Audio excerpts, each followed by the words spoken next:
Cold droplets pattered against leaves, soaked the streets, and slid down rooftops as the rain continued to fall steadily across the land of fire. The loss of a man who had once carried the burden of peace on his shoulders made the heavens seem to weep.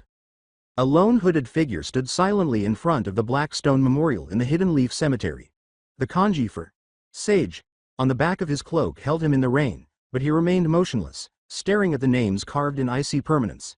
His former master's name was the most notable among them. He had used his own hands to carry Jiraiya's remains back. For the man who had provided him with hope, warmth, and guidance, it was the least he could do. Knowing that his sensei was now at rest gave him some solace, but it didn't really make up for the loss. There was no Toad Sage left. One of the village's strongest and most secure pillars, a giant of the shinobi world, had fallen. The legendary Toad Sannin Jiraiya was no longer alive. For a brief instant, the question crossed his mind. Could he bring him back? He quickly dismissed the possibility that his teacher could be torn from the other side by the Reaper Death Seal. Jiraiya himself would never have permitted such power to be used for personal greed. It was the old man's race. It felt like betrayal to get in the way of that. He had not, however, come merely to grieve. He had come because the Hokage needed to hear the truth about what was happening outside their boundaries and the world was in danger. He let out a sigh, weighed down by the threats he was unable to stop yet. He yearned to realize the dream of peace that his sensei had once mentioned, but at the time, peace seemed unattainable. His mind racing, he closed his eyes until he sensed her. Tsunade came over. She walked slowly and deliberately, as someone who was burdened with more than their fair share would. They were surrounded but kept at a distance by Enbu agents who moved like ghosts in the rain-soaked shadows. Their chakra signatures confirmed to him what his intuition had already told him. He wasn't really welcome. But there was no intention to kill. Not from them. Not from her. Not just yet. With her eyes fixed on the memorial stone, the fifth Hokage paused next to him, her cloak drenched. Her features were weighed down by exhaustion, but her face was unreadable. Tsunade's voice was low and laced with sadness that eventually turned to resentment. When the toads came to bring the news, I thought you'd return, she said. I waited, Naruto. But you never came. I know how much he meant to you. When Naruto's face was exposed, the hood slid back and rain trickled down his whiskered cheeks. His blonde hair had grown a bit longer, and his blue eyes had lost their youthful radiance and had instead become steady, hardened, and lifeless.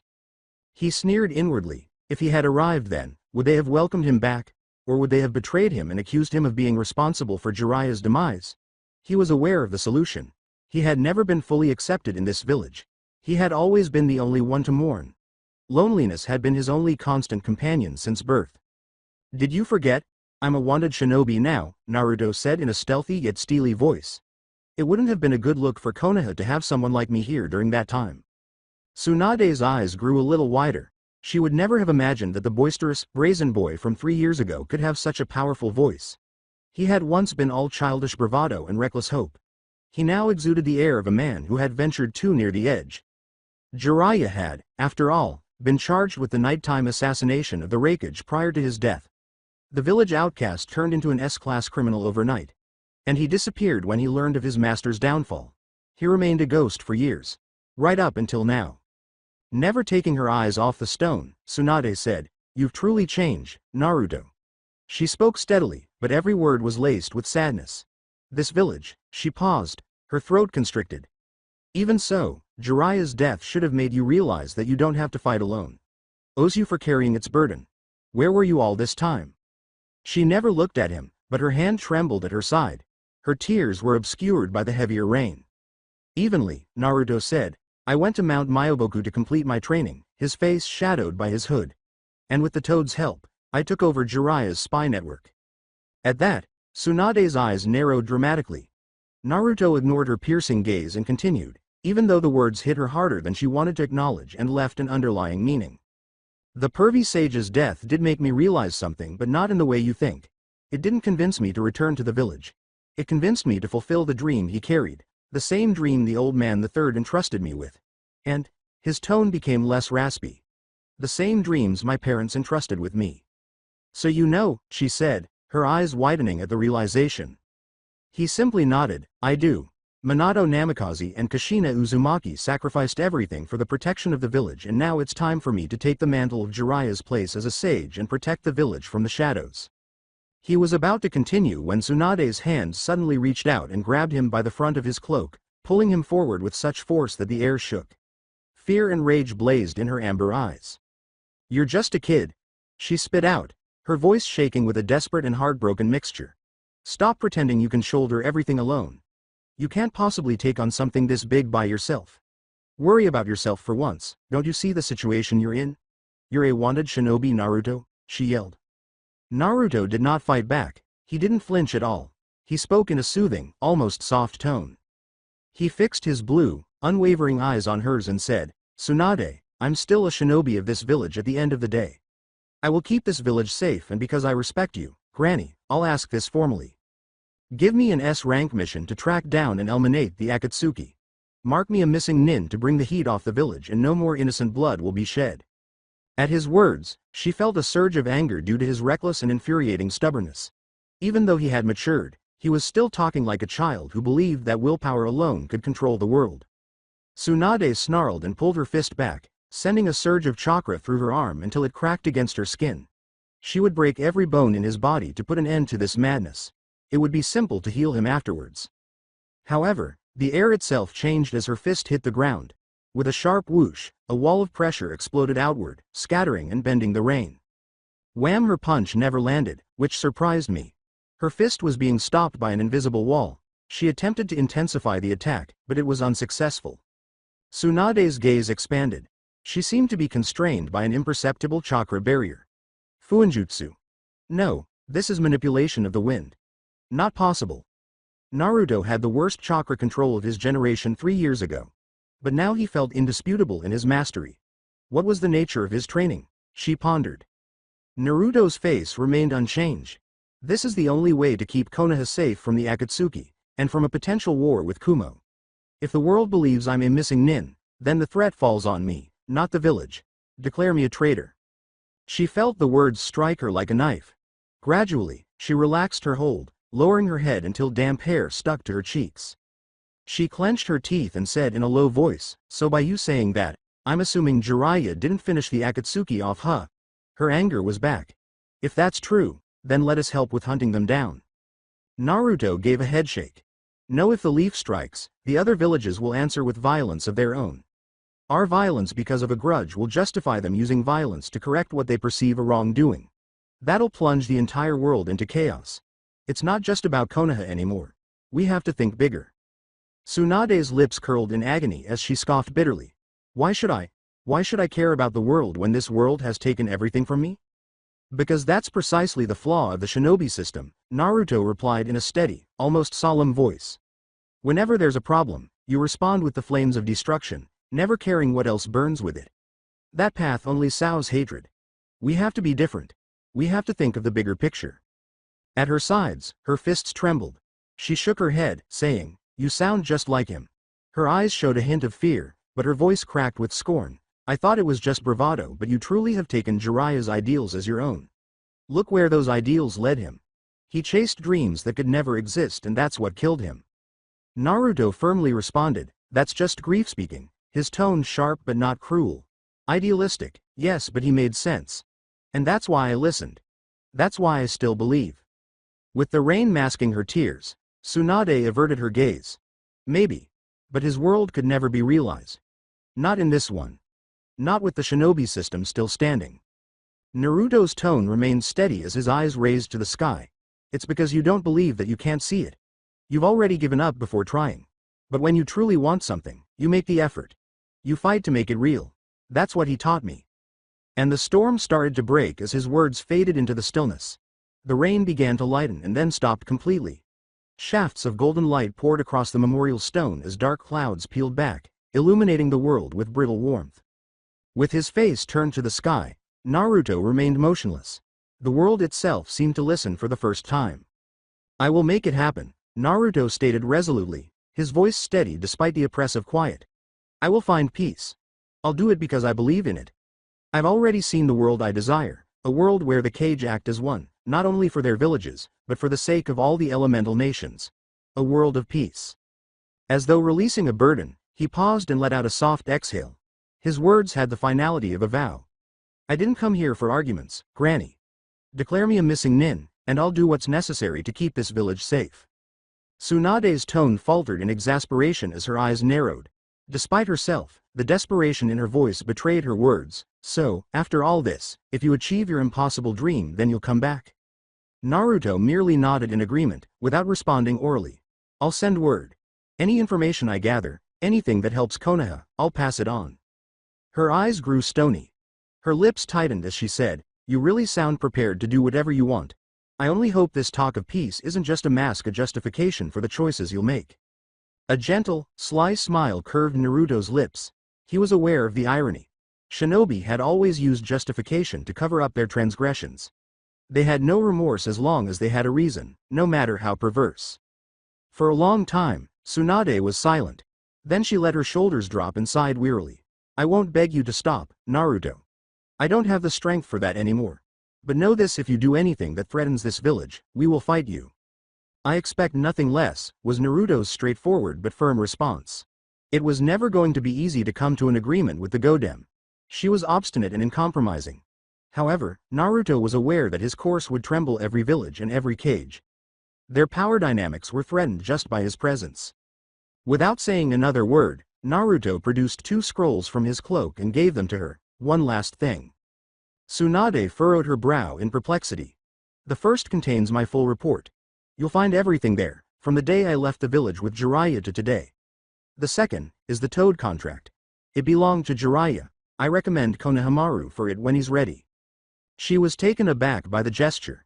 By relinquishing this, he was not only separating from Konoha but also putting its future in the hands of another person. He was ready to pass away. Naruto turned to go, putting his hands back in his coat pockets. But Tsunade's body made an instinctive movement before he could completely leave. She extended her arm, caught him, and drew him into a smothering hug.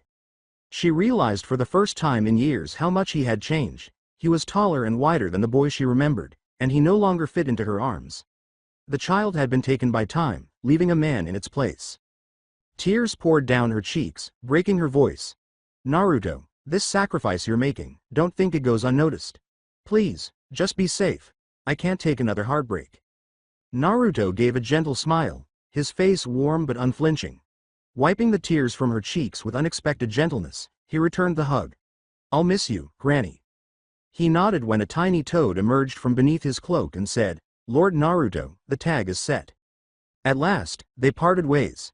Tsunade didn't give her orders, call her Anbu, or attempt to stop him. She did nothing but watch as Naruto left and vanished out of sight.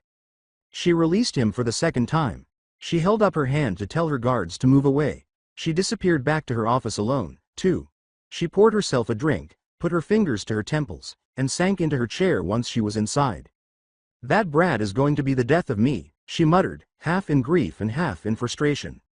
Her eyes strayed to her desk's scrolls. The first one's seal was broken by her. Naruto's handwriting was all over the papers that spilled freely. Tsunade took a deep breath and started reading right away. Flashback. 3 years before anger. Naruto felt only that. Only 2 weeks had passed since he and Pervy Sage had departed Konoha for their eagerly anticipated 3-year training trip, and already it had fallen short of his expectations. He had imagined countless hours of rigorous training, mastering one deadly new jutsu after another, and becoming so powerful that Granny Tsunade would practically give him the Hokage's hat herself when he returned. But rather, just disappointment. Thus far, their journey had been less about training and more about Jiraiya's purported research.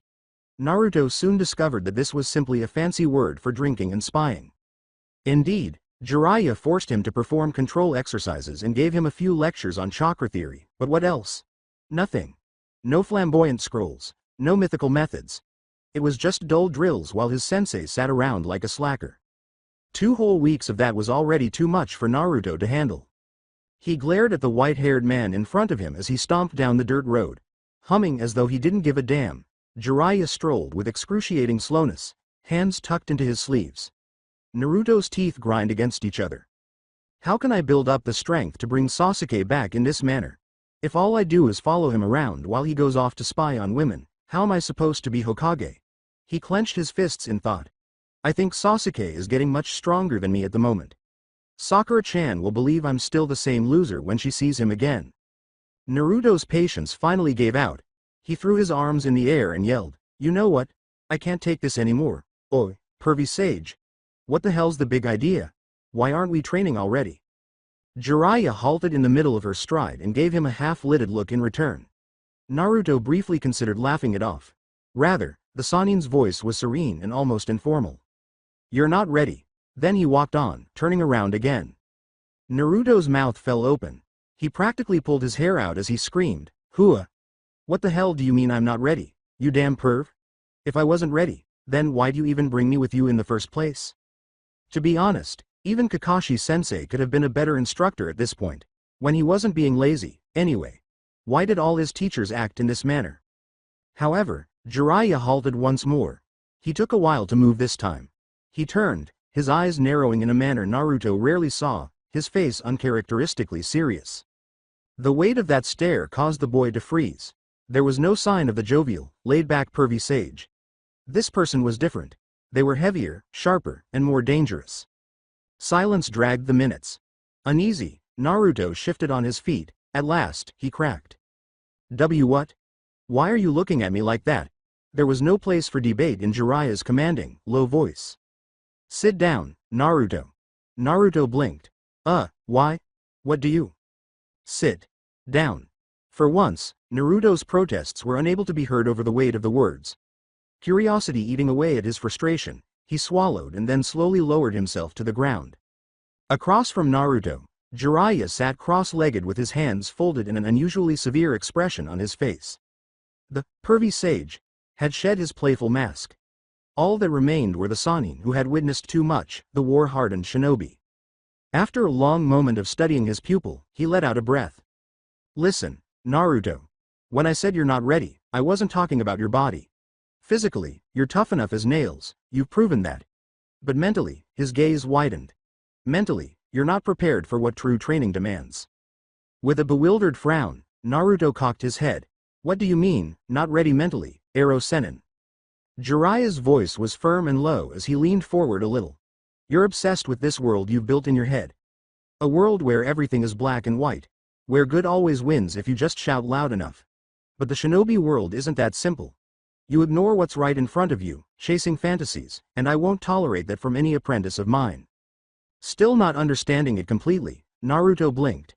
His dazzling blue eyes scanned Jiraiya's face for a satisfactory response. Jiraiya let out another sigh. All right.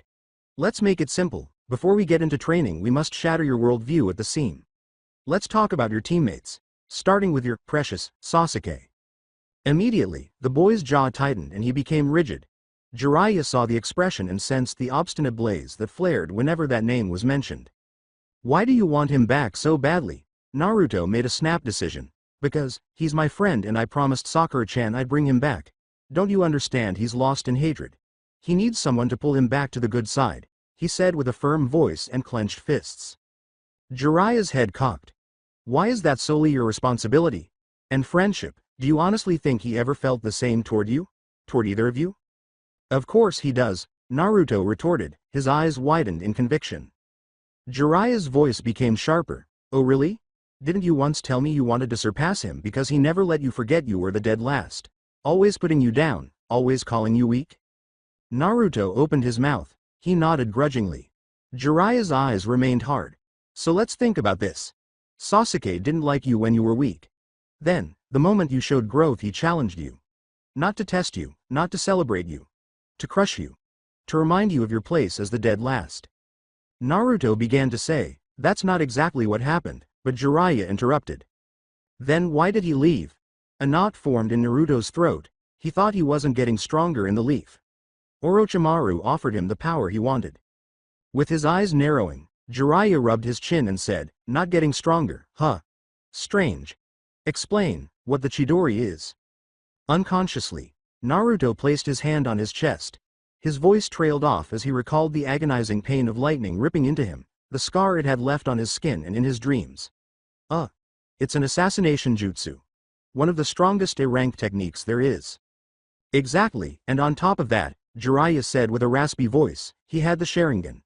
A fully matured dojutsu and fire release techniques drilled into him since childhood. You understand what I'm saying, right? Naruto took a deep swallow. His earlier confidence wavered. Jiraiya noticed the boy pause for the first time, not out of excitement or defiance, but rather in contemplation. Are you seriously telling me, Jiraiya said in a tone of disbelief, that with all the jutsu he's learned Chidori, fire style, Sharingan techniques, and more in just 6 months, Sasuke wasn't already one of the strongest genin in the entire elemental nations? Naruto stumbled and nervously scratched his cheek. Well, he wants to be strong enough to defeat his brother. And you honestly believe Orochimaru's going to train him up so well that he'll be able to take down an S-rank shinobi, Itachi Uchiha, in such a short time? He's not like you, he doesn't have a technique that skyrockets his potential. Jiraiya was leaning forward. Damn it, Ero Sennin, you don't understand, Jiraiya abruptly interrupted, his voice snapping like a whip. No, he said. You don't understand, he said, his tone sharp and no longer playful as his eyes pierced the boy. You keep calling Sasuke your friend, keep insisting he's just lost. But look at the facts, Naruto. He hated you when you were weak. Then, when you grew stronger, he resented you for it. Nobody in Konoha forbade him from chasing revenge. Nobody stopped him from training. But instead of staying with comrades who cared for him, who would have helped him reach his goals, he chose to abandon you all. He willingly offered himself to a dangerous criminal who's known for using human beings as test subjects. He spoke in a deeper, lower voice. How sure are you, really, that Sasuke won't follow in Orochimaru's footsteps? With clenched fists and blazing blue eyes, Naruto leapt to his feet. Hey, I get that you don't like Sasuke very much, but that doesn't give you the right to compare him to that snake freak. Sasuke's different. Yeah, he's obsessed with revenge, but he's not going to hurt innocent people just for power. You don't know him like I do. We trained together, fought side by side. I know he won't turn into some twisted monster like Orochimaru. Anger was raw in his voice, and it cracked. Jiraiya, how dare you say that? Sasuke wasn't evil, but he wasn't perfect either. Naruto detested the direction of this discussion. Jiraiya shook his head and laughed without humor. Hey, you're a stubborn brat, I'll give you that. But damn, sometimes you're stupid. You didn't get that from your father, that's for sure. Naruto blinked. What? Jiraiya's eyes seemed to be gazing into a different era as his face darkened. Naruto, I was Orochimaru's teammate. I fought with him, trained with him. We laughed, played, shared meals. He was my best friend. His jaw clenched. And if you didn't know Hiruzen, the third, preferred Orochimaru over Tsunade and me. He was the Sandame's prized student. The words struck Naruto like a kunai to the stomach, causing his eyes to widen.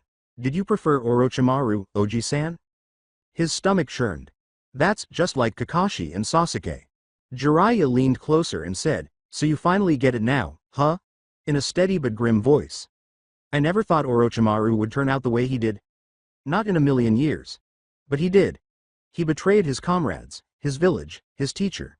And he continued to speak. I lost my best friend. Jiraiya grounded Naruto with the weight of her heavy hand as she reached forward and placed it on his shoulder. Unflinching, he looked into Naruto's eyes. He put a Chidori through your chest, Naruto, the Sannin stated bluntly, his eyes unblinking.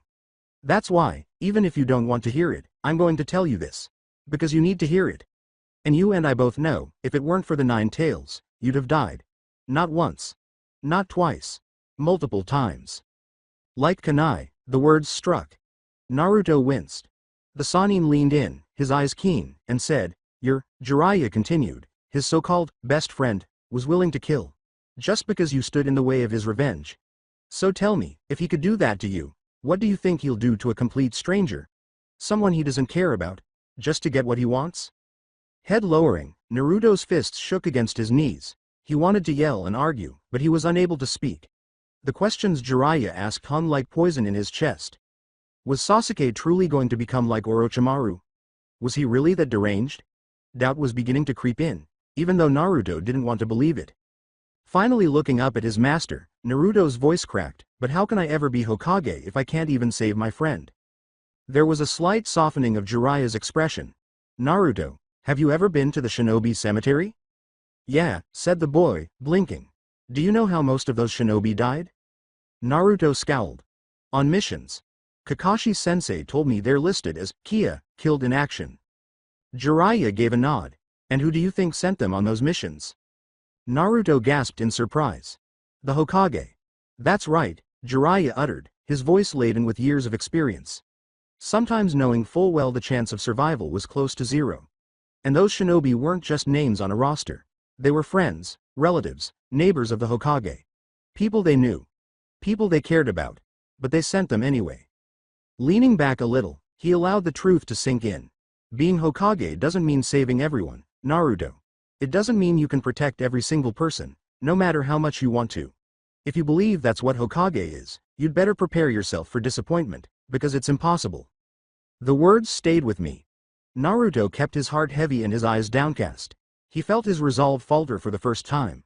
He had always had an unwavering desire to save Sasuke, but it shook him to hear it presented in this way, in contrast to the realities of being Hokage. Now what was he meant to do? Was he really going to leave his brother in the dark? However, wasn't that precisely what Sasuke had decided to do on his own initiative? Jiraiya's voice became softer, but it was still very serious. Look, Naruto, I'm not telling you to give up on saving your friend. I'm saying you need to be careful about who you tie yourself to. Just because Sasuke was your first bond doesn't automatically make him a good person.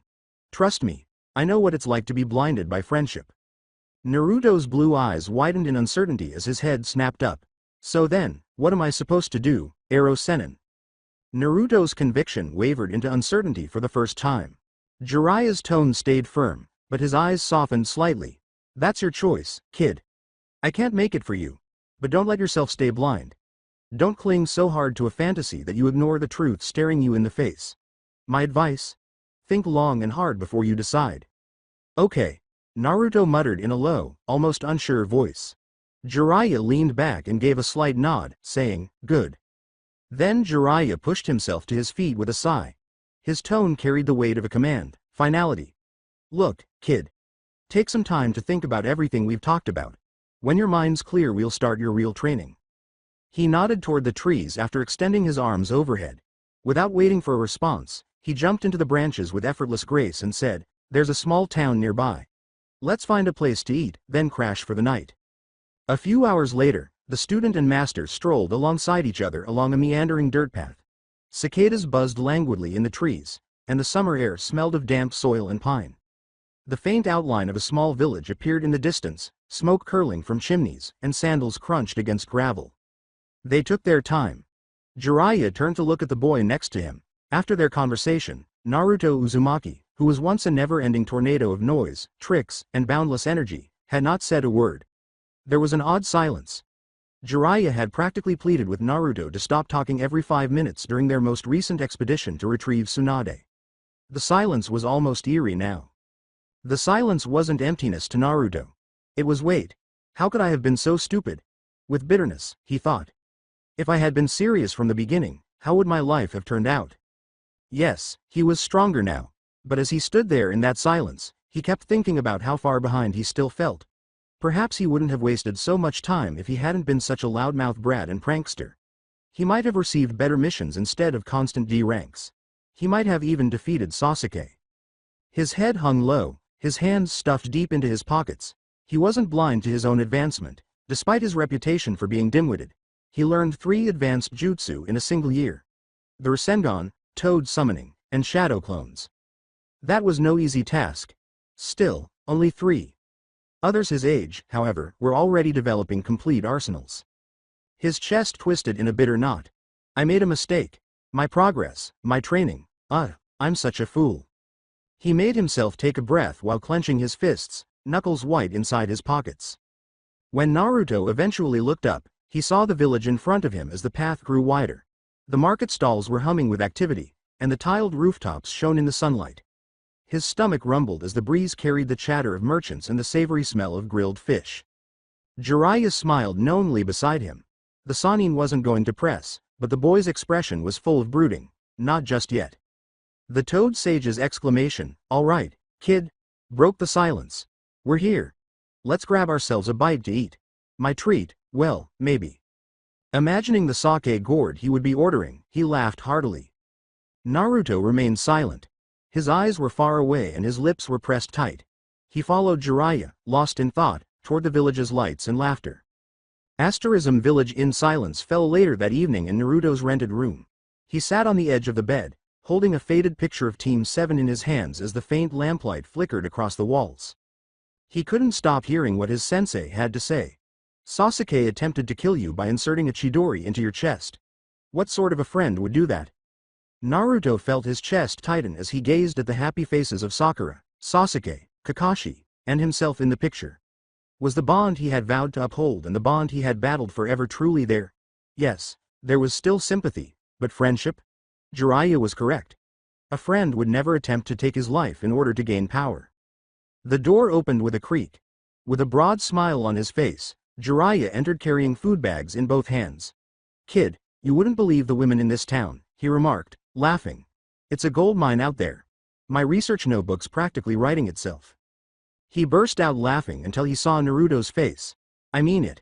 Heavy. An unsuitable expression for a boy of his age. The smile of the Sannin vanished.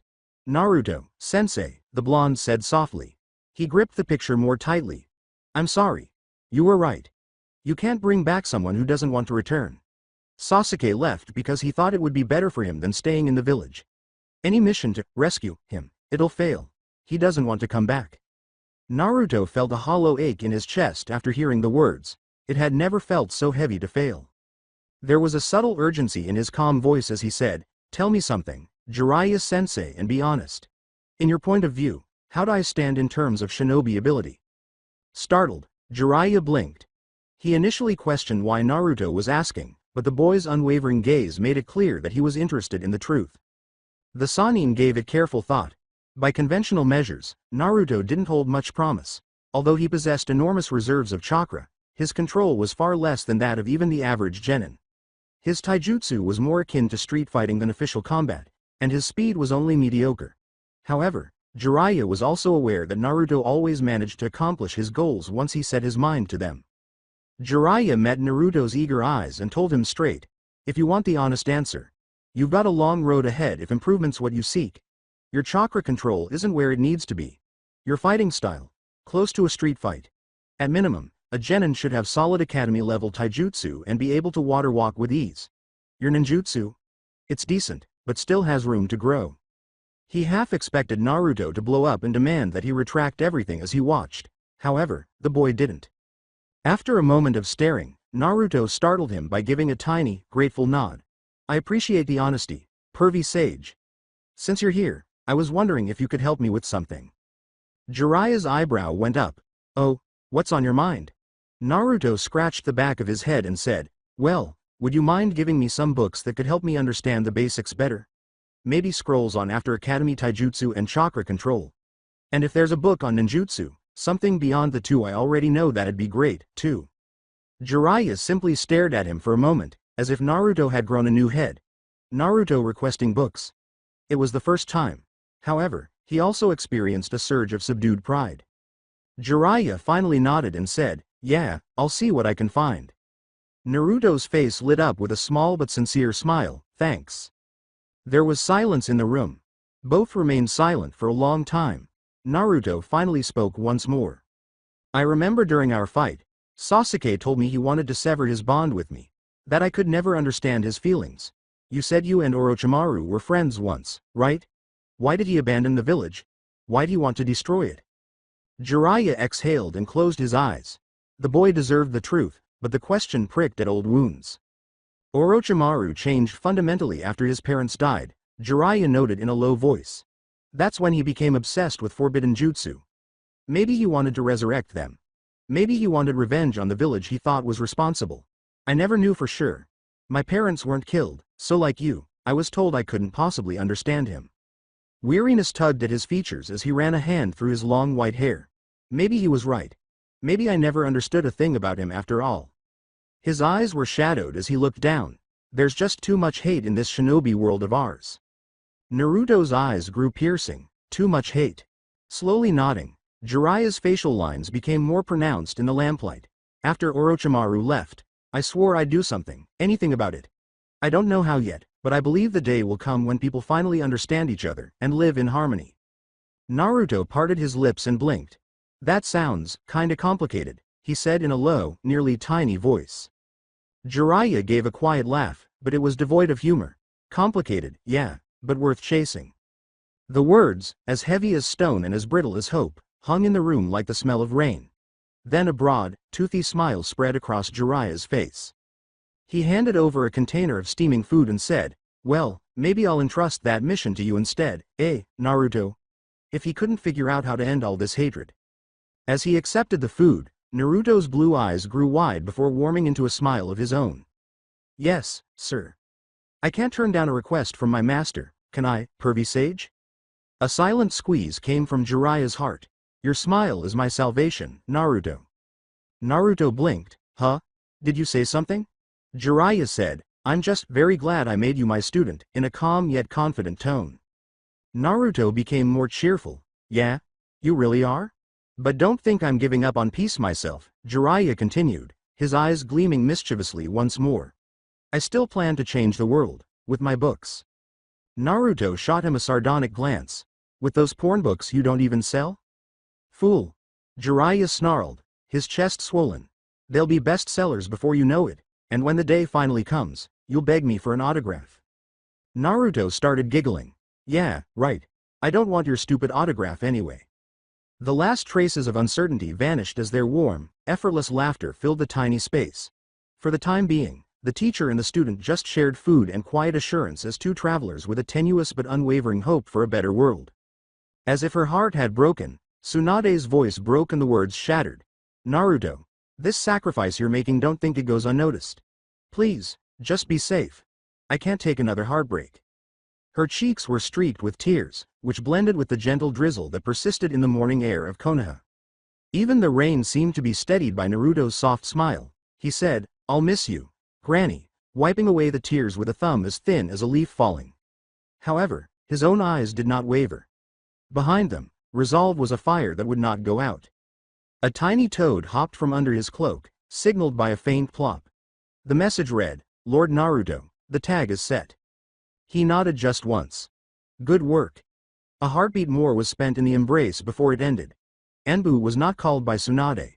She didn't give commands. As Naruto turned and left, she just stood there, silent and majestic. Every step was muffled by the rain, and then he was gone. The smell of wet earth filled the air as Naruto reappeared on a lonesome forest path far beyond the village walls. He started walking steadily in the direction of his mother's people's secret shrine, which not many living people even knew existed. The messenger toad returned with a gentle puff. Elder Sage Fukasaku's gravelly voice escaped its lips. "Naruto boy, is it wise to leave them in the dark? There are truths you've clearly kept hidden. The Akatsuki and the brewing tension between the Leaf and Kumo, they aren't the greatest threat. Even with Sage Mode, can you alone face that monster if it's fully unleashed?" Naruto's eyes hardened, but he continued to walk without faltering. "You're right. But they'd only get in the way. Granny Tsunade is smart and really strong, but she's too hot-headed to process the real cause behind Sensei's death. Honestly, if I hadn't witnessed it myself, I wouldn't believe it either." Quiet concern rumbled in Fukasaku's voice. "You know he will come for you, to make himself complete. Wouldn't it be better to stay where the village could help when that day comes?" As Naruto said, that option vanished the moment he killed the Raikage. His tone became icy. "If I stayed, the blame would ignite another great war. I won't allow my home to burn because of me. Next time he comes, I'll be ready." The toad croaked softly, resignedly. The voice trailed off with a last puff. "Very well. May the great toad sage vision continue to guide you, Naruto boy." A forgotten clearing emerged from the forest. Stones covered in moss protruded from the ground like splintered teeth. A dilapidated building of blackened wood and red brick stood in the middle. The temple of the Uzumaki mask. As Naruto entered, the atmosphere was heavy with memory and age. His scowl grew as he surveyed his surroundings. "So this is what's become of my mother's clan's legacy? After generations of service to the world, reduced to a pile of masks?" Masks sealed with jutsu few could even name were among the many dangerous relics found there. Some were hideously simple, the danger concealed in their expressionless faces. Others were hideous, their painted eyes seemingly following him. They were dangerous, as any student of Uzumaki Fuinjutsu would know. Despite this, the temple remained unguarded, its precious artifacts exposed to chance and dust. He mumbled, "This is careless," as his fingertips brushed a broken wooden beam. "Does Granny Tsunade even realize how dangerous these are?" He rummaged through the bookshelves, recalling long study sessions with Jiraiya. He had gained a thorough understanding of the significance of the Uzumaki name, including its sealing techniques and sacrifice-making heritage. He felt a chilly thrill when he considered what a fully developed, united Uzumaki clan might have looked like. He hesitated. There was a problem. There was one key mask missing. The air tightened around Naruto as his eyes narrowed. He whispered, "So, this is the one the snake used, Orochimaru, of course." He quickly unrolled a sealing scroll and started to carefully go through the chamber. With a flash of kanji light, each mask was drawn into the parchment and securely stored. He refused to let scavengers use these weapons. He returned to the cool evening air after sealing the final mask. Except for the distant cries of a hawk, the forest was silent. He lifted his hands in a routine seal pattern. Summoning jutsu. A tiny toad appeared and bowed a little. Naruto displayed a piece of paper with intricate sealing script on it. Find Orochimaru. I believe he's in the land of grass. Place this tag near him and alert me when it's done. After putting the paper away, the toad nodded briefly and disappeared into the foliage. Naruto centered himself and let out a breath. One lead set in motion, now for the next. He drew in the enormous reservoir of chakra that throbbed inside of him to create the ram's seal. He concentrated until he detected the subtle reverberation of the unique tag he had previously made, a marker connected to his father's most well-known method. He felt an exhilaration of energy when the connection came alive. Although he had not yet mastered the fourth Hokage's jutsu, he had come very close under Jiraiya's tutelage and through his own unrelenting training, near enough. Whispering, "Flying Thunder God technique," he said. The space folded. In a burst of golden light, the temple, the forest, and the deserted clearing vanished. Unknown underground bunker. The sound was swallowed by the stone passageways of Root's secret complex. As Danzo Shimura walked to his private room, the only sound that reverberated through the stale air was the slow, deliberate tapping of a cane. He had been hardened by years of grinding, until time itself felt like a dull ache. Every step brought back memories of past hurts and goals. However, he continued to move. For Konoha. For Konoha, always. The air in his chamber had a subtle scent of damp limestone and ink. The room's stark walls and the large wooden desk with its neat stacks of maps and sealed reports were illuminated by a lone lantern. Before the slender stone window sliced high into the wall, Danzo paused. He looked up as though there was a sky, but there was none. The village lived and breathed far above, oblivious to the impending storm that could still engulf it. Behind the stillness, he sensed a dark pressure building up like thunderheads. Even after years of attention to detail, the threats continued to grow. Elders and ordinary villagers alike had slept better ever since Naruto Uzumaki disappeared, thinking the erratic Jinchuriki was permanently gone. With their priceless tranquility unharmed, they exhaled in relief. Their relief was not shared by Danzo. The boy's disappearance was a double-edged sword for him. They had lost control of Konoha's most dangerous weapon. One of the strongest roots of the village's enormous tree of stability and power had been severed. Nevertheless, a part of his analytical mind nearly thanked the boy. The delicate balance between the great nations would quickly collapse if the rumors that Naruto had killed the Raikage were accurate. Furthermore, chaos was a breeding ground for ambition. Tsunade's hold would be loosened by a war. In chaos, the person ready to exercise real power could finally take the Hokage's seat. His thoughts were interrupted by a faint whoosh. In complete silence, a masked figure knelt behind him. "Speak," Danzo commanded in a gravelly voice. The root agent held out an envelope, still sealed with wax. "We had eyes on the Jinchuriki, my lord. He left before we could apprehend him, but we secured this." After taking the envelope, Danzo cracked the seal. There was only one picture inside. He studied it, and the one eye that remained narrowed. A young man, not a boy, was partially hidden by the shadows. His face was tilted so that only one side was visible, and his hair was longer. However, Danzo could tell everything he needed to know from the faint whisker lines that were etched across his cheek. Naruto Uzumaki was unmistakable, even when hidden. Without raising his gaze, he inquired, "When and where was this taken?" The Anbu answered, "Today. At the cemetery," in a voice that was hardly audible above whispers. Interesting. Danzo's mind became razor-sharp. The cemetery. Honoring the deceased. Maybe Jiraiya. So when he feels sentimental, he comes back. His fingers hovered over the boy's hazy silhouette as he placed the picture on the desk. An old bitterness stirred inside. I wish Hiruzen had paid attention. The third Hokage's gentle rejection and the moral clichés that had bound Konoha to helplessness were still audible to him. None of this would have occurred if I had been permitted to shape the child from the beginning. Instead of being a vagrant threat, he would have been the ideal weapon. With a slow exhale, Danzo allowed his anger to settle into a cold strategy. Do you have a current lead on his location? The man in the mask dropped his head. No, my lord. The trail went cold after he left the village. Danzo's voice was calm, but his jaw tensed. I see. He looked at the picture once more, considering every angle conceivable. Why now, after all these years? Why come out? Did he have a covert agreement with Tsunade? The thought was a persistent, sharp thorn. With a dry snap, the paper crumpled as he crushed the photograph in one hand. He turned to the operative and made his choice. Find him. Bring him to me by any means necessary. The power of the Nine Tails must be brought under control. I will not allow Konoha's greatest weapon to roam free. The agent from Root bowed low. Yes, sir. His trail may be silent, but I have eyes and ears set in every direction. He will surface. The operative disappeared in a blur, leaving only the slight stir of displaced air, without saying another word. Once more, Danzo stood by himself. Like a dark blade, the lone lantern flickered, casting his shadow far across the floor. He allowed the silence to grow until it seemed as though the stone itself was paying attention. Would he have the courage to join forces with Konoha's adversaries? No, even for him, that would be reckless. Nevertheless, Danzo drummed his fingers on the desk. He's changed. Blindly, the boy I remembered charged in. In that picture, the young man exudes calculation.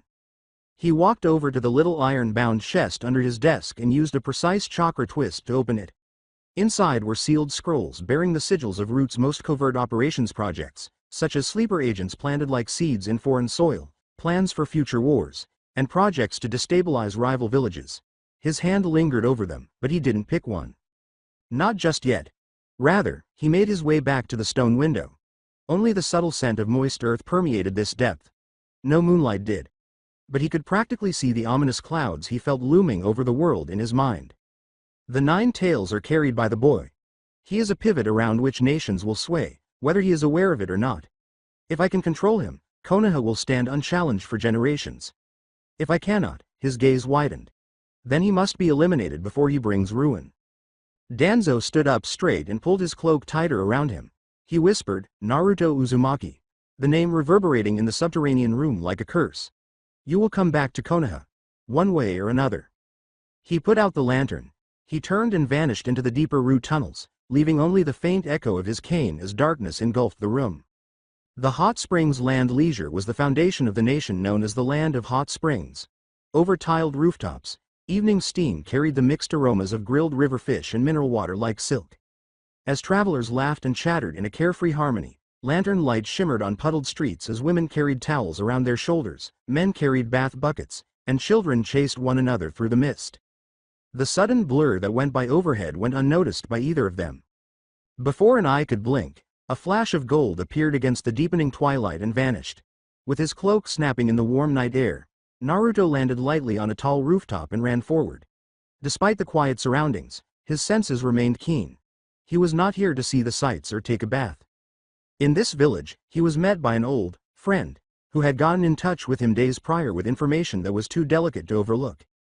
Even though Naruto had informants in many different countries, some names were still given more weight than others.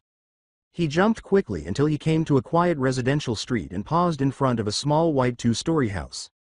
A dim glow from lamps filtered through the shuttered windows. He knocked 3 times on the wooden door. Minutes went by. Finally, the door opened enough for a cautious eye to look out. A quiet voice said, "You look like him, but how do I know you're really him?" Not surprised, Naruto gave a single nod. He had been hunted down and framed, and had taught all the informants to wait for evidence before speaking. Leaning in close, he said the one word that was their code. Vortex. A broad-shouldered man with cropped black hair and an empty sleeve where an arm had been was visible when the door fully opened. The hard line of his mouth softened with recognition. "You never change, Naruto. Come in." Naruto laughed a little as he entered. "Can't be too careful. Better to double-check than get stabbed in the back." The interior had a subtle scent of cedar smoke and roasted tea leaves. Scrolls depicting cranes and landscapes hung on the walls, while tatami mats covered the floor. For a man who had once turned his back on war, it was straightforward, almost austere. Takaba used to be a regular shinobi. He had lost his career and an arm in a disastrous mission. In order to live here, away from the politics and violence of the shinobi life, he left his hidden village. He was unable to completely escape, though, like many veterans. There was a lingering taste of secret operations, coded messages, and secrets. Therefore, Takaba readily agreed when Jiraiya needed eyes and ears years ago. The bond subtly changed to Naruto after Jiraiya's passing. At a low table, they were seated across from one another. As Takaba poured tea, slow spirals of steam rose. "So," he said, "I believe you're here for the information." Naruto's head tilted. "That's right, let's hear it." Takaba rested his back on a scroll with his free hand. "First, news from Suna. After Orochimaru's betrayal, the village has been restructuring everything, military, academy, even their council. In the midst of it all, they've begun forming a mutual agreement with Konoha to share training methods for genin." And, he stopped and smiled faintly at the corner of his face. "There's a strong rumor about the next cage. Sabaku no Gaara." With a look of pride, Naruto's eyes widened and then softened. He whispered, almost to himself, "So, you did it, old friend." He turned to face Takaba again. "Anything else?" Takaba stated, "Unfortunately, no sighting of him yet," with emphasis. "But sooner or later he'll have to surface. Civil war in the Bloody Mist is worsening, a perfect cover for anyone who wants to disappear. As for the Akatsuki, nothing concrete. But based on what Jiraiya told me years ago, they're due to move soon." Naruto took in every word as he nodded. He produced a small leather pouch filled with gold ryo from inside his cloak and said, "Thank you, old friend, for your trouble." Takaba bowed modestly in acceptance. "You know I don't do this for money." "I know," Naruto muttered, "but information deserves respect." The only sound disturbing their friendly silence as they sipped their tea was the kettle's soft hiss. They gave themselves permission to engage in small talk for a short time, remembering half-forgotten missions, Jiraiya's antics, and the unique warmth of shared memories. But despite the quiet at home, Naruto's thoughts continued to wander. Gaara turning into cage. I knew he would find his way. He wondered, what kind of leader is he now? But another thought was sparked by the news from the mist. The Bloody Mist would be ideal if I were him and wanted to hide while the world fell apart. Inside him, the possibility solidified like a seed. Perhaps I should go there. Perhaps that's his location. Silently, the choice sank into his chest. The silence was broken by a loud pop. A tiny toad with wide, urgent orange eyes materialized on the floor next to Naruto. "Lord Naruto, we have found Orochimaru. The tag is set." In a single fluid motion, Naruto put down his cup and stood up. "Understood." He tilted his head back toward Takaba. "Thank you again, for everything." The older man gave a small smile. "Be careful, Naruto. The world is changing faster than any of us can predict." After grinning briefly in appreciation, Naruto covered his head with his hood. "I'll be in touch." He disappeared from the room with a swift seal and a swirl of displaced air, leaving behind only the gentle steam of unopened tea and the subtle ripple of chakra. Naruto reappeared on a rooftop, cloak fluttering in the cool night, high above the village. In the streets below, lanterns continued to glow, and sounds of laughter from the hot springs reverberated up like echoes from a different era.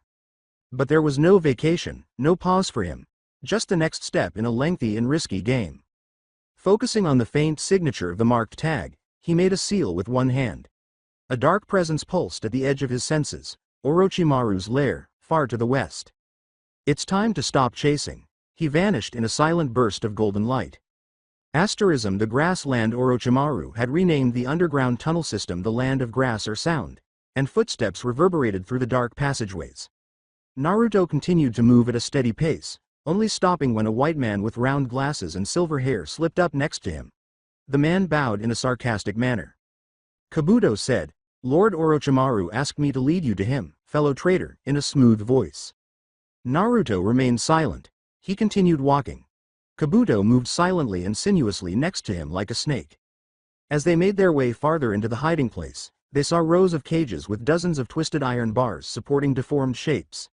Inside, deformed humans huddled, their bodies mangled by experiments, their faces hollowed and stretched. Their eyes were empty as they huddled like birds in cages. It was disgusting. Orochimaru's creation was hideous. He was morally bankrupt. He shattered families, abducted children from their mothers, and transformed people into tools for his ravenous curiosity and twisted beings created to satisfy his desire for immortality and power. To refer to such a monstrosity as human was an insult to all those who valued life. Though none of the Sannin were above reproach, neither Tsunade nor his sensei had descended to this level. People were meat to be poked and prodded, according to Orochimaru. Tools. I can feel your contempt, Kabuto said, his laughter piercing the words. Despite his silence, Naruto's blue eyes glowed in the shadows. After a beat, Kabuto added, "You know, Lord Orochimaru has shown interest in you."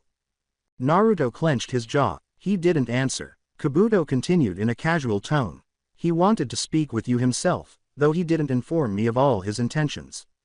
The threat underneath the man's polite exterior was obvious.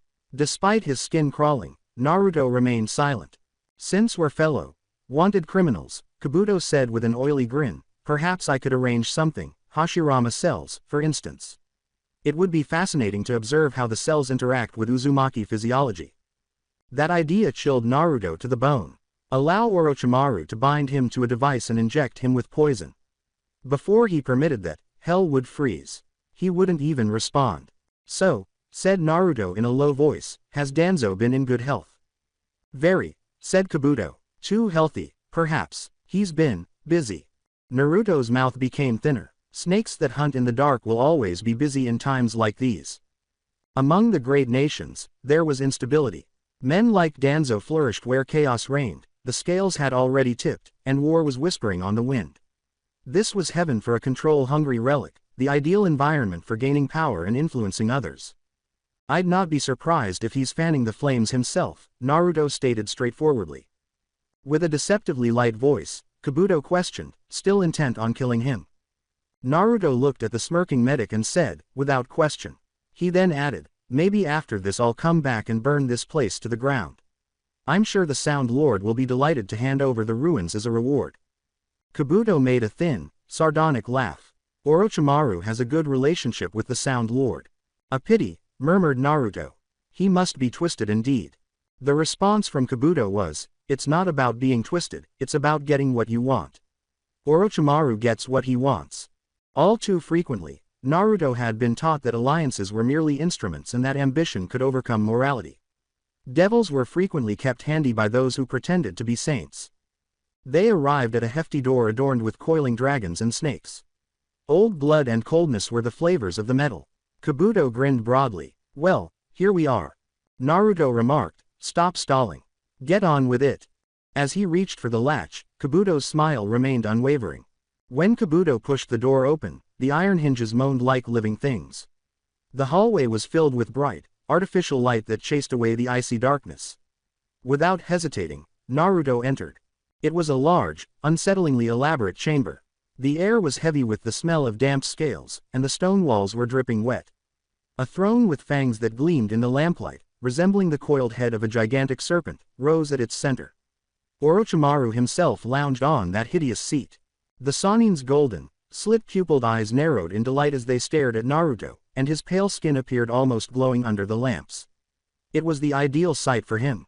It wouldn't seem out of place if he decided to remove his human disguise and just show up as a snake.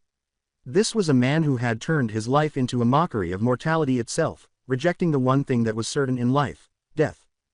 Naruto came to a purposeful halt. He viewed the scene without wonder, his arms folded across his chest.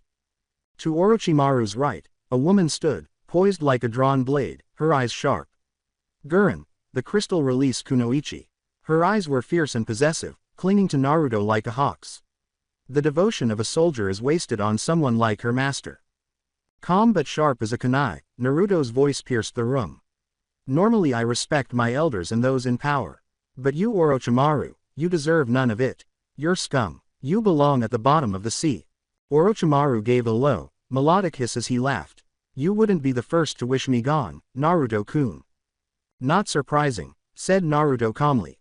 "Enough talk. Where is it?" The moment was broken by Gurren's voice cracking sharply.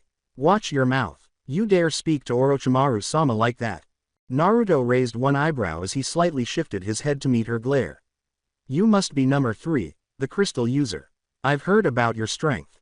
It's not an honor to meet you." Gurren's cheeks turned red as she tensed up. What is that supposed to mean? After a long moment of silence, Naruto looked away from her and returned his focus to Orochimaru. Orochimaru grinned broadly, pleased with the little show. "Ah, Naruto-kun, still so direct. I thought we might talk a little before business. It's been a long time. The last time I saw you, Naruto grumbled, you were running with your tail tucked. Your perfect weapon turned on you. I still find that funny. Orochimaru's lips tightened into a smile, but he took a moment to respond. Uncomfortably, Kabuto's gaze shifted between them. Orochimaru rarely revealed the wound of that terrible body transfer, in which his meticulously crafted vessel rejected him. But Naruto was here, pulling it out into the open. At long last, Orochimaru laughed, but beneath the laughter was iron. Jiraiya and his meddling brat, they were fortunate. But even fortune runs out. The mention of Naruto's deceased master caused something to flicker behind his eyes. The air grew thicker between them. With renewed rage, Gurren took a step forward. Orochimaru-sama, I cannot allow him to insult you like. She gasped at the end of her protest. The air was compressed into a crushing weight as Naruto's dense, heavy chakra erupted outward. With her eyes wide as though she were drowning, Gurren fell to one knee and gripped her throat. The invisible tide only got stronger as she struggled to breathe. Naruto never gave her a glance. He continued to stare at Orochimaru. The snake said, Danzo has your picture, with a playful tone. One of his lapdogs gave it to me. He knows you're alive. Naruto maintained his composure, so he does. Hiding forever was never my goal. Death is the only true disappearance, and I've long since rejected that. Naruto scowled a little inwardly. He had covered his tracks with great care and attention to detail. Danzo already knew who was in front of him, and if he had a picture, someone had betrayed him. Naruto said, you got it from him, more as a declaration than a query. So Danzo's claws still dig deep into Konoha. It seems so, Orochimaru remarked without concern. Naruto dismissed the point with a sharp exhale. Whatever, I didn't come here to trade rumors. I came for the mask. Orochimaru's serpentine eyes glowed with recognition. Ah, so you know. I do. Hand it over, Naruto said in a flat, menacing voice. Or. Like a serpent through grass, Orochimaru's laughter moved along the stone walls. Or what, Naruto-kun? What will you do? Naruto's face became piercing and unwavering. You and I both know how this ends. Even if you've restored your arms, your time runs short. The deadline for your next vessel approaches. You're weaker than you'd like to admit. Kabuto tensed up, his eyes glimmering with surprise. How is he aware of that? He pondered. Orochimaru remained silent for a considerable amount of time, broken only by the faint hiss of a snake curled up somewhere in the darkness. Then he let out a theatrical, thin sigh. You really are Jiraiya's student. Always poking into secrets that should remain buried. Meddlesome, and troublesome. Naruto's voice grew stern. I won't ask again. Even the snakes appeared to wait as the room became so quiet. A pale serpent then emerged from the shadows and wound itself around the Sanin's throne with a gentle rustle. From its tail hung something tiny and glittering. This mask, Orochimaru concluded, has caused more trouble than it was worth. That entire project was a complete failure. A mask unlike any Naruto had ever seen, lacquered in deep crimson with intricate black seals crawling over its surface, was revealed by the serpent as it lowered the object into view.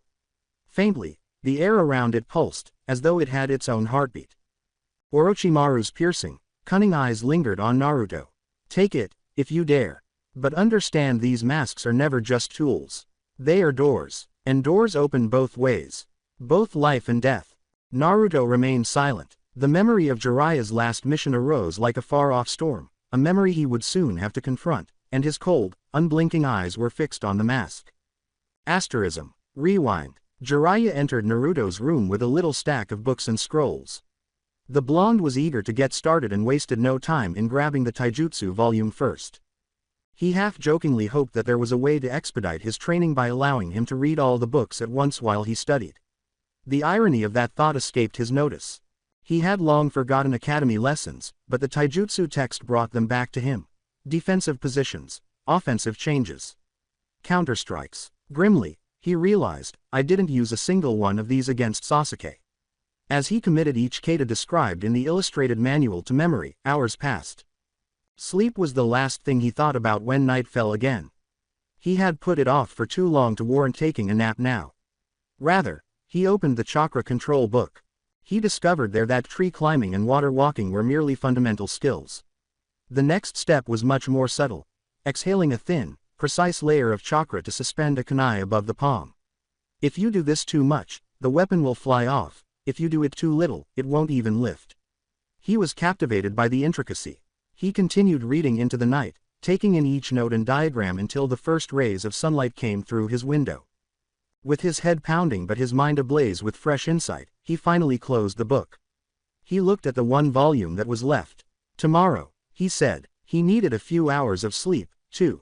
Naruto fell asleep with a single, blazing thought: I'll get better. Jiraiya's arrival was signaled by a soft creak. With 2 coffee cups in hand, the Toad Sage entered. He stopped and gave a small smile when he saw the boy hunched over a book, breathing steadily. He whispered, "Well, maybe you are ready, Naruto." The words flowed out of him like a prayer as his eyes softened. He departed without waking Minato, saying, "You must be proud, Minato." After half a year, a broad river was covered in morning mist.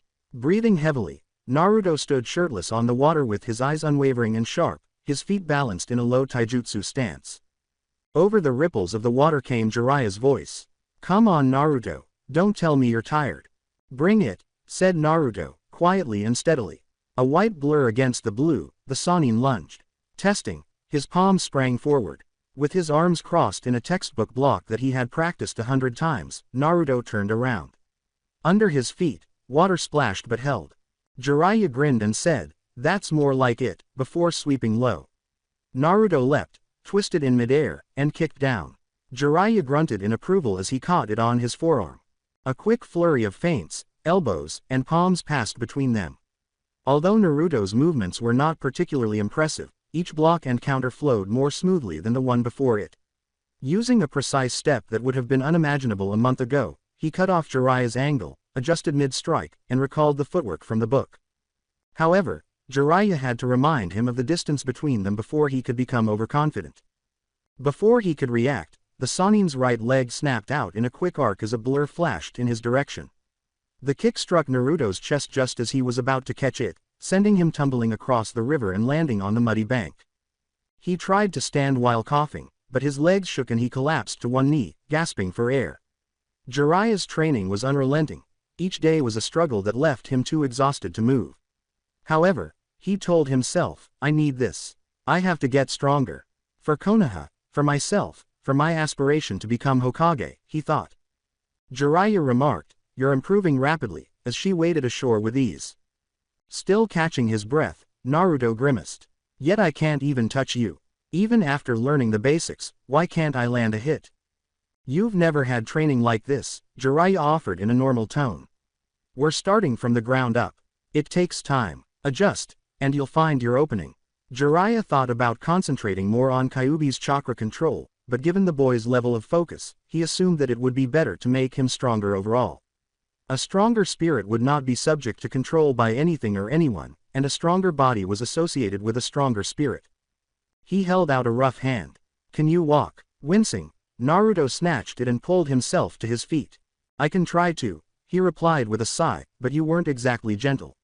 Were you this harsh with the last student who signed the Toad contract?" Jiraiya laughed. When he noticed the boy's unsteady legs, he knelt down and gestured with his thumb over his shoulder, saying, "You'll thank me later. Hop on." After a brief pause, Naruto climbed onto his back. He put his chin between Jiraiya's shoulders and put his arms around them. A calm warmth descended upon him as they began their journey back toward the village. "Is this what it feels like to have a father?" he whispered, almost too softly to hear, pressing his cheek lightly against the Sannin's back. Jiraiya didn't immediately respond, but Naruto could tell he had heard him because of the slight tightening of his shoulders. When Naruto unfolded the heavy scroll Jiraiya had handed him that morning, the afternoon sun had already begun to set behind the trees. Despite the Toad Sage's advice to rest, Naruto's mind was racing with ideas. The first half of the scroll listed well-known techniques, including some more complex ones like Clone Explosion Jutsu and Shuriken Shadow Clone Jutsu, as well as the basic Academy Jutsu. But something more intriguing caught his attention farther down: Jiraiya's trademark move, the Needle Jizo, Hair Torpedo Technique. Naruto smiled. Piece of cake. Once he grasped the chakra flow, the first 2 jutsu resembled his own shadow clone technique. However, the hair technique required a precise series of hand seals to carefully mold the chakra. Difficult, but manageable. According to what I've read, my clones are able to recall the experience. I can quickly become proficient in these if I have shadow clones that feed me their memories. The idea gave him a new sense of enthusiasm. Hours passed. As Naruto repeatedly made the hand signals, his chakra flared and settled until it felt natural, causing beads of sweat to form on his forehead. Jiraiya watched silently, high above, tucked away among dense branches. All he had intended was to give the boy one day's rest. Rather, Naruto trained as though his dream were dependent upon it, which in a sense was true. Jiraiya chuckled quietly as he watched Naruto start the hair torpedo seals. "You're good, brat, but there's no way." His eyes widened and the rest caught in his throat. Innumerable shining chakra needles formed as Naruto's hair grew longer and bristled. He sent them hurtling forward in a thick shelling with a sharp ram's seal. A splintered pincushion was all that remained of the target log. A gradual smile appeared on the Sannin's face. Feedback from shadow clones, of course. He's speeding up training by drawing on their shared memories. Like a son, like a father. He felt a rare rush of pride. This child is a wild card. Minato's brilliance concealed beneath his stubbornness. Naruto sank to one knee below, panting heavily. His limbs burned with chakra exhaustion. He swore quietly. The final technique, the clone explosion jutsu, would have to wait until his chakra was restored. He closed his eyes in silent satisfaction and sat with his back against a tree for the time being. My taijutsu is sharper than ever, and I learned 2 new jutsu in one day. Naruto, not bad. He sensed his chakra slowly returning as the twilight grew deeper. He got up and performed a series of taijutsu katas, shadow boxing invisible opponents, restlessly. His kicks cracked like distant thunder, and his fists cut the air in precise arcs. At his feet, sweat trickled into the moss. Jiraiya stayed hidden above, observing every action. He thought for a while about lowering himself to make fun of or commend the boy, but something stopped him. Naruto's drive and the quiet resolve that took the place of his typical bravado had a captivating quality. Whispering to himself, Jiraiya said, "This kid is a wild card, isn't he?" A tiny figure broke away from the darker shadows. Fukusaku croaked, indeed, and landed lightly on a branch. In the last of the light, the older toad's sage eyes gleamed. "The young lad has come far. What do you think drives him so fiercely?" Jiraiya answered, "I'd say that fight with the Uchiha opened his eyes. He's correcting every flaw he can find. Those books I gave him. They weren't just genin scrolls, they contained chunin and jonin level material. Maybe this is how I make up for lost time." Sensing more behind the words, Fukusaku cocked his head. "And yet something weighs on you." Jiraiya's eyes grew piercing. "What's wrong, sensei? Why are you here?" When Fukusaku said, "The great toad sage has had another vision," he did so critically. "The nation's in flames, with your old teammate at the center of it. Orochimaru." Between them, the name hung unspoken. Jiraiya's mouth clenched. "Where is that snake? Tell me and we end this tonight." Fukusaku's voice carried the serenity of centuries. "Easy, Jiraiya. We have a lead, yes. But don't let rage blind you. If you move, do so with clarity, not vengeance." Jiraiya let out a breath and forced himself to think. "Yeah, you're right. I'll tell the brat what he needs to know." The older toad questioned, "You think he's ready for something like this?" Just as the toad sage opened his mouth to respond, the ground itself spoke up. Birds were startled into flight and leaves were rattled by a deep boom that rocked the forest. Fukusaku and Jiraiya both lost their footing. With well-honed grace, the older toad leapt down. Less composed, Jiraiya yelled in surprise as the branch gave way and fell to the ground with an undignified thump and a clatter of branches. "Why yeah, he's ready," Jiraiya grumpily muttered. The rolling sound of Fukusaku's laughter reverberated throughout the clearing as he threw back his head. Naruto whooped in triumph below, his joyous cry almost overpowered by the older toad's laughter as he celebrated the successful use of his most recent jutsu. The forest came alive with the sound of cicadas and the slow, steady breathing of a person who was determined to get stronger as night fell. Jiraiya rubbed his aching shoulder and gave himself a tiny, proud smile, out of sight. He thought, "You're more than Minato's son. You are a completely unique individual." Asterism. The grassland. Beneath layers of black stone and damp earth, far from the sun, a secret laboratory throbbed with a silent, mechanical life. The smell of science perverted into something inhuman, a sterile, chemical tang that stuck to the skin. The entrance was an inconspicuous rise in a forgotten forest, a rough pile of rock and dirt. The heavy steel door hidden inside could only be opened by those who knew the secret code of seals. A narrow stairwell spiraling into silence was revealed as it swung inward, its hinges groaning faintly. There was a maze of long, white, sterile corridors below. The cold glow of the fluorescent lights above flickered and buzzed, creating agitated shadows on the walls. The low hum of distant machines was the only sound to break the silence as countless monitors glowed with shifting graphs and odd sigils. Glass tanks containing distorted specimens suspended in hazy preservative, their twisted bodies a mockery of life, were found in some rooms that resembled cruel museums. Others held massive, partially constructed devices whose shapes alluded to suffering. It was a place where ambition had become blasphemous, experiments had transformed men into objects, and the distinction between genius and madness had been blurred. Shimura Danzo strode in like a ghost. He went deeper until the laboratory opened into a large central hall, his black-clad cane hitting the floor in a slow, exact rhythm. Orochimaru waited here. With a clipboard in hand, the Sannin stood in front of a bank of monitors. Behind him, black fluid spattered the walls, indicating that an experiment had ended violently. He turned to greet his visitor, his yellow, slit-pupiled eyes gleaming in the sterile light. Orochimaru's voice was smooth over steel as he asked, "You brought what I asked for, Danzo?" His lips curled into a faint smile. Danzo narrowed the one eye that was visible. He had no faith in the man in front of him. Although the snake was helpful, danger encircled him like a second skin. Instead of responding, he nodded slightly. One of the masked root agents who was with him knelt down and touched the ground with a palm. The summoning seal expelled its cargo, a tightly wrapped corpse and several bound, still living captives, with a faint puff of smoke. The bodies thudded dully on the chilly floor. With an excited flick of his tongue, Orochimaru's smile grew. "Ah, to think we would go this far for power." Danzo calmly remarked, "Do not take my cooperation for admiration. I expect results. That is the only reason you remain valuable." Orochimaru's throat slithered with a low, amused laugh. "You forget, Danzo, I always deliver. Have you forgotten the gift I made of your right arm?" Danzo's gaze darted to and from his bandaged limb. "You succeeded once, yet this task drags on. How much longer must I wait?" "You must understand," Orochimaru said, approaching until the air was filled with the aroma of snake musk and antiseptic. "A perfect weapon is not forged like a common kunai. Every possibility must be weighed, every variable recalculated. Rushing would be unwise." Danzo gripped his cane tighter. "How many times must I tell you to watch your words?" Unfazed, Orochimaru laughed again. "And yet, there is nothing you can do to me, not really. I know your secrets, Danzo. I know things that could see you executed for treason many times over. After all, what would Konoha think if they learned you entrusted me with Minato Namikaze's perfectly preserved body?" Danzo's cane cracked as it hit the floor. "Enough." Smoke thickened the silence. They looked at each other for a long time, like two predators circling in the dark. With a voice like ice, Danzo finally asked, "When will my weapon be ready?" "Very soon," purred Orochimaru.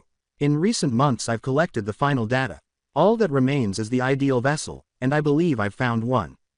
Danzo's gaze grew strained. "You have given no date." A slender smile. "Soon. Be patient, and your toy will be worth the wait." Danzo drummed his cane with gloved fingers, each tap a silent threat. "Patience is a luxury I no longer possess. I required this weapon a year ago. I will give you 1 month. No more." Orochimaru's smile grew angular. He was aware that Danzo was using the bait to get him to demonstrate his genius. He considered it a crude provocation, but one that worked on weaker men. He said loudly, "Very well. But remember, if you force the process, do not complain when the results are unpredictable." "Just get it done," Danzo said, his determination unwavering. Orochimaru's head cocked. "And our bargain?" Danzo answered without hesitation. "Fulfill your end, and I will fulfill mine. No charges from Konoha will trouble you. Your name will remain buried." The Sannin had hungry gleams in their golden eyes. "Good. Then we understand each other." Danzo lowered his voice to a rasp and leaned forward a little. "See that the weapon knows where its loyalties lie. It belongs to me and to Konoha." Orochimaru let out a low, happy laugh. "Always so possessive. You will have your toy, Danzo. But remember, every creation bears the signature of its maker." The humming machines were their only witnesses, and neither moved for a heartbeat. Two conspirators stood in perfect balance, each holding the other's darkest secrets, and both dangerous and necessary, bound by ambition and mutual blackmail. Finally, Danzo turned and strode toward the exit, his cloak sweeping the floor. 1 month, he said again, his voice resonating against the stone and steel. Orochimaru kept a smile on his face as he watched him leave. With one last reverberating clang, the door closed and the Sannin was alone with his machines and specimens. He traced the outline of something partially formed inside a nearby tank by running a pale finger along its icy glass. 1 month, he muttered, relishing the words as though they were a vow. Orochimaru's smile widened as his pale fingers moved over the mummy on the table. The sheet shifted slightly enough to show Minato Namikaze's marble pale face, which was motionless and unaging. The Sannin were darkly satisfied by the sight. Plenty of time, for perfection. Right, Kabuto. Kabuto's response was a combination of awe and obedience. Hi, Orochimaru-sama. Even I am amazed you could acquire and preserve something like this. Your brilliance is unparalleled. Orochimaru allowed the adulation to linger in the atmosphere like a toxic fog. Although he was always brilliant, this transformation of the fourth Hokage's body, the man who once stole his dream of the cage's seat, into a part of a brand new, perfect weapon, was as much art as science. Kabuto's mind wavered like darkness. Although he had been the unseen force behind much of Orochimaru's work, collecting data and DNA samples, his master had prohibited him from directly helping with the project's completion. Maybe that would change tonight. Kabuto said cautiously, I sometimes wonder why you exclude me from the final process. I could. Orochimaru interrupted him with a lazy look. This creation is personal. A culmination of many things: my revenge, my curiosity, my legacy. You will see it soon enough. Though curiosity and a faint hunger still blazed in his eyes, Kabuto bowed his head in respect. Sannin's snake smile became incredibly thin. And that fool Danzo doubts me. He thinks I can't build the perfect weapon. Once he sees it, Kabuto stated, he'll be more than satisfied. He had enough knowledge of his master to suspect otherwise. He will never really get what he wants from Orochimaru. Yes, Orochimaru whispered, stroking the lifeless face with a pale hand. But perhaps I'll decide to keep it for myself.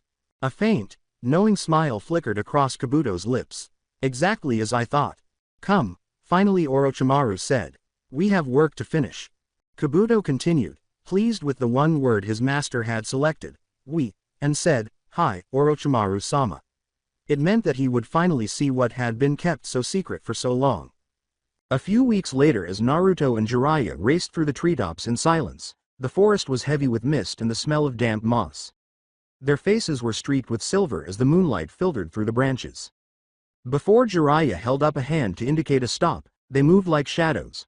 On a sturdy branch, they huddled together, looking out over a huge compound with high stone walls that faintly glowed with sealing runes. Jiraiya examined the entrance through his field binoculars. Standing on duty with their spears crossed and their weight shifting in boredom were 2 guards wearing standard-issue flak jackets. He looked at Naruto after lowering the binoculars. All right, kid, you said you wanted to prove yourself. Here's your chance. We need those guards taken out, quietly. With serious and piercing eyes, Naruto nodded. Yes, sensei. Don't make jokes. Not right now. Breathing in the cool night air, the guards at the compound gate leaned on their spears and conversed in low tones. Rubbing a sore shoulder, the taller one complained, it's unbelievable that the shift change is this late again. Supposed to be relieved an hour ago. Yeah, yawned to his partner. If they're not here in 10 minutes, I'm walking home. My wife's gonna kill me for missing dinner again. They both straightened when they heard a slight rustle in the brush. The taller guard looked off into the night. Did you hear that? The other said, probably just an animal, but there was a glint of discomfort in his eyes. What hit them would never be visible to them. With surgical accuracy, each of the 2 kunai that flashed from the trees found its mark. Before their bodies even touched the ground, the guards fell silently, dead. Jiraiya and Naruto landed softly next to the fallen men after emerging from the shadows. With practiced ease, the older shinobi pulled out his kunai and used a strip of cloth to clean the blades. Good, Jiraiya muttered, his tone tinged with pride. Quick and quiet. Naruto gave himself permission to nod tightly. For the first time, he realized he had killed someone. Why yeah, just like we planned. Without making a sound, they entered the gate, the barrier seals glimmering dimly as Jiraiya quickly disabled a detection tag with a series of hand signals. The compound's dim corridors, watchtowers silhouetted against the moon, and the subtle metallic odor of weapons and stored chakra made it seem like a sleeping beast. The air became more dangerous with each step forward. Master and pupil, however, walked in unison, their footsteps as quiet as the wind. With a steady heart, Naruto thought, this is it. It's time to demonstrate my progress. Asterism. Lab. Monitors and ceiling arrays hummed softly and mechanically in Orochimaru's secret laboratory. Chakra lamps. Icy blue light gave everything ghostly hues. Kabuto stood next to his master, steadily and precisely rebalancing formulas and verifying sigils. Only the faint hiss of venting gases and the drip of distilled fluids were audible.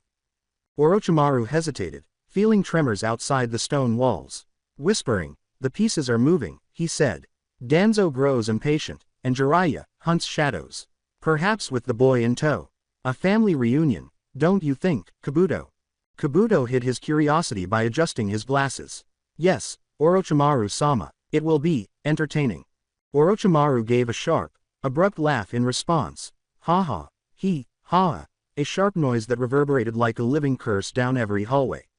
The walls appeared to recoil. Even Kabuto, who had grown used to his master's moods, experienced a chill.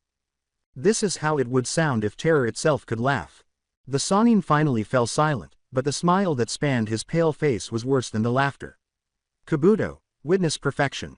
He brushed aside a curtain that was stained with blood. Kabuto gasped in surprise. It was obvious to him. He had witnessed glimmers of the prohibited blueprints and assisted in gathering the DNA. It was a completely different matter, though, to be so close and witness the fourth Hokage's body being used as raw material. Orochimaru's voice fell to a hiss of reverence. The man who stole my dream of Hokage will now serve it. He navigated a series of complex hand seals with his long fingers. On the floor, dark symbols flared. Kabuto noticed a faint crimson aura emanating from the corpse's skin. It was not human. Old, enormous, malicious. Orochimaru grinned broadly. Rise. It started out as a chill beneath the skin. The body then seized. Bone cracked and reformed with wet snaps as the legs grew longer. A tall figure with Minato's likeness contorted into an inhuman form stood on the table when it ceased moving once more. The creature was as tall as Orochimaru, with short, spiked blonde hair, but it had 4 arms that hung from its shoulders, each with the dormant remnants of a different bloodline, bones from one that were ready to sprout, the texture of wood grain from another that was slightly alive. Its chest was covered in chakra seals that shone like black brands. Its eyes opened, burning, bottomless, and red. Kabuto even took a step back, despite having dissected innumerable lives without flinching. Orochimaru spoke in a joyful tone. Isn't it magnificent? When Sasuke's eyes mature, I will inherit this vessel, 4 arms to weave jutsu and fight in close quarters, a body strong enough for Snake Sage mode, and Sharingan to perfect it. Perfection itself. Kabuto was able to speak. Hi, Orochimaru-sama, nothing you have made compares to this. False modesty didn't bother the Sannin. Indeed, even I, in my present body, cannot match its raw strength. The animal looked down at him. Behind those red eyes, something huge and menacing stirred. Orochimaru continued, his hands gripping the snake seal tighter to maintain control. You will obey me. There was no movement for a heartbeat. Then the air became heavier. Kabuto had never felt anything like the crushing wave of chakra that swept through the room. Steel tables screeched across the tiles, and the stone floor cracked. The smile on Orochimaru's face wavered. Whispering, this chakra, Kabuto's heart was racing. It's. With a soft tremble with each step, the creature left the table. It reached out to Orochimaru with one of its new arms. Its voice was quiet when it spoke, but it had an echo that was older and deeper than any human throat. Filthy human. The eyes of Orochimaru narrowed. He recognized the ancient, bestial cadence in that voice. A man's words conceal a demon's growl. In response, Orochimaru immediately poured chakra into the creature's body's cursed seals. Fire-like black markings attempted to take command. His own frail body was pricked by pain. Hissing, he said, "Be quiet, Kabuto. I have it under control," his brow beating slightly. However, it only lifted a second arm.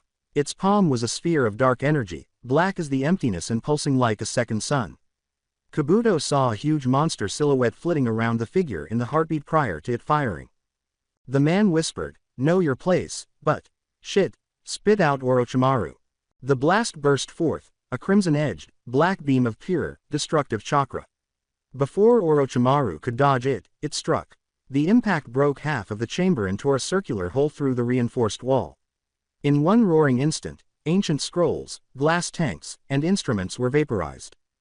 Kabuto stared horrified as the smoke faded. Orochimaru was crumpled in the debris, his right shoulder obliterated and his body ripped away from the waist down. Orochimaru-sama. Kabuto knelt down and approached his master. The creature didn't look at them again.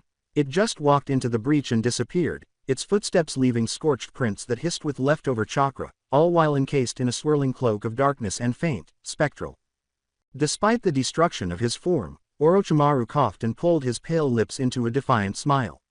His voice was raspy. I can survive this, but I underestimated the will that lived inside that vessel. Kabuto covered what was left of his master's torso with a sealing bandage. What was that? That monster that lived within his body. I thought I could control it, Orochimaru muttered. But now it has a new body now. Half awe at the disaster he had unleashed, half pride in his own boldness, his voice broke into a thin, wheezing laugh. Perfection is not mine to command. Asterism. Like the scream of a wounded animal, the siren's shriek ripped through the subterranean complex. Every hallway was flooded with the frantic color of red warning lights that pulsed against metal walls. Red code. Red code. Every employee leaves right away. The message was repeated over the intercom by a woman's voice, which was eerily serene, as though she were speaking from another planet. Sandals slapping against slippery metal floors, Jiraiya and Naruto ran shoulder to shoulder through the winding hallways. Above them, vents spewed smoke, and the pungent smell of burning chemicals pricked their nostrils. The sound of automated gates closing themselves reverberated far behind like falling guillotines. As another alarm went off, Jiraiya muttered, "Something's gone wrong," and looked ahead. This isn't for us. The coil of tension in Naruto's stomach tightened. Then what is it? A tidal wave of terrified people rushed around a corner before Jiraiya could respond, including mercenaries yelling for order, test subjects in half-cut restraints, and researchers in coats splattered with blood. Desperate to get away, they pushed and clawed past, their faces white with fear. There was a stampede in the corridor. "Move," a voice cried. "It's loose, it's loose." As the crowd roared past, Jiraiya and Naruto flattened against the wall. Naruto almost passed out from the weight of the bodies. He hissed, "What the hell did they unleash?" "Don't know," Jiraiya said, squinting, "but it's big." Instead of moving toward the exits, they forced their way deeper by pushing forward against the flow. The smoke grew thicker. Overhead, metal moaned. A low, inhuman rumble shook the floor somewhere up ahead. Then, boom. Like an earthquake, the blast shook the hallway. Steel fragments and dust fell. The air filled with choking grit, and lights flickered. Both the student and the master were stunned. Trying to see through the rolling black smoke, Naruto coughed hard. "Sensei, what was that?" A second tremor rocked the passage before Jiraiya could respond. Just ahead of something alive, something heavy had landed. The steel trembled under their feet. Inside the haze, a silhouette appeared. Tall, still, and perfectly balanced in spite of the floor's collapse. It was surrounded by slow, unnatural spirals of smoke.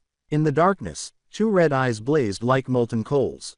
Jiraiya's heart began to race. He eased Naruto back a step by throwing an arm in front of him. "Stay behind me." It remained motionless. They were followed only by those red eyes. Jiraiya's deep, authoritative voice echoed. "Who are you?" For an instant, the only sounds were the hiss of burst steam pipes and the shriek of alarms. The lights above flared just enough to reveal the shadow's face as it moved forward. Time stopped. Hair that shines in the sun. A sharp, well-known jaw. The same lines of whisker that once left a young man's smile indelibly clear. Jiraiya's eyes grew wide until they were painful. His breath caught in his chest like a blow. His voice broke as he whispered, "Minato." With red eyes that never faded, the figure came to a halt. The sound of another explosion, far away and deeper in the labyrinth, seemed to respond with violence rather than words, but there was no response. Dust was falling like rain as the corridor behind them moaned under fresh strain. In Naruto's ears, his heart thumped. Disbelief rooted him to the ground as he took a step toward Jiraiya, every instinct screaming danger. Something was wearing the fourth Hokage's face, or he was alive. Unrelentingly, the alarms continued to sound. The red eyes glowed as they gazed at them more intensely. End of flashback. In his hands, Naruto examined the Uzumaki mask, its icy surface glinting in the torchlight. In his mind, the nightmare of Jiraiya's death and the recollections of his past conflicts with Orochimaru swirled like tempest clouds. When he did look up, his eyes were unreadable and flat. "Have you heard from your pet?" For a moment, Orochimaru's unwavering smile faltered. Unfortunately, no. Regrettably, it remains one of my rarest failures. Naruto sneered. Such failures don't remain failures indefinitely. Striking now would be the best way to put an end to that creature abomination if it had gotten stronger over the past 3 years. However, he was not deluded. A monster could evolve in 3 years. He briefly contemplated warning Tsunade. However, the idea vanished as soon as it appeared. Instead of chasing ghosts with me, she should concentrate on defending Konoha from known threats. Coldly, you know this, Snake, he said. Your time on this earth is limited. With feigned surprise in his yellow eyes, Orochimaru cocked his head. I didn't know my days were numbered, Naruto-kun. We're all mortals. Eventually the sword catches everyone. If you can still die, you're not immortal no matter what jutsu you've stolen. The smile on the Sannin's face faded. Age might be cheated by his soul transfer methods, but he was aware of the veracity of those claims. Orochimaru's voice became smooth and convincing before the silence could last long. Instead of standing as enemies, why not join forces? Konoha will hound you. Other nations will follow. You've survived this long only because you hide. With me, you could act freely. Naruto chuckled incredulously for a brief moment. So that's your game. Make me an outcast, then offer yourself as savior. No wonder your followers cling to you, they have nothing else. Even though Orochimaru's golden eyes glowed, he didn't press. A pity. I thought Sasuke-kun might gain a training partner to sharpen his Sharingan. Naruto's face remained unchanged. He turned to go, saying, I've no particular interest in the Uchiha. If that's all, I'll be going. The air was filled with a crackling hiss of lightning. Just in time, Naruto's wind barrier swung into position. Just inches from his back, sparks rained from an unseen wall. His eyes narrowed as he turned slowly. In the hallway, Sasuke stood with Sharingan spinning and his sword blazing with lightning. His voice was even sharper, and his eyes were icy. Seems you're better than before. Naruto said in a flat, nearly bored tone, Sasuke. He returned his focus to Orochimaru. You haven't trained him well. My chakra alone is more potent. The words had a profound effect. The Uchiha's scarlet eyes flashed with rage. The storm of wind between them resisted his attempts to pour more chakra into the blade.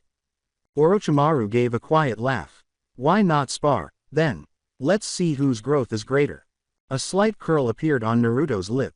That's funny. To think the last Uchiha heir would sell himself to a snake for scraps of power.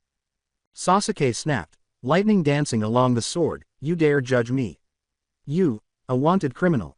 Don't make me laugh. Naruto turned as though to go, saying, this is a waste of time. Sasuke's roar reverberated through the stone passage, are you mocking me? With razor-sharp eyes, Naruto glanced back over his shoulder. The proud Uchiha clan destroyed by one of its own. And its lone survivor, sells his body to Orochimaru. Tragic. Crimson flared in the Sharingan. Sasuke disappeared in a flash. Steel gave a hiss. With a sword at the blonde's throat, he suddenly reappeared in front of Naruto. Every word Sasuke spoke was tinged with rage. You should be grateful you're not my enemy, he said. Naruto gazed straight into those tomos that were spinning. All he did was raise one finger and push the blade away. Silently, maybe I'll indulge you, he said. For old time's sake. The subsequent heartbeat strained and then broke. The image of Naruto flickered and disappeared. Sasuke's gaze expanded, too quickly. His only warning was a sudden pressure at the back of his neck. With a violent twist, he narrowly avoided the blow that would have ended the match. With effortless precision, the blonde caught his counterkick on Naruto's wrist as it sliced through the air, aiming for his shoulder.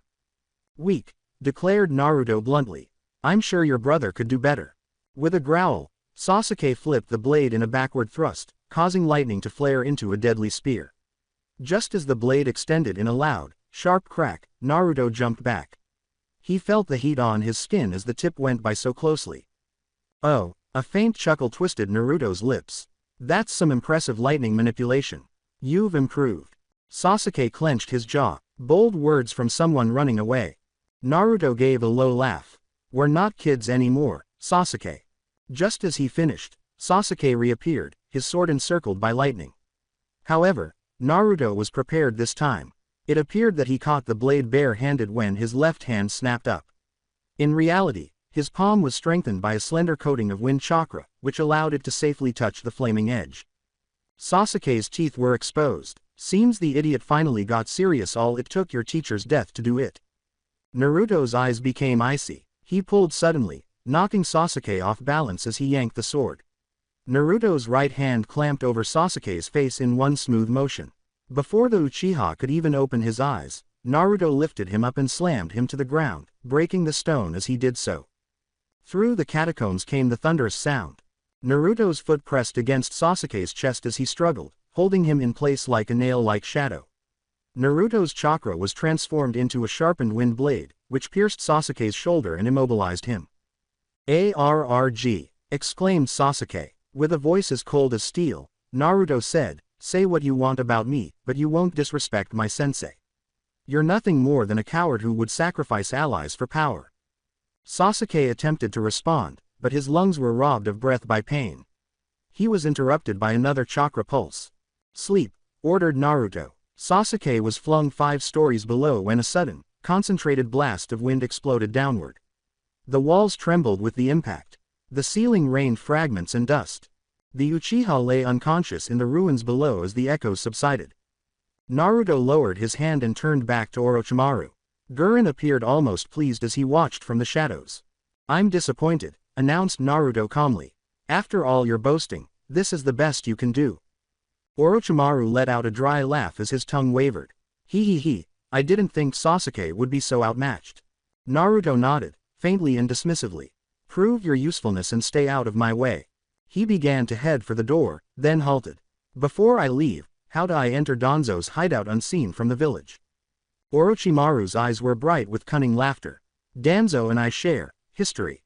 He wanted me dead once. Perhaps it's fair I share something in return. I survived. Now I wonder if he will." The air was hissed by a scroll. Naruto used one hand to catch it. He said, "I'll show you personally soon," as his figure vanished into the catacombs, shadows.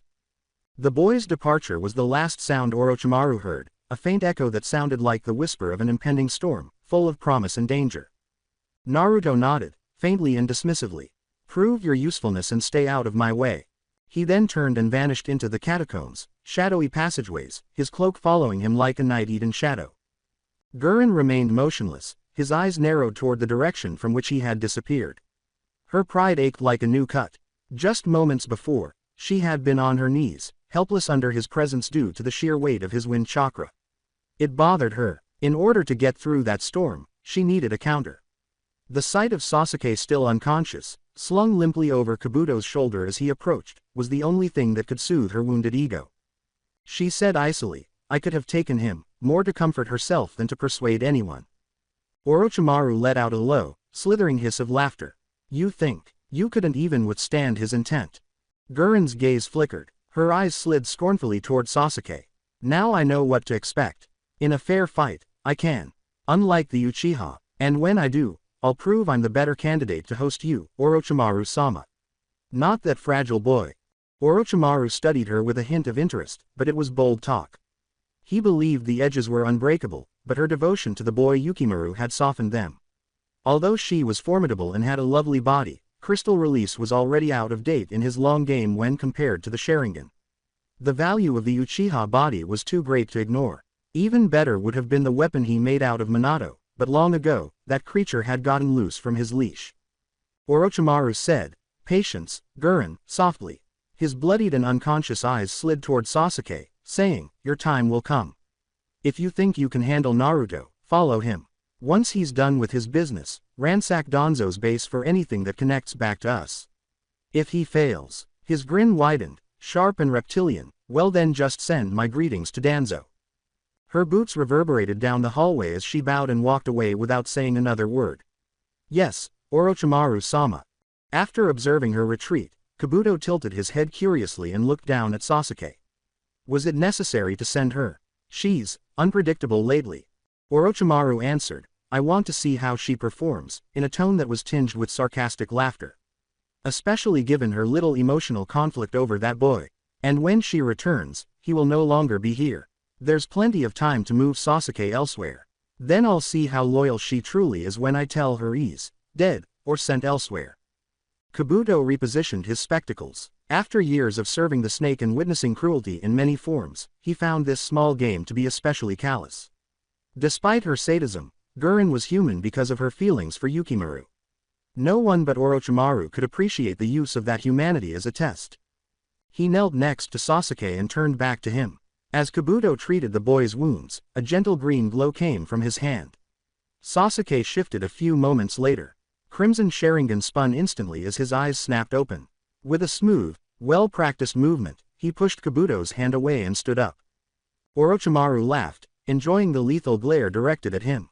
"Kukuku," he said. "Why the foul look, Sasuke-kun? Bad dreams." Sasuke spit out, "You promised me power. And power I have given you." Sasuke snarled, "Apparently, it's not enough. If you have nothing else to give, I'll leave." Orochimaru's smile remained unwavering. Now, don't be hasty, Sasuke-kun. That wasn't a fair fight. You didn't even use your cursed seal. If you truly want more power, I can give it to you." He made no reference to Naruto's Jinchuriki status. Sasuke's pride was already brittle. Bringing that up would only make him less loyal. However, not even Orochimaru had anticipated Sasuke's defeat.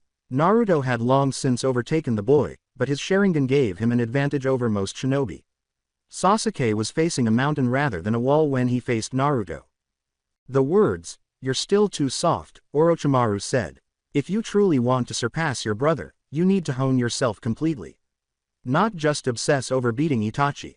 Sasuke's jaw tensed, but he ignored the jab. "Before our battle, you talked about a pet. Who is he? Is he stronger than you?" he asked abruptly before the silence grew thick. Orochimaru hissed a laugh after blinking. Sasuke had heard that, of course. His golden eyes gleamed as he leaned forward a little. He remarked nonchalantly, "It was Naruto Uzumaki's father." Sasuke's gaze expanded. The smile of Orochimaru widened. "But now, he's something else. A monster. One that the organization your dear brother belongs to will hunt soon enough. Naruto is not far. If you really want answers, you could chase him." Sasuke shot him a venomous glance. Orochimaru was on the verge of expecting the boy to attack him. Rather, without saying a word, Sasuke grabbed his sword and stalked off. Now he would not follow Naruto. He would withdraw to his quarters, ponder, hone his sword, and feed his bitterness like a dying fire.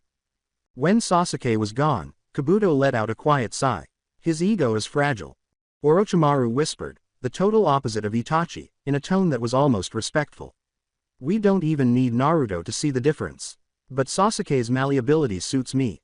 If he were as straightforward as Naruto, he'd be far harder to control." Kabuto's head cocked. "Why didn't you fight Naruto yourself, Orochimaru-sama?" "Simply put, I wanted to see Sasuke's improvement," Orochimaru replied. "There's still room for growth. But, I didn't expect Naruto-kun to handle him like that." "Jinchuriki," wrote Kabuto. Orochimaru gave a headshake. "It's not just that, he's Uzumaki. Their chakra and vitality have always been monstrous. And he's clearly pursuing that creature in the Akatsuki. One way or another, that benefits us." His grin widened. "Chaos is opportunity." Kabuto repositioned his spectacles. "The Uzumaki, like Karen." Orochimaru's eyes glistened as he said, "Exactly. Now, imagine this. Danzo sitting in his little underground throne, thinking himself untouchable. What happens when someone like Naruto comes for his head?" Kabuto scowled. "It won't be easy. Danzo is a difficult man to deal with." With a smile that resembled a viper coiling to strike, Orochimaru leaned back. "Let's make things interesting. Send word to Danzo. Tell him someone's coming for him. Don't say who." Kabuto's brows went up. "Still angry that he turned on you after you left Konoha?" "He was quick to abandon me when the truth came out," Orochimaru growled. "But I survived. And now, I intend to enjoy the show. Danzo has failed to sway Aiwa, perhaps we can." Kabuto grinned. "Would Konoha survive something like that? It's not what it used to be." Orochimaru grinned wildly and eagerly, saying, "If it falls, then it falls." "And Naruto?" "Perhaps nothing," murmured Orochimaru. "His hands are already full." Asterism. Alongside Naruto. As he left Orochimaru's hiding place, Naruto exhaled a long, slow breath that curled into the night air and slipped his hands into his coat pockets. The dirt road in front of him was silent, deserted, and never-ending. The silence was too much a reflection of his life. By themselves, He had become accustomed to, almost welcomed, this solitude. The only relief had been his time at Mount Myoboku, where he was a student rather than a symbol or a weapon to be hunted. A future sage. There were no masks to wear, no whispers behind him, just the croaking chorus of toads. However, he had returned to his disguise as the savior, the outlaw, and the fugitive out here in the world. For what length of time would he have to continue down this road? How long could he continue to act as though the warmth and assurance mask wasn't getting heavier every day? He had no mask, at least not among his friends who were still alive in his memory. He discovered his calling in the warmth of their laughter, to build the world his sensei had imagined. He let out another sigh, exhausted. The land of water, his next destination, was looming in his mind. The bloody mist, to be precise. Civil war shattered the nation. An ideal environment for hiding and, more significantly, a possible information source. Uncomfortable but essential, he would no longer have to hide from Konoha's hunter Nin, which was the only comfort. Old wounds would be rekindled by his presence in the leaf. He didn't want his old friends to see him as a criminal or as a reminder of the Sanin's demise after all. He would prefer to be a ghost. But, he muttered, his eyes hardening, in the world of shinobi, to be helpless as a curse. He thought about the innumerable people Orochimaru had taken, lives thrown away like failed experiments, children transformed into warped weapons. It served as a reminder that unbridled power breeds monsters. Nevertheless, helplessness beckoned disaster. Then a voice slid through his mind like dark velvet. You could have just killed the Uchiha. Naruto squinted his eyes. Its voice continued to bleed through even after he spent years honing his seals and fuinjutsu to silence the fox. Under Fukasaku's tutelage, he had strengthened his mind and layered chakra chains on his soul, but the beast's evil was patient and constantly observed.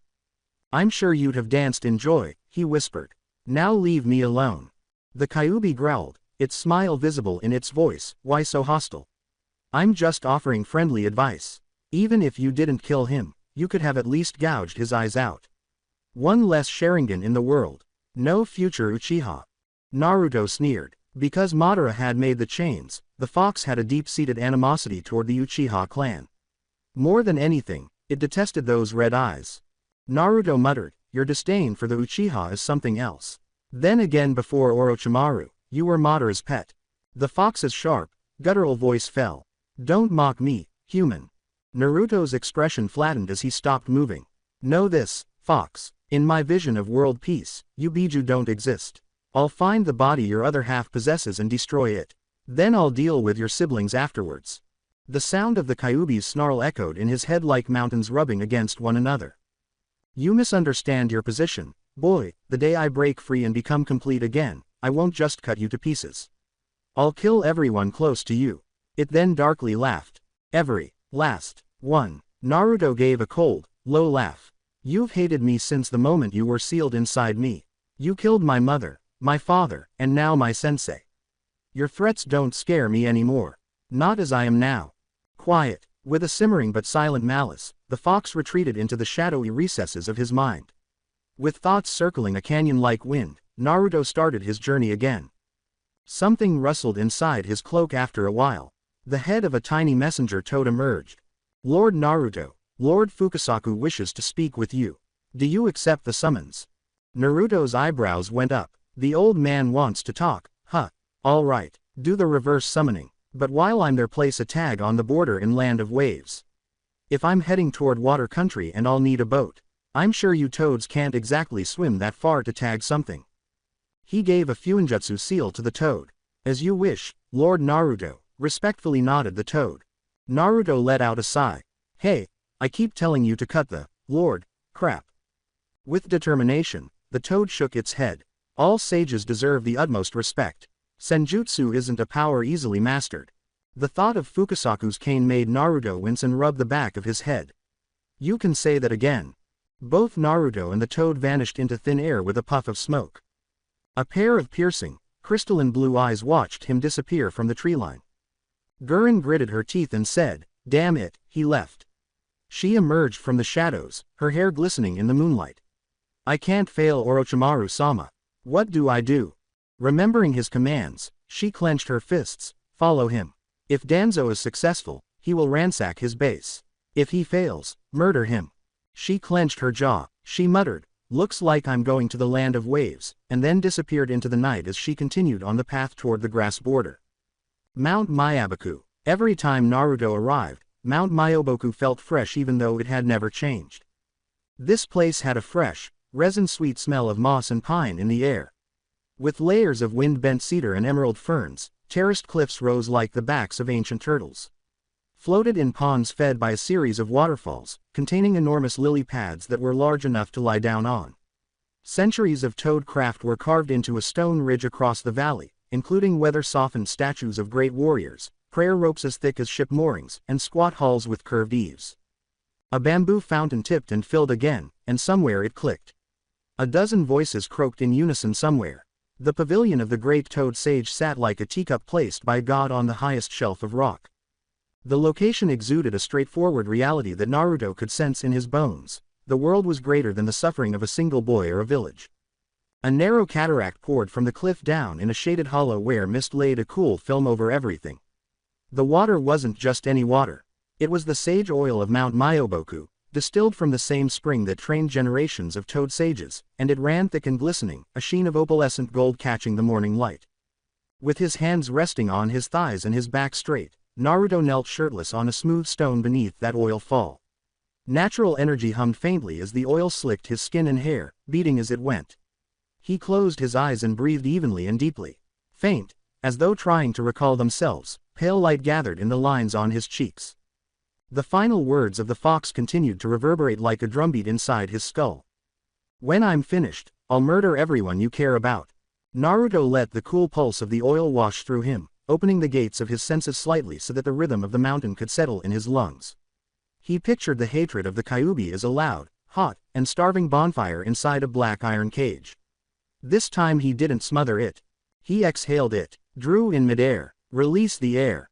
Let the fire fade in the distance from the distant sky, the trees, the ponds, and the ancient stones. He whispered to himself, steady, the word fading in the rain. Steady and small. The minutes went by. Instead of flying away, a dragonfly landed on his shoulder. The oil hissed and trickled. Naruto released it after the faint orange rings appeared around his eyes and sage mode touched down for a single heartbeat, being cautious not to overfill and to maintain the distinction between his own chakra and the mountains. He had no intention of becoming a statue. His purpose was to put an end to the commotion and replace the fox in its corner. Not bad, Naruto-chan. His eyes opened. With his hands folded behind his back and his eyes warm beneath their mossy brows, Fukasaku stood at the edge of the basin. The oil runlet behind him broke into threads and pattered into a shallow pool filled with green duckweed coins. Oil water slid off Naruto in sheets as he stood up. He picked up a towel from a flat rock, wiped his shoulders and face, and left the spray behind. He said, "Old man," in a quiet voice. "You wanted to talk." Fukasaku leapt to a stool close by. "Yay, sit a spell." Cross-legged on the stone, Naruto did. Goosebumps could be felt in the cool air. It didn't bother him. He was awakened. "The mountain's been quieter than usual," Fukasaku remarked, looking up at the falls. "Quiet like this means something loud is coming." Naruto gave a nod. "I felt it too." Fukasaku took a moment to examine him. "I'm surprised you came as soon as Kichi-kun told you I was calling. Now then, what's the update on things?" Not even Naruto deflected. His voice became sharper and no longer carried the tone of a teenager as he said, "I'm leaving for water country. The bloody mist. I've got a lead on that thing Orochimaru lost, the one wearing my father's face. If it's there, the war will cover its tracks. If it's not, I'll end the war and try to make alliances for the leaf." Fukasaku bobbed his throat. He had witnessed far too many storms begin with such a sentence. That isn't a small task. Silently, Naruto's hands gripped his knees and he said, "It can't be helped. The Kyuubi is not bounded by a seal anymore. Stopping it is the only way to keep that promise I made to Jiraiya. After that, I start on Akatsuki." The mist was lifted by a breeze, revealing a portion of the verdant valley below. As he watched, Fukasaku considered the boy's words and the resolve of the man within them. "You mean to go alone?" Naruto uttered, "I mean to go unseen, alone as part of that. If I bring a team, I bring a signal flare." Fukasaku gave a tongue click. "You'll need eyes, ears, the right current, or you'll swim in circles." Naruto's thoughts shifted like a map unfolding as he said, "I'll put tags along the coast. Land of waves first. Once I have a boat and a friendly dockmaster, I'll probably move inland under a false banner merchant guard. The borders are being devoured by the civil war.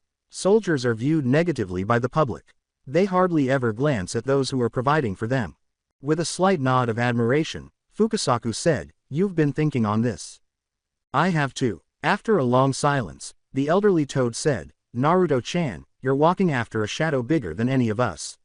His voice had become softer with the rasp of years. Gazing at the pool covered in oil, Naruto said, "I know." And after that, Fukasaku continued, "Are you willing to abandon your hiding place and begin hunting the Akatsuki? One by one." "In any case, they're hunting me," Naruto said, his jaw clenched. "Selecting the conditions is preferable. In pairs, they move. From Jiraiya's notes, I have examined their patterns, routes, and preferences. I refuse to battle them where they are most powerful. Until they are forced to relocate in the open, I will break their bonds, money, safehouses, and messengers. I then disassemble them." With a tremor of nerves beneath his pride, Fukasaku exhaled. Jiraiya believed in plans like that. He turned to face Naruto and said, "He trusted you to finish what he started. Big, messy ones that cleaned the world if you stuck with him.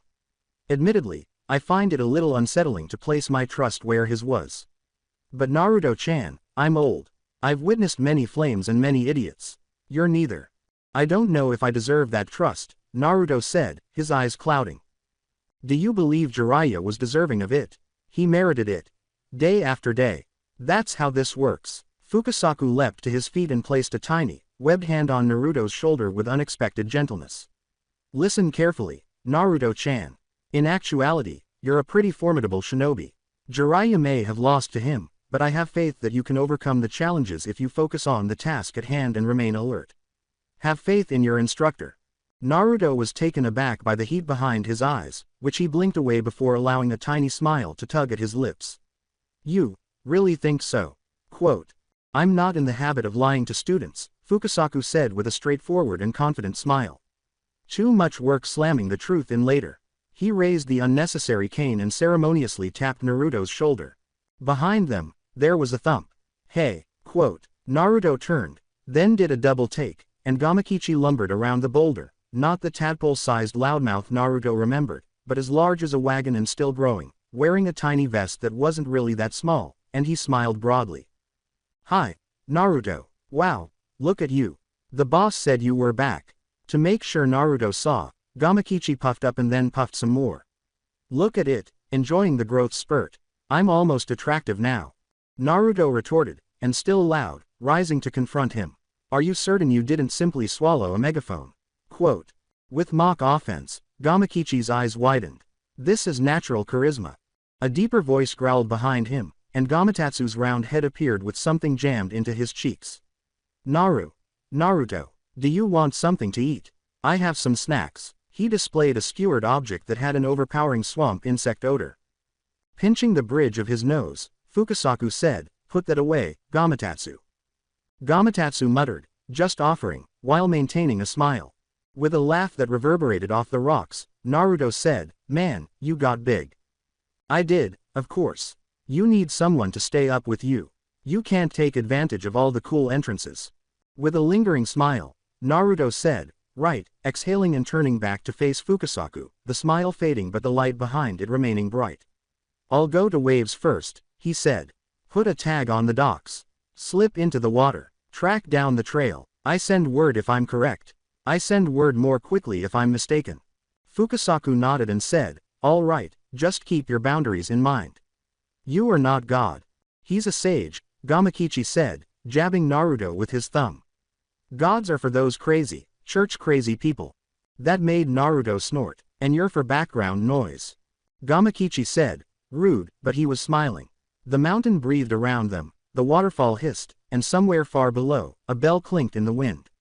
For a few minutes, they stayed there, an old toad with centuries in his eyes, two younger ones jostling each other like brothers, and a boy who had walked too far too fast and still found a reason to smile. Finally, Naruto rolled his shoulders and said, "All right, time to go." "Time to move," Fukasaku said, squeezing his shoulder again, "and time to come back." "I will," declared Naruto. With a conspiratorial slant, Gamakichi said, "Bring snacks." Gamatsu went on, not that, appalled by his own skewer. Reaching for a travel cloak, Naruto shook his head and said, no promises. For a brief moment, it seemed as though nothing in the world was beyond repair, but then the mountain leaned back into its silence, and the road beyond Myoboku beckoned, fog, sea, and the hunt ahead. The laughter drifted up into the mist, light as the spray off the sage oil.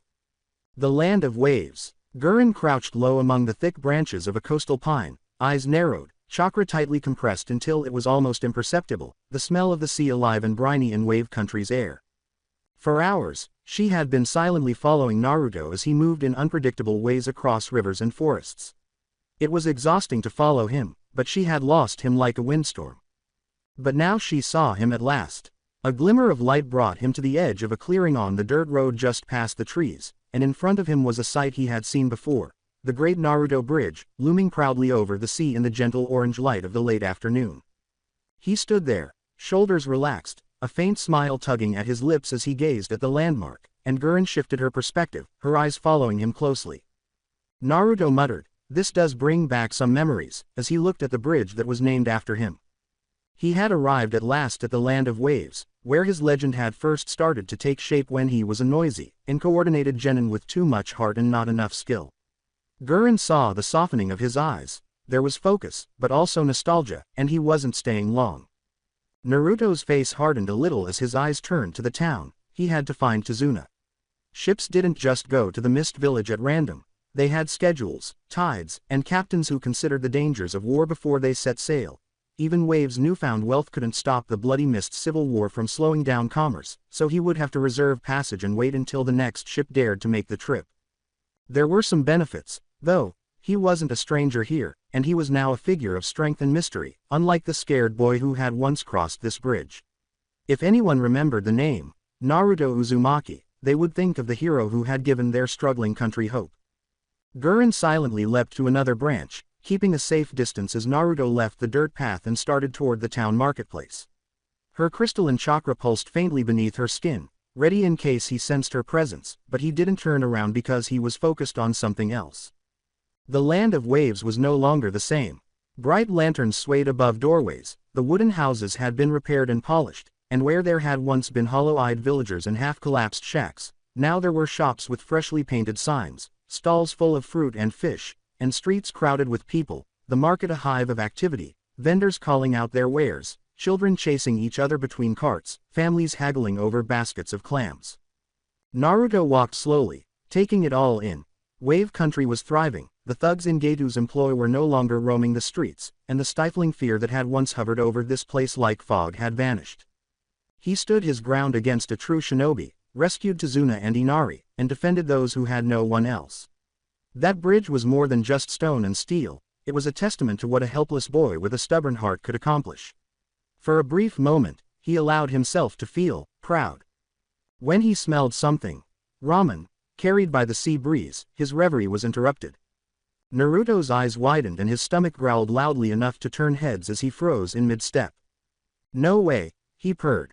This smelled like the real thing. Rich broth with sizzling pork fat, garlic, miso, and perfectly balanced noodles, something he hadn't smelled in 4 years. His mouth watered at the first whiff, and for the first time in a long time, his former self showed through. He started jogging without thinking, squeezing through the crowds toward the source, where lanterns hung overhead, illuminating wooden stools with warm golden light, and a small ramen stand sat at the corner of a busy intersection, steam curling into the air from its pots. Like a man returning to a hallowed shrine, Naruto took a seat at the counter and said, "Hey, old man. Give it your all for me," he said, beaming broadly. Despite his curious expression, the owner, a stocky man with salt and pepper hair, grinned and said, "Coming right up." After a few minutes, he was presented with a double miso ramen with extra pork, the noodles thick and springy, the broth glistening with oil, and the pork slices almost melting at the edges. Naruto clasped his hands together in gratitude and then tucked in with unbridled appetite. With his eyes half closed in bliss, he muttered between slurps, "It's been too long." He didn't care who looked, because this bowl was everything right now. Gurren scoffed at the scene, watching it unfold from her hidden perch on a rooftop with a puzzled frown, not expecting the notorious traitor Naruto to get giddy over noodles. Inari had grown, and the years had transformed the shy, resentful boy into a self-assured young teen, dressed neatly in a school uniform, his steps sure and swift. A boy with a backpack slung over his shoulder walked home from school, his hair dark, his face a little rounder than before, but his eyes bright and sharp. Like he always did, he walked past the ramen stand, but this time he noticed something. A blonde hair flash. The back of the figure was unmistakable, with the unkempt blonde hair and the way he leaned forward over a bowl of ramen like it was his only friend in the world. He stopped, his breath caught, and he turned slowly, his heart pounding, as if he were afraid he had imagined it. Naruto, he muttered. The man pivoted. Time folded in on itself for a moment as Naruto froze in the middle of slurping, broth dripping from his chopsticks, his eyes fixed on the boy's face. Inari. Naruto's voice wavered between astonishment and longing. After years of stories, rumors, and memories, the boy's backpack fell out of his hand and landed softly on the dirt. His eyes widened and glistened as he realized that this was not a dream. The hero of Wave was sitting at a ramen stand, seemingly unconcerned, as if he had never left. She had not yet been spotted, but Naruto's senses were no joke, and if she approached any closer, he might pick her up. Gurren watched from above, her piercing eyes never faltering. The emotional reunion might have softened other hearts, but she wasn't here to reminisce. Orochimaru had sent her to observe, and if necessary, interfere. She stayed, for the time being. Asterism. As the sun sank below the horizon, lanterns flickered to life along the streets, casting warm glows over the cobblestone paths, and Naruto walked alongside Inari, their pace leisurely, the boy carrying his backpack over one shoulder and looking at the older shinobi with awe and familiarity. The walk through Wave Country was bathed in soft amber light. Inari remarked, "So, you really came back," as if he was still in shock. With a slight smile, Naruto said, "I guess I did. Wave now has a different appearance. You guys did a great job." With a proud smile, Inari puffed up his chest a little. "We all did. The village has prospered ever since Gedu left. Mom and Grandpa put a lot of effort into rebuilding. Additionally, I chose to pursue engineering as my field of study. Like Grandpa, I want to construct bridges." "You did, of course," Naruto said with a laugh. "I suppose I impressed you more than I anticipated." "Maybe a little," the boy said with a laugh. "You know, you're a bit of a legend here. The day you and your team saved us is still talked about by everyone. Although their Zabuza impressions are awful, the Academy's children occasionally even act out the fight."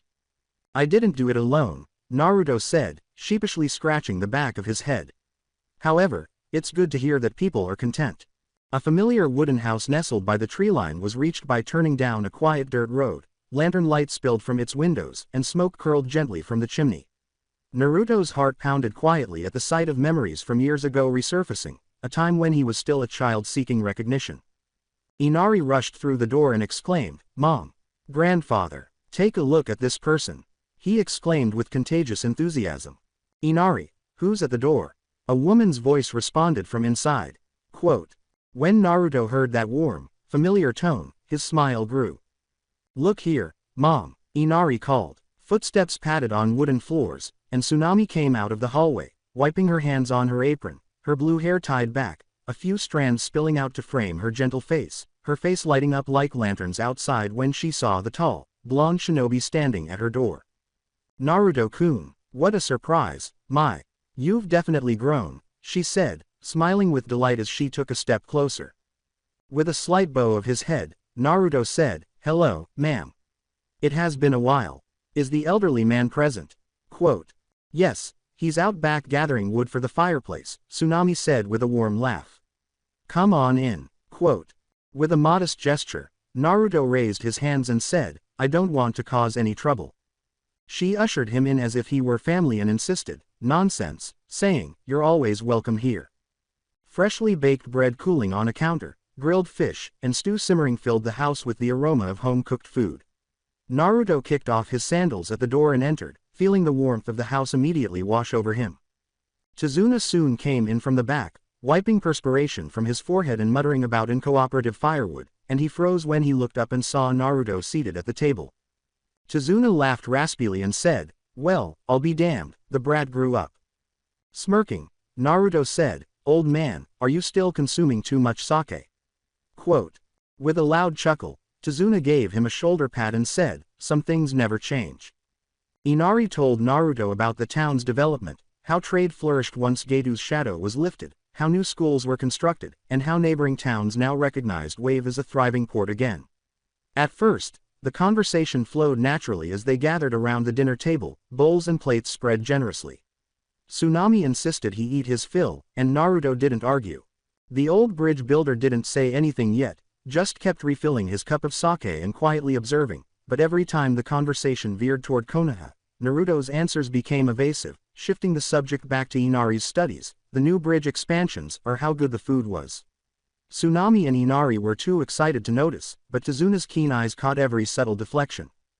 The room erupted in laughter as Naruto jokingly challenged Inari to an arm wrestling match and then purposefully let the boy win, saying, "You've gotten too strong for me." The warmth of dinner enveloped them like a blanket. Naruto gave himself permission to relax for the first time in a long time. The house became quiet later that night, with the fireplace crackling softly in the corner and shadows dancing on the wooden walls as Tsunami and Inari retired to their rooms, their excitement finally fading into sleep. While Tezuna lit his pipe and took a slow drag before breaking the silence, Naruto stayed seated at the kitchen table with his cloak draped over the back of the chair. The old man exhaled smoke and said, "All right, kid, why are you really here?" The leaf did not send out a mission notice. With his elbows resting on the table, Naruto sighed and said, "I figured you'd notice that. I built that bridge with my own hands," Tezuna replied. "I know when shinobi show up, it's either for work or trouble." After a moment of staring at the table, Naruto replied, "I need a boat to get to the land of water. I am unable to use the official channels. I am now somewhat of a wanted shinobi." Calm but heavy, the admission hung in the air. Tezuna took another drag, nodded slowly, and blew smoke toward the rafters without flinching. HMPH, even though you've matured, trouble still finds you, don't you? Quote. With a faint, weary smile, Naruto said, something like that. Some truths were too heavy to drop at a family's dinner table, he said, without going into further detail about Orochimaru, Danzo, or the abomination wearing his father's face. With his pipe between his teeth, Tezuna leaned back in his chair and said, "I can assist you." However, Naruto's eyes grew piercing. "Name it." "There's a bandit camp not far from here," the old man said, his eyes gleaming with the same cunning that had once outsmarted Getu. Been causing the village a great deal of trouble by obstructing supply routes, taxing roads, and even harassing fishermen at sea. Recently, they have become more daring. "I'll get you your boat if you look after them." No inquiries were made. With his arms crossed and the deal solidified in his mind, Naruto leaned back and said, "Consider it done." "I thought you'd say that," Tezuna grunted in satisfaction. "Tomorrow, I'll sketch you a map. Perhaps 40 men make up this nasty little group, but you've encountered worse. Just be careful not to level the forest in the process." With a slight smirk, Naruto said, "No promises, old man." The sound of their quiet laughter blended with the crackle of the fire. The boy who once vowed to protect his family was now a man walking a heavy road. Tezuna studied him for a moment longer, taking in the cloak, the slight weariness in his eyes, and the strength that radiated even when Naruto was at rest. He didn't know the whole story, but he sensed something big was going on behind the scenes, but he didn't press. And Tezuna would give him the comforts of home, without asking, at least tonight. Asterism. Haku and Zabuza Momochi's simple stone markers stood in solemn silence, surrounded by tall grass and the whispers of the wind, while the full moon hung high over the land of waves, casting its pale silver light across the clearing and shimmering across the surface of the nearby sea, stretching into the night like a pathway of ghosts. Alone, Naruto stood in front of them. They were his first true enemies, but they were also among the first to make an impression that went deeper than any blade. The air was still, heavy with memories. His cloak fluttered lightly in the breeze, but he stayed motionless, his eyes fixed on the names etched into stone. It was here, on this soil, that the boy named Naruto Uzumaki first realized what it really meant to be a shinobi. He could still clearly recall their faces. The boy with the mask and soft eyes who spoke of strength born of love, the demon of the mist, cold and vicious but human enough to cry for his fallen tool. He wouldn't trade these memories for anything because they were etched into his being. With his hands sliding into the pockets of his cloak, he exhaled quietly. He whispered, "It's weird to be standing here again. A lot has changed. Nevertheless, it feels exactly the same here." Faint echoes of shouting, clashing steel, and a boy's frantic plea to preserve what was valuable were carried by the sea's salty breeze. Only when you have someone precious to you, can you become truly strong. Those were Haku's words, the kind that carved themselves into the bones, unshakable, and that came up like a ghost whispering in his ear. It was pain in the worlds they were born into that shaped both Haku's and Naruto's paths. Despite everything, Haku had chosen Zabuza, while Naruto had chosen Konoha. For a moment, he closed his eyes and allowed the past to play behind his lids. He saw the mist, the broken bridge, the lightning blade of Kakashi piercing Haku's chest, and Zabuza, battered and bloodied, using the last of his strength to cut through Getu's men before collapsing next to the boy he had once called a tool. For what was valuable to them, they had given their lives. His parents also did. Jiraiya did the same. The moonlight caused Naruto's knuckles to whiten as his fists clenched at his sides. All of them, Jiraiya, Minato Namikaze, Kushina Uzumaki, Haku, and Zabuza, had given their lives for their passions, but as Naruto looked back on it now, one realization hit him like a chilly blade. Because they lacked the strength to prevail, they had all perished. Even the Sandaime Raikage had repelled a Biju barehanded for days. Madara would not have given his life to defend someone, he would have simply crushed the threat, and Hashirama would not have died sealing the Nine Tails. Instead, he would have subdued it. His father and sensei sacrificed their lives because they had no other choice, but this new generation was weak in contrast, relying more on sacrifice than power. That was not Naruto's fate, and he refused to accept it. He would not pass away in the same manner, not before his dream came true, not before bringing this broken world together. He had no bloodline, no special eyes, no divine gift, but he had a will, and that was enough to forge his own strength. His sealing skills, or Fuinjutsu, the pride of the Uzumaki, had opened new possibilities, and his mind briefly wandered to the potential within his grasp. His mastery of wind release had already surpassed most in the elemental nations. I can rise above if I perfect my sage mode and master my seals. I must. He wasn't naive enough to know that death would eventually find him, but he would make sure it happened when he wanted it to. The only sound in the forest behind him was the distant chirp of insects, but Naruto wasn't really alone because Gurren was hiding among the branches, cloaking her chakra to a whisper, and her crystalline eyes were watching him with keen interest. She had followed him from the edge of wave for hours, expecting to find him meeting with informants, gathering intelligence, or getting ready for some secret operation, or to hear anything at all about his plans. Rather, she discovered him standing by himself, pondering, at two graves. Orochimaru wants me to find this man. He appears to be more of a morning man honoring ghosts than a danger, she thought, frowning slightly. Once more, Naruto opened his eyes and gazed at Haku's tomb. But all alter their meaning. Your words still hold true, Haku, he whispered. Death shouldn't be the price of defending what is valuable. It should entail having the strength to ensure that nobody has to perish. You were strong, he said, turning to face Zabuza's grave. But ultimately, even you were unable to safeguard what was most important. I will not make the same mistake twice. Not for my pals, not for my community, not for this world. The land itself seemed to be listening as the wind increased, rustling his cloak. He straightened up and gave the graves one final glance, and for a brief moment, the moonlight's reflection gave the impression that two figures, a tall man with a huge sword slung over his shoulder and a boy wearing a mask, were standing next to the stones, watching him. A tiny, resolute smile formed on Naruto's lips.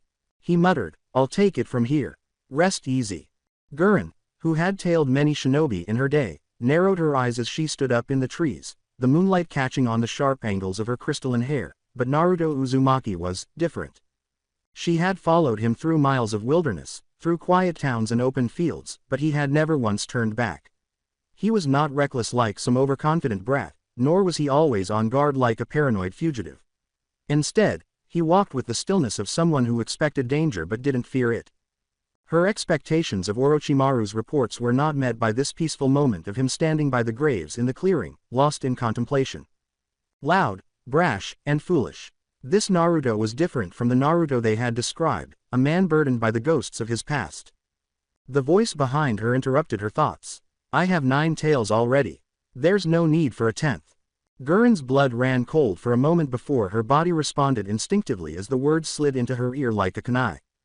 A wall of slicing wind flared between her and the intruder, sending out a violent gust that blew her hair back as she whipped around, her crystal blade materializing mid-spin with a sharp shing. As it arced through the night air in a perfect 360 sweep. Her eyes grew wide, A wall. Quote. She flipped backward off the branch, landed lightly on the forest floor, and slid into a combat stance. She detested being caught off guard, and her heart pounded with annoyance rather than fear. He was there when she looked up and scanned the branches. In the silver moonlight, Naruto stood on a high limb with his arms folded across his chest, his face composed, almost bored, as though this whole situation were a hassle. How? She whispered. He was still standing close to the graves, and now he was here too. She had been observing him the whole time, and his chakra signature had not changed, even though she had stretched her senses moments earlier. She realized she had a clone. What matters most, Naruto said in a tone of subdued authority, is not figuring out how I tricked you, but how you intend to escape this situation unscathed. Her teeth clenched at the casualness of the threat. I'm not as easy to take down as that whelp, Sasuke, she retorted in a sharp, low voice. He said calmly, I never said you were, but you're a strong kunoichi. Orochimaru keeps you close because of this. However, I don't need a 10th tail. You have sufficiently followed me. Was he, ignoring her? Her jaw tightened. Orochimaru had given her clear instructions. Follow him, watch, and take advantage of any chance to learn more about Danzo's hiding place.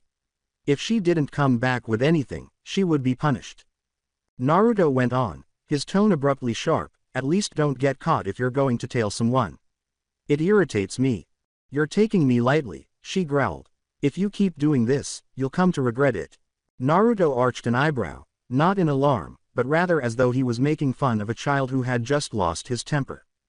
With a cold, decisive tone, he said, please turn back, Gurren-san, clarifying that you were not his target. You're a nuisance right now. Her pride ached. This must be the real one if he's still over there, she thought, turning to face the clone she had been pursuing. She wavered through a quick series of hand signals, her veins pulsing with chakra. Dragon Rush. Crystal Release. Quote. The ground trembled as a house-sized crystal dragon tore itself from the ground, its crystalline body glistening like 100 mirrors caught in the moonlight, and it lunged toward Naruto with an ear-piercing roar that sounded like breaking glass. Before the dragon's jaws clamped around him and slammed him hard against a tree, causing the bark to splinter and the ground to crack, his eyes widened just enough to show his surprise. Gurren grinned and advanced toward his ensnared victim like a predator. Her savage smile stretched wide as she purred, you damned brat, I'm going to love taking a pound of flesh from you. You'll be sorry you disregarded your superiors. Boy, I got you now. Quote. When the blonde started laughing, her smile wavered, and then she burst out laughing. What's so hilarious? She yelled. With a grin as sharp as a blade, Naruto raised his eyes to her. And what made you think that you got me that easily? He said slowly, his body glowing. Quote. Oh she said, her eyes widening. Boom mmm. Smoke and debris filled the clearing as the explosion shook the forest, sending trees tossing and birds flying into the night sky. The explosion from the clone had been devastating, and when the dust settled, Gurren was panting heavily inside a hastily constructed crystal dome, cracks spider webbing across its surface, smoke curling from her shoulder, her skin singed, her lungs aching. A shadow fell silent as death behind her before she could react any further. Just as she turned, a huge metal blade broke her broken shield and struck her ribs, sending her flying through the trees like a rag doll, crashing through multiple trunks before crashing into the ground and coughing up blood. She tried to push herself up but collapsed with a gasp as pain exploded through her chest and her ribs were completely shattered. Approaching, measured, unhurried footsteps. With Zabuza Momochi's enormous Kubikiribocho leaning carelessly on his shoulder, Naruto entered the moonlight. If I had sharpened this dull blade with wind, he grumbled, you'd be in 2 pieces right now. It only took 1 blow, and Gurren looked up at him, breathing laboredly, his face contorted with shame and pain. Her heart froze for a moment as he lifted the sword above her head, and she closed her eyes, clenching her teeth, waiting for the end. Shunk. The blade struck the dirt next to her head with a slam. She opened her eyes in surprise. You didn't seem to want to turn away, Naruto said bluntly. I must apologize for being a bit rough. And the last thing I want is a pointless argument. To me, you're just getting in the way, even though you might want to show that snake how valuable you are. Return and receive treatment. It will be your demise if you insist. His eyes hardened, and his voice became as sharp as steel. Gurren's breath caught. His voice was one of certainty, not of bravado or doubt. Although she detested it, she was not suicidal. If she died here, there would be no one left to defend Yukimaru, who was still in Orochimaru's control. Spitting blood, she glared and said, "I will remember this moment, and get back to you." Naruto's eyebrows arched. He turned away. "That's just the kind of thing that gets you needlessly killed," he said. "Do it if you can," she said, gritting her teeth. "She dares me," he muttered to himself, shaking his head, but he didn't finish the thought and instead leapt into the night, disappearing among the trees. The sounds of the forest seemed almost mocking, and Gurren lay alone in the dark, the cold wind whispering through the broken trees, every breath causing pain in her ribs. "Damn him," she muttered, her fist clenched with blood. But there was fear underneath the hatred. Although she had hunted a lot of shinobi in her lifetime, Naruto Uzumaki wasn't the target this time. He turned into the hunter. Asterism. A few hours later. With a gentle sigh, Naruto looked around the bandit camp, examining the charred remnants of tents and smoldering fires. What had been a haven of criminals was now reduced to splintered loot, fallen bodies, and broken timber. Tazuna had given him a straightforward assignment, the sort of one that would have been assigned to a typical genin teen years ago: rid the roads of the bandits, retrieve the stolen goods, and secure the roads. It had hardly been a warm-up for Naruto. His stealth had greatly improved after years of avoiding Konoha's hunter nin and traversing hazardous terrain. His speed and cunning were dangerous against trained shinobi, but against bandits, it was a massacre. Earlier, he moved through the camp like a ghost. Swift, silent, lethal. No alarms had sounded, no resistance had lasted more than a heartbeat. They were thugs, men who terrorized villages, preyed on the weak, laughed while others pleaded for mercy, and even a few academy students could have caused them trouble. They were not soldiers, they were not disciplined. As the rising sun started to illuminate the horizon in crimson and gold, Naruto stood amidst their corpses and looted wagons, the wind blowing through his hair. He didn't feel anything here, even though it would have been easy to. He detested bandits. In his wanderings around the world, he had witnessed too many stories of women being dragged from their homes, villages being burned, and children being sold. He detested what they stood for, the ugliness that emerged when there were no shinobi to maintain order. They kill them because they are no longer useful after raping them until there is nothing left to take. His jaw tightened at the thought. However, Naruto was not a mindless murderer. He had learned from his sensei to temper rage with clarity, and he refused to become a god who used fire and wind to judge the world's sins. He couldn't just kill everyone who followed the path of darkness because anyone could be influenced or change. Some, however, could not be saved. And if killing one monster saved countless others from suffering, then Naruto would not think twice about getting his hands dirty when it came to those who tortured innocent people for their own amusement. He whispered to himself, "It's okay if I'm accused of murder for defending others." Hashirama, Jiraiya, Hiruzen, and even his father were among the earlier peace seekers who attempted to lead the world with ideals. Many of them had refrained from sullying their hands because they believed they could lead only by example. However, shinobi hardly ever paid attention. Naruto had made a different decision. He was willing to walk the fine line between justice and darkness so that someone purer could eventually inherit the peaceful world he created, but he wasn't looking to rule or judge, and he wouldn't run away from the blood either. He had to learn about the world, the cage, their politics, their values, where peace could flourish, and where the blade would be required before that dream could ever come true. This insignificant act of clearing a camp was currently just one more wave in the vast ocean of his journey. Naruto made one final turn back toward the camp, remembering his sensei's lessons. Tazuna had warned him to leave no survivors, because if even one bandit got away, they would continue their brutality elsewhere. Naruto, some people will never change. To leave them alive is to abandon future victims. His resolve was clean, but his hands were bloody. By the time he made his way back toward Tazuna's house, the sun had risen completely, the sky was blazing orange, fishermen were already working on the docks, and the air had a subtle scent of wood smoke and salt.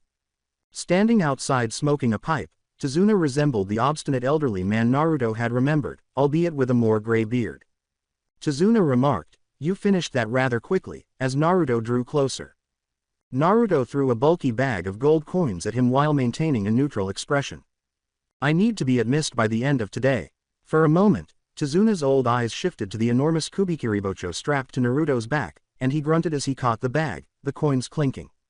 The same weapon had once come dangerously close to destroying his village. When Tazuna finally said, "Yes, the boat will be ready to leave soon." After giving him a nod, Naruto moved past him. "Thank you, old man." Chizuna's voice grew softer as she said, "No, young man, thank you. Wave Country will always be in your debt, no matter what." Naruto didn't need gratitude, but it touched him to hear it from someone who had once relied on him.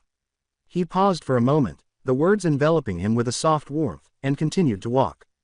An hour later, the salty wind whipped at Naruto's cloak as he sat on a small supply boat that cut across the sea toward Water Country, its deck piled high with crates of food and medical supplies, the ideal cover for sneaking into a country still enmeshed in civil war. Mist and dark clouds shimmered on the far horizon, the shadow of the bloody mist growing closer with each wave. A tiny toad poked its head out from beneath his cloak. "Lord Naruto." Naruto's piercing blue eyes darted down. "Has there been any trouble because of the Akatsuki?" Quote. "They've been strangely silent," the toad said, shaking its head.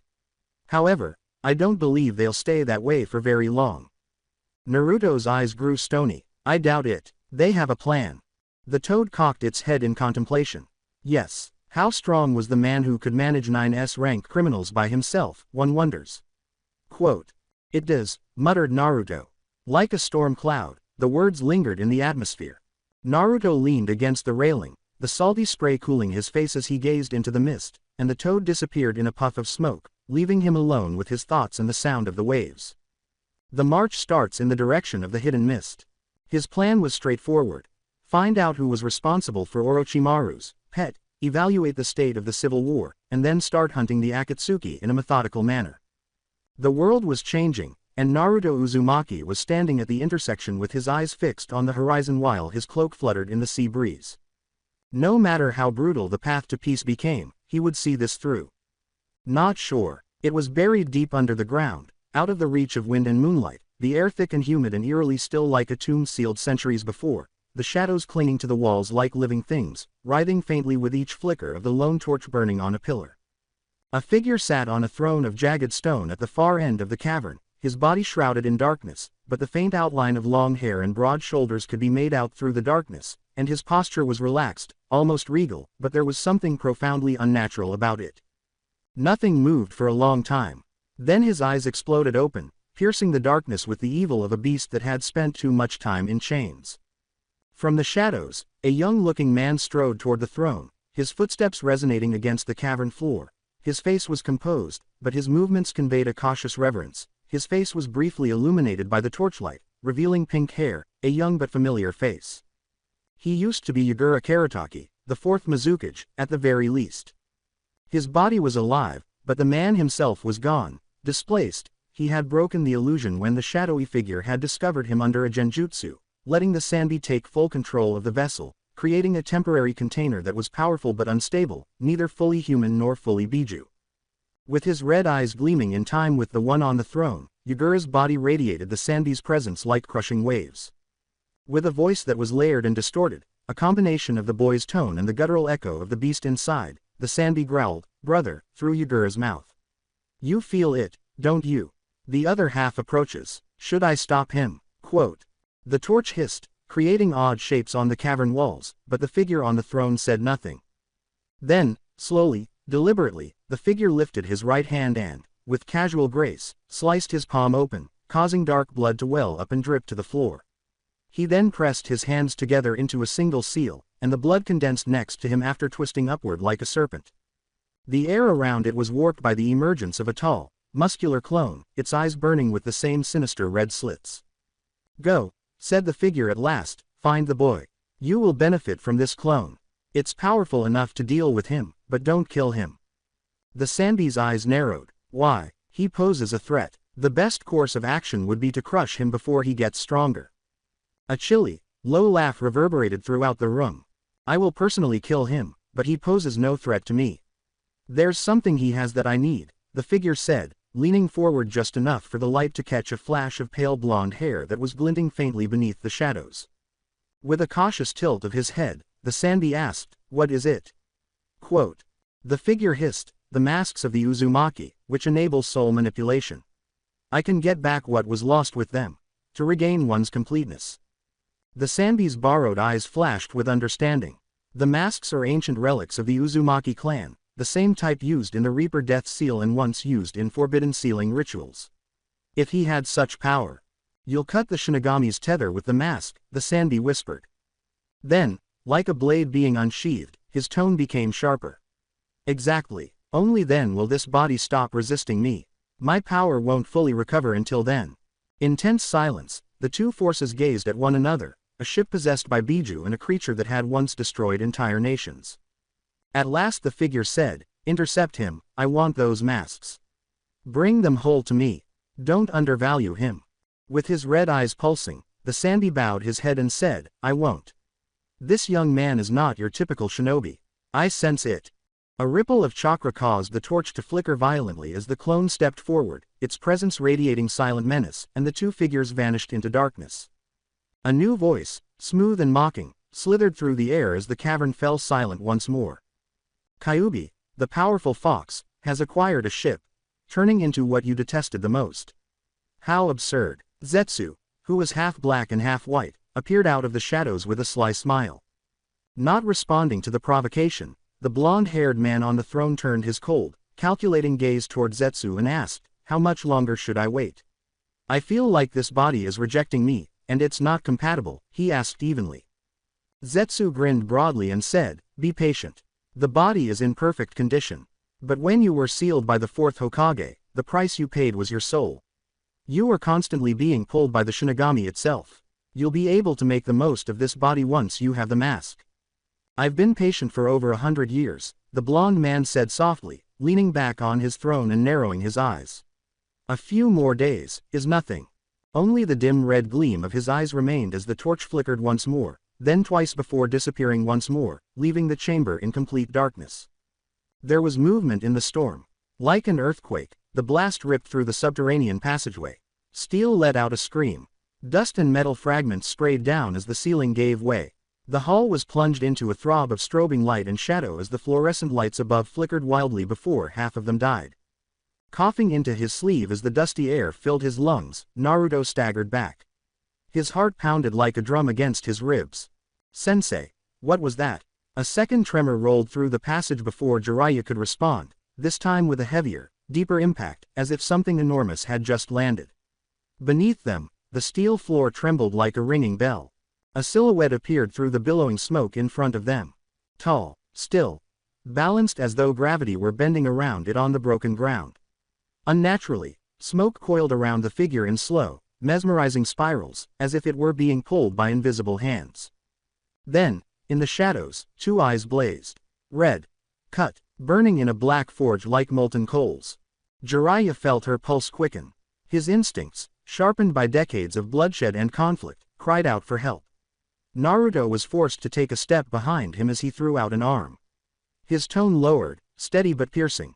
"Stay behind me." The figure remained motionless. Those eyes alone moved, following them like a predator assessing its prey. Jiraiya yelled, "Who are you?" Into the empty air. Through the crumbling maze, the alarms continued to shriek. Steam pipes burst, hissing like snakes. There was no response for a heartbeat. Then, slowly and deliberately, the figure moved forward. Once again, the broken ceiling lights flickered, leaking just enough light to show its face. Time paused. Blonde, sun-bright hair. The face that once framed an infectious grin, and the sharp, familiar jawline. Jiraiya's throat became constricted. As if struck, his breath caught. His eyes burned as they widened. His voice trembled as he whispered, "M. Minato." The figure came to a stop. Its eyes continued to glow crimson. It was silent. Another explosion rumbled somewhere deeper in the complex, a growl in the distance that was met with violence rather than words. The corridor creaked with new strain. Dust fell from the sky like rain. Naruto felt his heart hammering his ears. Disbelief held him in place while instinct cried out for him to run. In front of him stood the man he admired, the man from the stone mountain. There was still the fourth Hokage. Or his face was covered by something. Unrelenting alarms continued to sound, a mechanical scream emphasizing the impossibility of reunion. Jiraiya gazed, caught between grief and horror. He had witnessed reanimation. He had faced monsters. However, this was his pupil. It was an exact resemblance. However, he now felt that this chakra was incorrect. Dark, in the worst sense of the word. He might not have another chance if he didn't stop this now. He balled his hands into fists. "Minato, is that you? What did that snake bastard do to you?" The figure remained silent. Now, its crimson eyes were fully focused on Naruto. The boy was struck like a wall by the weight of its murderous intent. His lungs became locked, his heart leapt, the back of his neck was beaded with sweat. Then he was gone. Naruto gasped in surprise. Lost. The movement had not even registered with him. A moment later, a clawed palm that was glowing with deadly chakra hovered just inches from his face. A hand slammed forward, clamping down like an iron vice on the attacker's wrist before the blow could land. Jiraiya's expression twisted in rage. At his temple, a vein pulsed. Bastard, what do you think you're doing? Attacking your own son, have you become that corrupt? Son. Naruto felt the word strike him like a bolt of lightning. His entire world swung. His throat tightened with breath. Is this man his dad? His parents were civilians, according to the third, the elderly man. The Nine Tails attack claimed the lives of ordinary people. In a moment of treachery, he recalled every exchange. A laugh rang out in the hallway before he could say anything.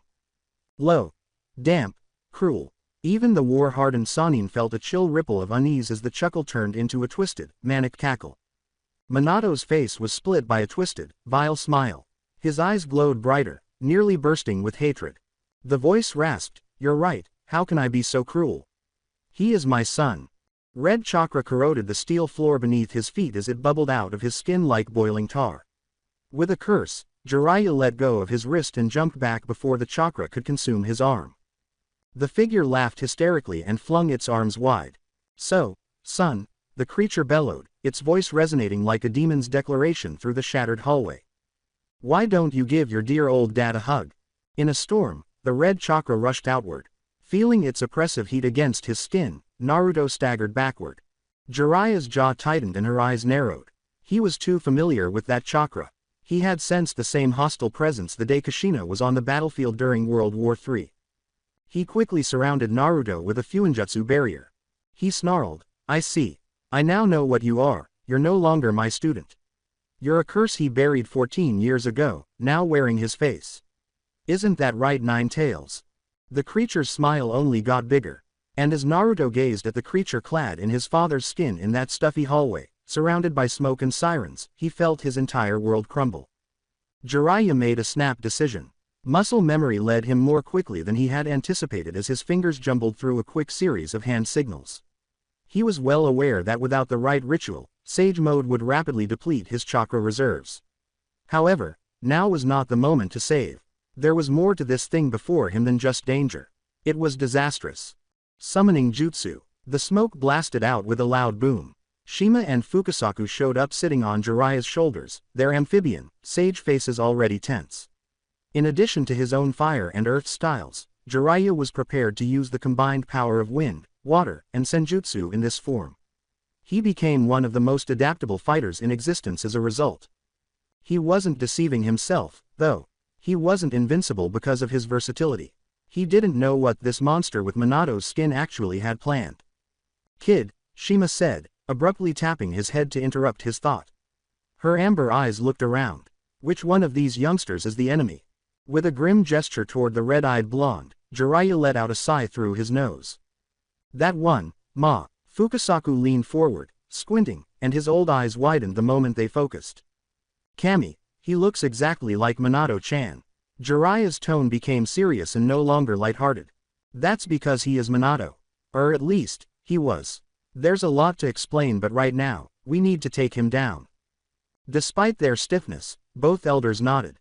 They sensed it before they could think of anything else. Several chakra presences that sprang from the red-eyed figure like rippling ripples in a dark pond. With waves of resolute, murderous intent, Minato, or rather the thing that inhabited him, gazed back at them with a predatory calm. Jiraiya drew blood by biting his thumb. Using the toads, he slapped his hands together and carefully drew a line across his cheeks. The natural energy rushed through his body as their voices echoed together. In a matter of seconds, his eyes became golden, his hair began to spike more wildly, and his face was framed by sage markings. Sage Mode was in use. Kyuubi's smile widened across from him, mocking and hungry. "Well then," he growled, "I guess it's time to show my card as well." The subsequent sound chilled Jiraiya's blood. Crack, crack, crack. Bones moved, muscles broke and reassembled. They were momentarily blinded as a wave of red chakra burst forth. They were no longer underground when the light went out. The sheer force of the transformation had destroyed the entire laboratory. The night sky was choked with dust and embers as they stood outside among smoking ruins. And there he was. Minato, or more accurately, the creature that inhabited him, stood in the crater with pride. His once familiar body had taken on a monstrous appearance. 4 tails of bubbling crimson chakra slashed viciously behind him, and 2 pairs of arms moved in uncanny synchronicity. A theatrical spread of 1 pair of arms. Over his chest, the other folded neatly. His smile was so broad that his long canines were visible. A living weapon. A combination of the evil of the Kyuubi and the genius of the Yellow Flash, held together by Orochimaru's science. Absolute perfection. Jiraiya did not hold back. The elders didn't either. Sage art. Bath of boiling oil. Shima ignited it with a focused flame, Jiraiya sprayed torrents of oil, and Fukasaku released a strong gust of wind in perfect unison. Together, the 3 methods created a river of extremely hot oil that roared across the battlefield at breakneck speed.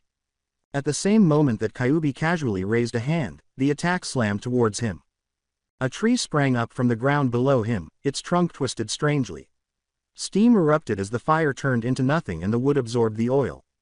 Jiraiya's eyes narrowed. Wood release. Getting over the surprise. With chakra exploding through his legs, he pushed off the ground and charged.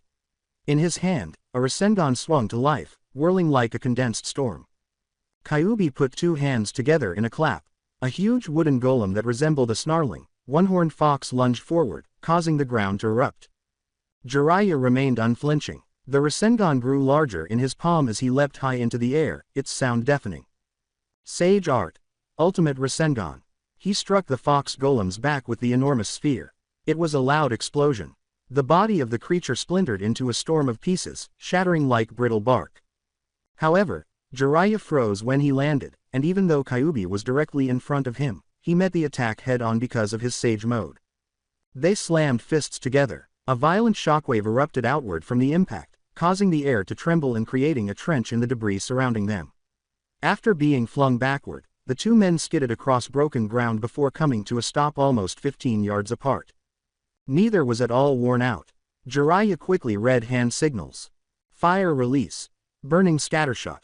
He blew out his breath, sending dozens of fireballs at once hurtling toward the creature through the night air.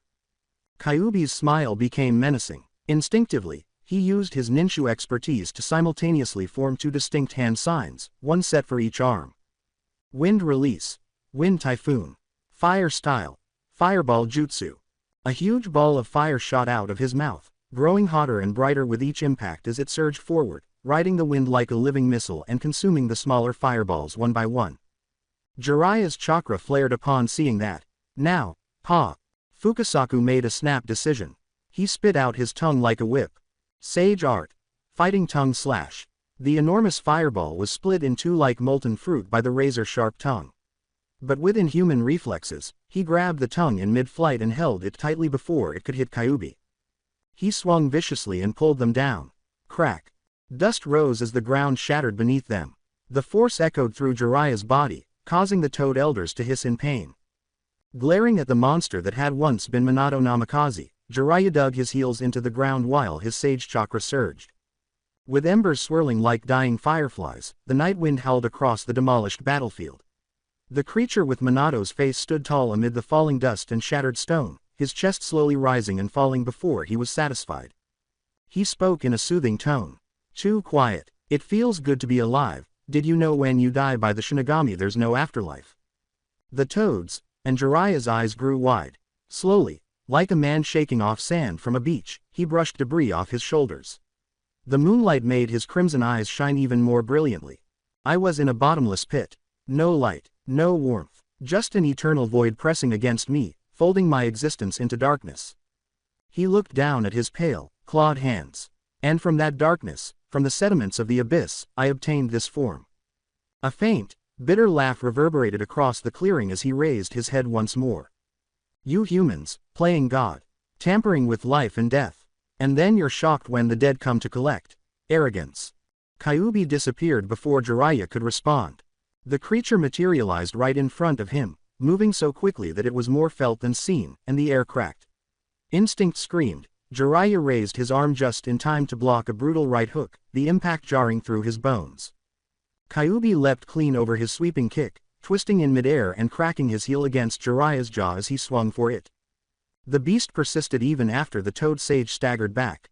One pair of arms pressed forward like a relentless boxer, while the other two wove jutsu and countered the flow, creating a blur of coordinated strikes. Jiraiya made an effort to keep up with the beat, but each block was met with a new blow from a different direction. Kyuubi had a strange yet calculating style. Jiraiya was sent flying and skidding across the cracked earth after taking another vicious blow to his ribs. Red chakra streaming like frayed wings, Kyuubi was already on him before his back even touched the floor. Jiraiya slammed his hands together, realizing that he couldn't fight in close quarters. Sage Art. Flaming Fortress Jutsu. Kyuubi was surrounded like a burning cage as the earth erupted in pillars of roaring flame. The air was warped by the heat, and the ruins were cast in hideous shadows by the glow. Jiraiya wiped blood and perspiration from his mouth, his chest heaving. He snarled, "I don't know how long that'll hold him, but it should give us a few seconds to think." Shima caught a glimpse of Fukasaku's aged eyes. He didn't need to say anything. Knowing what he was implying, she scowled deeply as the two elders exchanged a single glance. "It's tricky," Shima humbly muttered. "But we'll have to use our genjutsu technique. If we stun him long enough, you can finish him." Jiraiya started to reply, but before he could say anything, the flaming walls burst outward. His gaze expanded. With four tails flapping like ravenous animals behind him, Kyuubi emerged from the flames encircled by a ring of bubbling Biju chakra. Smirking, he held up both hands. Digital shrapnel. 5 sharpened bone bullets per hand were visible through holes that split open at the tips of his fingers. Then, with a sound like ripping fabric, he streaked toward Jiraiya, unleashing a volley of 20 bone projectiles per second like a living machine gun. His laughter paused between volleys. "God," he said, "I love whatever that human did to this body." Weaving and rolling through the storm, Jiraiya dove to the side, but not quickly enough. Sank. Even his sage-enhanced skin was pierced by one bullet that ripped through his shoulder. The blood sprayed. Through his teeth, he hissed, "What the hell?" In response, Fukasaku slammed his small hands together. Water release. Tornado of water jutsu. A whirlpool of water gathered around them as the moisture was torn from the air. As bone fragments bounced off its surface, the tornado hissed as it deflected the remaining shrapnel. With his fists smeared with natural energy for Frog Kata, Jiraiya bounded forward, closing the gap with blinding speed as soon as it dissipated. Kyuubi, however, was already shaping chakra. Wind release. Great spinning scythe. The air itself was shredded as a cyclone of razor wind erupted around him. Jiraiya would have been sliced to pieces if Ma hadn't abruptly yanked them away by snapping her tongue around a tree. As soon as the whirlwind subsided, Ma used momentum to slingshot them back towards Kyuubi, swinging them through the air in a dizzying arc. In an instant, Jiraiya materialized behind him and struck his chest with a punch that was enhanced by Sage, striking him like a battering ram. Despite coughing up blood, Kyuubi's smile remained unwavering. Jiraiya flew backwards once more as one of his lower arms swung out a hook at his face in the same motion. Then he became motionless. "What is he planning now?" Jiraiya asked, her eyes narrowing from a distance. With chakra spiking like a flare, 2 pairs of arms simultaneously formed 2 sets of seals. "Let's see how you'll deal with this." Wood style. Deep forest emergence. Fire style. Fireball jutsu. Combination release. Raging forest flames. The earth shook violently. The battlefield was covered in a matter of seconds as enormous wooden roots sprang from the ground, twisting and expanding at a terrifying rate. Kyuubi simultaneously unleashed a massive fire wave, combining the 2 jutsu into a raging, spreading conflagration. The field became a raging wildfire as the trees caught instantly. Like claws, flaming branches curled toward Jiraiya. From under his feet, flaming roots exploded. A natural disaster caused by humans. Knowing the full extent of this monster's power, Jiraiya braced himself. Jiraiya slammed both palms to the ground as the flames continued to rage across the battlefield. Earth release. Earth cabin jutsu. Heaved and buckling, the ground rose in ragged slabs that folded into a huge shell of stone. It was struck by Kyuubi's raging firestorm a moment later. A loud boom rolled across the clearing as the impact rocked the world. The walls cracked and trembled. The cabin held. Barely, but dust poured from the ceiling like sand in an hourglass. Minato was even forced to slide back a few steps through the smoking debris as the reverberation sent waves of heat outward.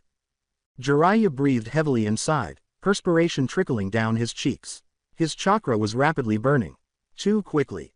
Hold on, you two, he said in a tight voice. He kicked off the broken wall as the rumble subsided, launching himself through the smoke and upward. Seals were blurred by his hands. Ha! Give me oil. Pressure increased in Fukasaku's throat as Jiraiya released his last sign. Fire release. Exploding fire stream. Superheated by Sage Chakra and fed by Fukasaku's oil, a roaring geyser of flame erupted from his lungs. It sliced the darkness apart as it tore through the air in a straight column 50 meters long. Kyuubi Minato grinned broadly. This is great, haven't had this much fun in years. He did not duck. He was glad of it. He was completely consumed by the blast. Boom. Trees were flattened by the shockwaves, and the explosion turned the night sky orange. Jiraiya landed with a heaving chest. His shoulders were gripped by the Toad Elders. Shima's voice was shaking as she asked, "Did we get him?" The sharp smell of burnt earth filled Jiraiya's nostrils as he gazed into the fading flames. There was a glimmer of hope as his pulse slowed slightly. Not yet. It was a voice from behind. Jiraiya's eyes widened as she spun. Unharmed, Kyuubi emerged from the smoke with crimson chakra glistening on his skin. A jagged blade of bone, dripping molten red, protruded from his forearm in his upper right hand. He made a swing. Jiraiya was just in time to see the blade cut across his cloak rather than through his chest. He kicked back with a sage-amped kick, but the man in front of him crumpled into wood and turned brown. A wood clone. Damn it, he heard a murmur from his blind side. Wind release. Blades of wind. A storm of tiny wind scythes erupted toward Jiraiya as he turned just in time. With no other option, he threw up his left arm to protect the elders. Shrack, shrack. With surgical precision, the wind blades tore through the air. Pain shot through him. He landed in the dirt after being flung backward. He had lost his left arm when the dust settled. Jiraiya, cried both elders. His face twisted in agony as he gritted his teeth. He instantly cauterized the wound by forming a one-handed seal and spitting a burst of flame onto it. He hissed between clenched teeth, and the air smelled of seared flesh. "We must withdraw," Shima insisted. Jiraiya, however, violently shook his head. He balled the one hand he had left into a fist. For a moment, his eyes strayed off into the distance, where a mental image of Naruto's appalled face lingered. "We can't, not with him loose. There's nowhere to run." He regulated his breathing. "I know a way to end this, but first, we need trap him." His palm hit the floor with a slam. Sage art. Swamp of the underworld. Waves of mud erupted outward, consuming everything in their path, and the earth moaned. At first, Kyuubi laughed, until the earth beneath him melted. His balance faltered and his face contorted as the ground gave way to a huge, suckling muck. Like a tsunami, the swamp swept forward and swallowed him whole. Jiraiya lowered his hand and exhaled, steam hissing from his mouth. His breath shook. All right, that should slow him down. He turned to the older people. "So, this genjutsu you mentioned earlier. What's the plan?" Fukasaku gave Shima a grim nod after turning to face her. "It's a sound-based illusion. Only she and I can perform it. We must sing in perfect harmony for it to take effect, and it takes time." Jiraiya's gaze grew stony. "Then I'll buy you that time. When he's caught in it, I'll finish it." He slammed his hand down once more after biting into his thumb and drawing blood. Kuchio's no jutsu. Across the field, smoke burst forth. With his blade in hand and his pipe clamped between his lips, Gamabunta loomed over the ruins as it cleared. He yelled, "Oi, Jiraiya! What's the big idea, and what the hell happened to your arm?" Shima screamed from his shoulder before Jiraiya could reply. "Listen, you overgrown tadpole. We're fighting something beyond dangerous. We need time to perform a genjutsu, so move that warty behind and buy it." Gamabunta swallowed forcefully, perspiration forming on his forehead. "Why yes, ma'am." With a metallic shriek, he pulled his blade out of its sheath. "So where's this so-called monster?" From above came a voice. "Right here." Gamabunta and Jiraiya both looked up and froze. A huge, horrible Kyuubi chakra avatar descended from the clouds, but its color was incorrect. No orange, not red. Rather, as if the chakra itself had been rewritten, the fox's body glowed gold, its surface dotted with black lines of sealing script.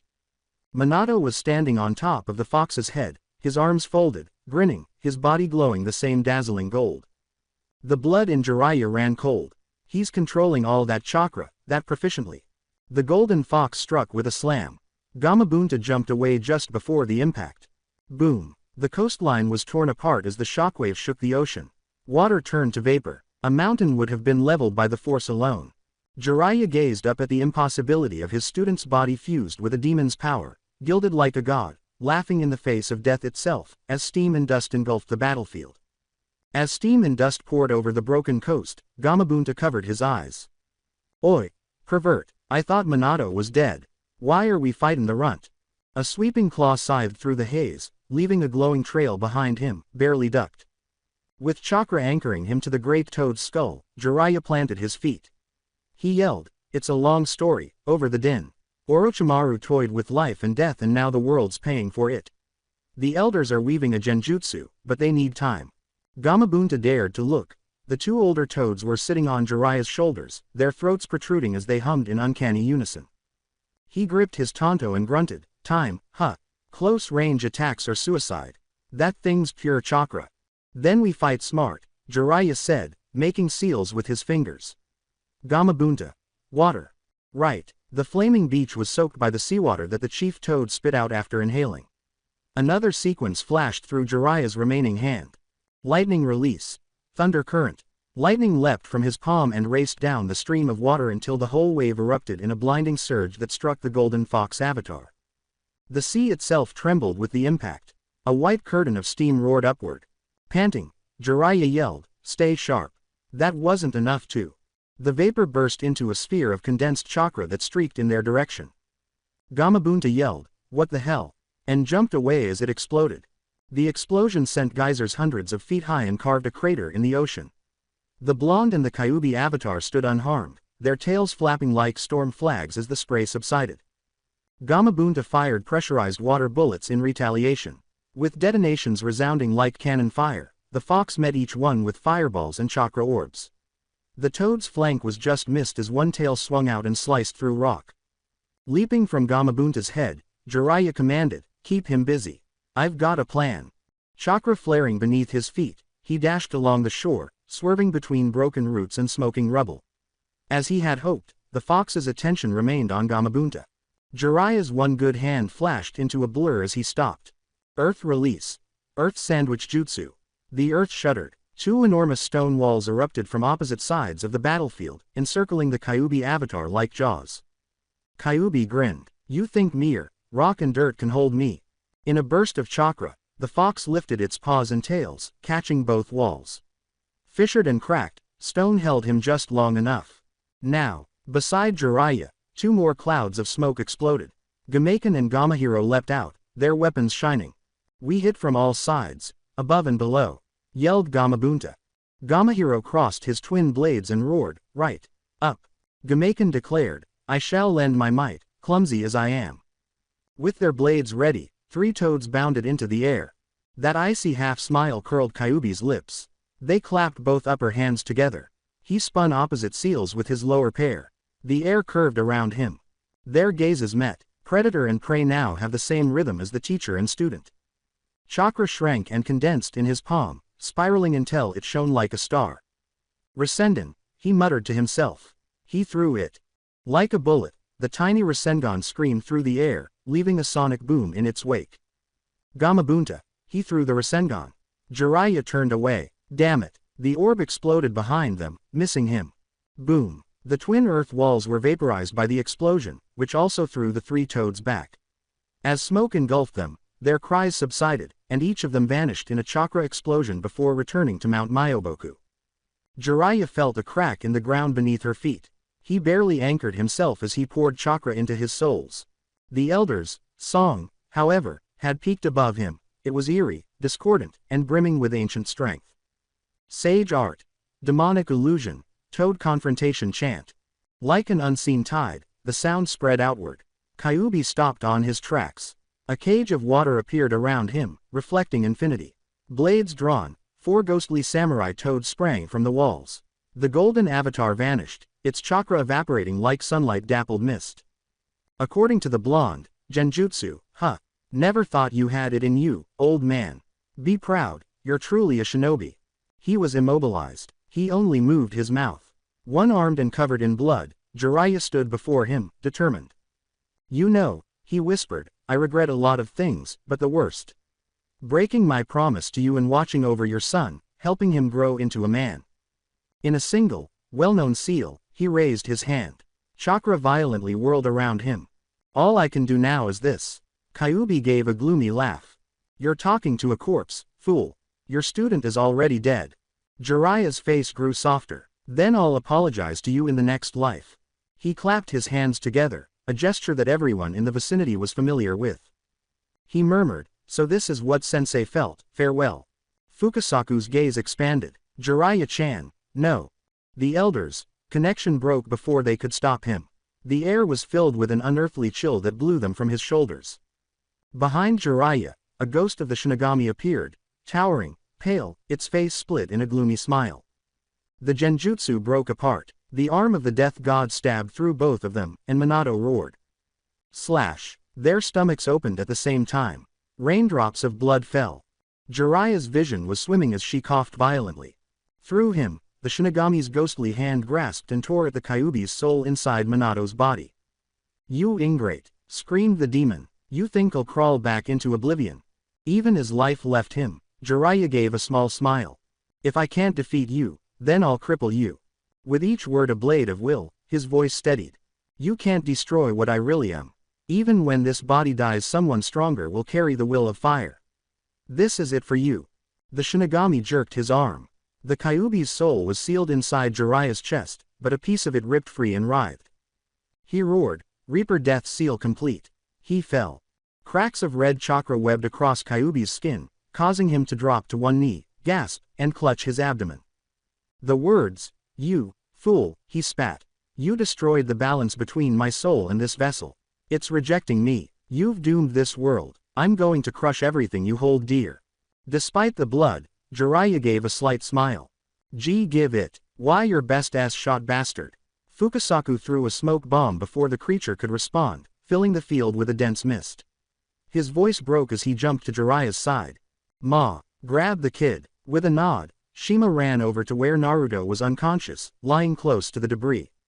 With a growl, Fukasaku said, we retreat now. Asterism.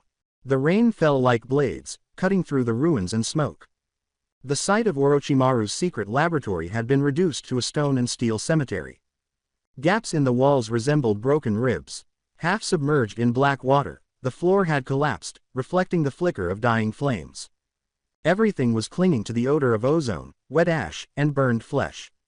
Jiraiya lay dying beneath that storm-split sky. Come on, get up, please, please. Ma's voice broke, brimming with fear. Green light was poured into his chest by her slippery, quivering hands. Pa's little voice roared against the thunder as he pressed down next to her, Senjutsu chakra blazing bright against the darkness. Damn it, Jiraiya boy, stay alive. They said. Every energy pulse was less powerful than the one before it. Every breath gets shallower. Dragging their teacher's ruined body through the crumbling hallways, they had barely managed to escape the monster.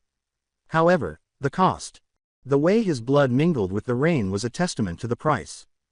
Fukasaku gave a raspy, this is madness, what kind of jutsu monster is he? The Reaper Seal should have ended it. The helpless tremor in his voice was broken by his anger. Then there's a cough. Once, Jiraiya's chest rose.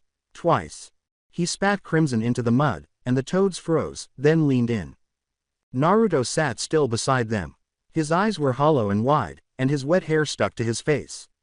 He was immobile. Unable to breathe. Couldn't believe what he was seeing. Pale and unfocused, Jiraiya's lids fluttered open. They had lost the light that had always been inside of them.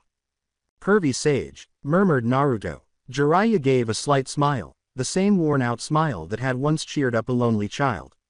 So this is how the story of Jiraiya the Gallant ends, he said. Barely glorious, but glorious all the same. He gasped for air. I swore I'd accomplish something great, something that would wash away all my failures.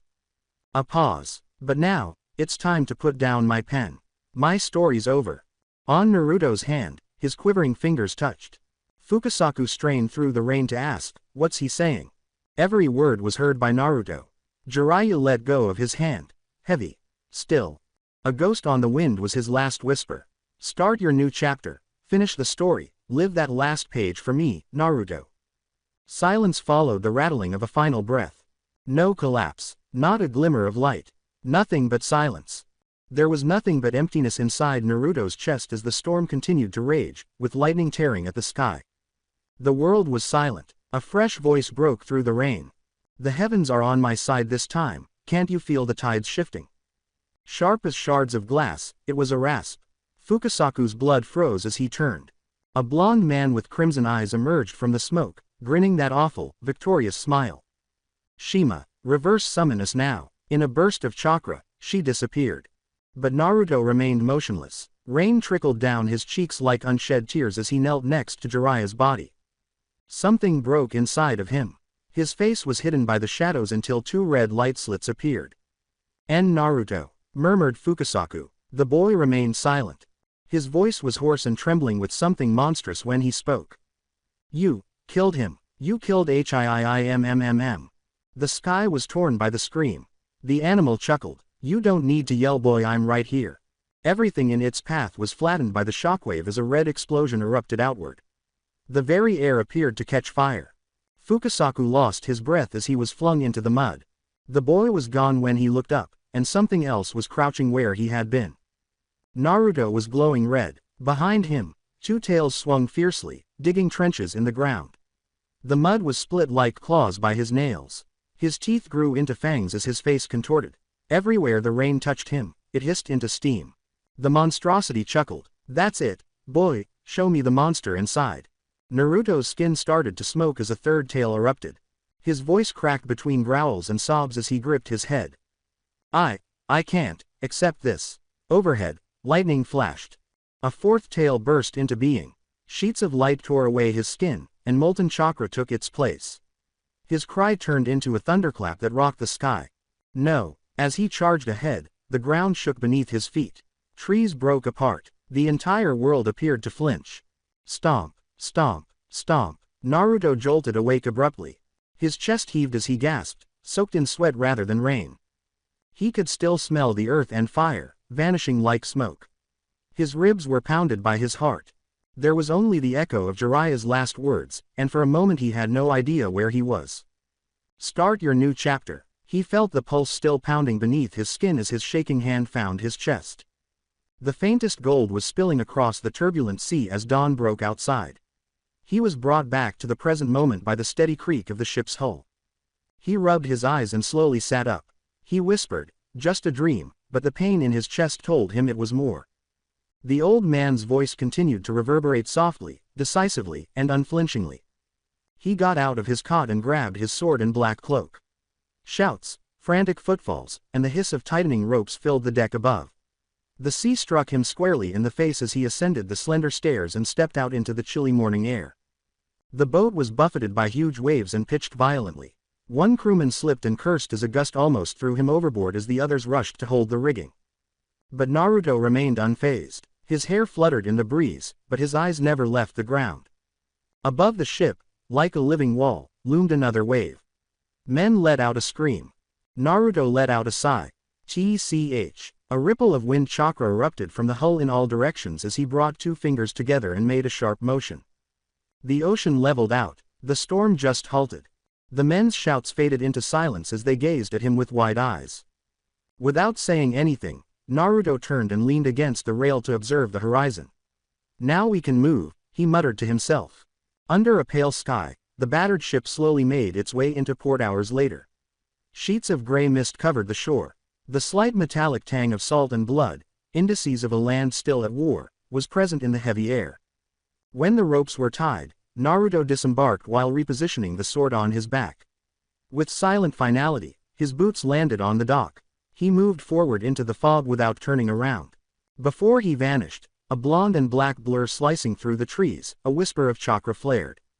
The land of water was surrounded by quiet but tense forests, as though every sound had been muffled by the shadow of the war. The mist grew thicker as he continued, engulfing the world in white. Naruto's cloak snapped in the wind as he moved quickly. Every step was deliberate and slow, but there was a reason for that serenity. Politics was not his purpose. He had come to see a lead one connected to the object that had previously covered his father's face.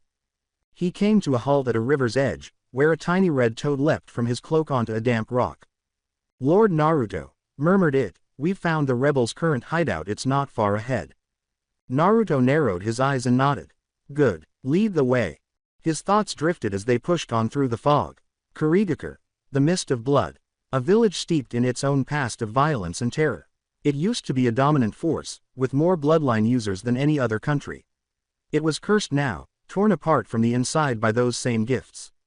Clans were at odds, children were pitted against parents, and the gifted were pitted against the ordinary during the Civil War.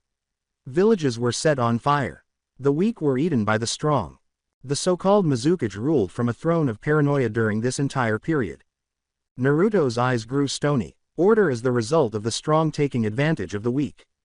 Silently, he jumped over the riverbank and landed. Kiri had spent years alone. Because they didn't want to get their hands dirty or were afraid of supporting the wrong side, none of the other great nations dared to get involved. The only people who had expressed interest were Kumogakure, and even they would rather steal bloodlines than defend them. The idea gave Naruto a sour grin. Until the blood spills into their own streets, the world ignores it. The world operated in this manner. The mist suddenly grew thicker, strangely so. Visibility vanished in a matter of seconds. He even lost the sound of his own footsteps. He let out a quiet sigh. So, this is how they greet strangers. He didn't stiffen or grab his weapon. Any onlooker would have thought he was unguarded, almost bored. Under that silence, however, all the senses were honed to the edge of a blade. A flicker. His eyes slid to Naruto's right. There. The signature of the chakra was slightly sloppy and uneven. Whoever they were at best Chunin level. Too many mist nin depended on it as a crutch, even though Kiri might have trained its shinobi to disappear in fog. They were predictable in addition to being stealthy. He turned his back purposefully and continued to walk. The bait was taken by the hunter. Kunai flashed as a shape emerged from the mist. "Got you." Faster than sight, Naruto's hand snapped up. Mid-strike, he grabbed the assailant's wrist with an iron grip. Their gazes briefly locked with Naruto's serene blue, contrasting with the shinobi's growing fear. Naruto moved before the man could weave a seal for a water-style jutsu. The air was forced out of the man's lungs when his knee struck his ribs. His mask snapped aside as he was struck by a spinning back elbow. Naruto grabbed the enemy's collar and slammed him into the ground with bone-shattering force before he could fall. Silence returned after a heartbeat. After twitching once, the shinobi lay broken but still alive. Unwinded, Naruto brushed off his cloak. "You rely too much on tricks you haven't mastered. Next time don't scream out your attack before striking." Stepping over the fallen body, he disappeared again into the fog. The tree line eventually broke. Half buried in mist, faint orange lights flickered through the fog campfires. The Kurigakure symbol was scratched cleanly by the headbands of dozens of figures that moved between ragged tents. Rebels, survivors, the desperate. Before entering the firelight, Naruto slowed and allowed the toad to disappear in a puff of smoke. Weapons were drawn immediately. "Who's there?" a voice echoed. Naruto held up a single hand. Beneath the hood, his face remained unreadable and composed. "Relax, I'm not your enemy." A powerful shinobi moved forward, steam rising slightly from his shoulders. "Then who the hell are you?" Naruto looked up, his eyes glinting icily through the fog. "Someone who intends to end this war." The damp air carried the weight of the words. There was silence for a moment. Then, as though the heavens themselves were listening, thunder rumbled softly across the sea beyond the camp. In the rising wind, Naruto's cloak fluttered once. Campfires half buried in the fog flickered faint orange lights from above the tree line. The Kurigakure symbol was scratched cleanly by the headbands of dozens of figures that moved between ragged tents. Rebels. As Naruto's eyes moved past the camp, the massive gates of Kiri appeared in the distance, partially obscured by the constant mist. Naruto knew the rebels ruled this side of the country based on the information his toads had gathered, but the line in the sand had been drawn where those imposing gates stood. It wasn't their stronghold. Rather, it was one of the areas they had successfully seized following the fourth Mizukage's defeat. Before he noticed the subtle shifting of chakra, the air was heavy with salt and the smell of steel, and the silence was thick. There were others observing. The rebel leader's right hand, Ao, squinted at the fog from a high ridge close to the camp. His implanted Byakugan activated, causing his right eye, which was concealed by a dark eye patch, to glow dimly. He could see rivers of chakra flowing through the figure approaching them through the thick fog. He clenched his jaw. Even during the last Great War, when he had fought alongside the Mizukage, he had never seen a human body with such enormous coils. Only monsters had that kind of chakra. Ao told his men, "There's a man near our perimeter," in a firm voice. The patrol immediately gathered, bodies low, weapons drawn, and declared, "Be on guard. He's dangerous." Ao had lived long enough to know that a single enemy's underestimate could bring down an army, but Kiri's loyalists had attempted to ambush them innumerable times before, without success. The soldiers nodded, tension building with the mist. "If he's hostile," Ao continued, "I'll take the lead. You follow my signal." Around him, men braced themselves, recalling how complacency had always been punished and how Yugura's forces had once attempted to destroy them by hitting the strong first. Naruto's long cloak brushed the damp grass as he moved with a leisurely gait through that fog. His chakra stayed steady and serene despite the mist curling around his form, like a calm ocean beneath a storm. There was no need to hide because he was aware that he had been spotted. Killing intent started to spread around him in thin threads of pressure from the rebels who were waiting to attack as he got closer to the camp. He sensed them all. He was indifferent. His steps were slow and silent, and he was already focused on the discussion that would determine whether he entered an alliance or another battleground. The command, "Halt," cut through the fog. With two shinobi at his sides, Ao took a step forward, his unseen eye burning with Byakugan light and his visible eye sharp. "State your name and business." Sensing the dozens of hidden eyes waiting in the dark for any sign of aggression, Naruto answered the call without pretense. With a steady gaze, he removed his hood and said bluntly, "My name is Uzumaki Naruto and I'm here to stop this war. Take me to your leader." The man in front of him was calmer and younger, and the sheer amount of chakra pressed against Ao's vision like a warning. Ao recognized him instantly because of his blonde hair and the cracked, familiar shape of a leaf protector that had once belonged to the late Toad Sage and the rumor that clung to it about a wanted shinobi who had killed the RyugaXD in the dead of night. Ao's suspicions grew. After the RyugaXD had been hit, how could he trust someone who might be sent to kill them? He refused to let anyone approach his leader without first identifying him or her. "Uzumaki Naruto, what does a Konoha missing nin want with my leader?" he asked. "And how do I even know that you are not trying to assassinate our leader, like the RyugaXD?" Ao asked, narrowing his eyes suspiciously. As he spoke out, Naruto's tone grew softer but remained unwavering in his intent to kill. "Ao," the blonde said quietly, indicating that he was acquainted with the man. "I don't kill people, even though you may think otherwise. I'm not here for blood, so I wouldn't stand here begging to talk if I wanted me dead." Ao gave Naruto a close look, assuming that since he was aware of their leader and him, he had intel on them. This young man, who could not claim that Naruto was a good person, simply stated that he could kill him if he so desired. If he truly wanted to help, it was not for him to accept or reject. In his day, young men of Naruto's age were not as direct as he is now. After a tense beating, Ao gave in and said, "Okay, I'll let you see Mai-sama." He then stepped closer to Naruto and said, "But if you try to harm Lady Terumi in any way, I'll kill you." He was wearing a fierce expression and making a dangerous threat. Naruto's chakra started to slowly swell, and the man's implanted eye noticed it. He didn't reply. Instead, he just eyed in a rather calm but dangerous manner. When Ao noticed the chakra, he became anxious but chose to ignore the menacing surge. "Follow me," he said, turning away from Naruto. The Mizukage's campaign against those born with Kekkei Genkai had split the country in two, and while bloodlines were dangerous and impure to him, they were blessings worth defending to these rebels, and their bravery in standing against a Jinchuriki who could control his tailed beast was nothing short of remarkable. As they ventured deeper into the rebel camp, Naruto saw that despite the hardships, life was thriving there, with men and women working side by side, patching tents, sharpening weapons, or carrying food supplies. Their laughter blended with the crackle of fires and the distant crash of the waves. The few kids playing in the mud froze at the sight of the stranger walking beside Ao, and Naruto gave them a small smile before returning his focus to the main tent at the center of the camp. His blonde hair and the large sword strapped to his back made him stand out among the gray of their uniforms, and his serene blue eyes swept across the camp as people stopped to watch him pass. Ao paused in front of the biggest tent and straightened his stance, saying in a clipped and cautious tone, "We're here." He pushed aside the flap and entered, making his presence known. Mai Terumi, the rebel leader, sat behind a wooden desk piled high with maps and reports, her expression calm but her green eyes alert as she scanned Ao as he entered. "Ao," she said, a faint smile curling her lips, back from patrol already. Quote. No, Mei-sama, said Ao, shaking his head. My men were left to continue. We have a visitor, which is why I came. She arched her brows. A guest, at this hour. Quote. Yes, a Konoha missing nin. I want to see you, he says. She was immediately drawn to that. A shinobi from Konoha. Ao's tone had that familiar edge she recognized, the sound of a man trying to hide concern, she repeated, reclining in her chair. I don't trust him, Ao went on, because there's a rumor that he killed the Raikage.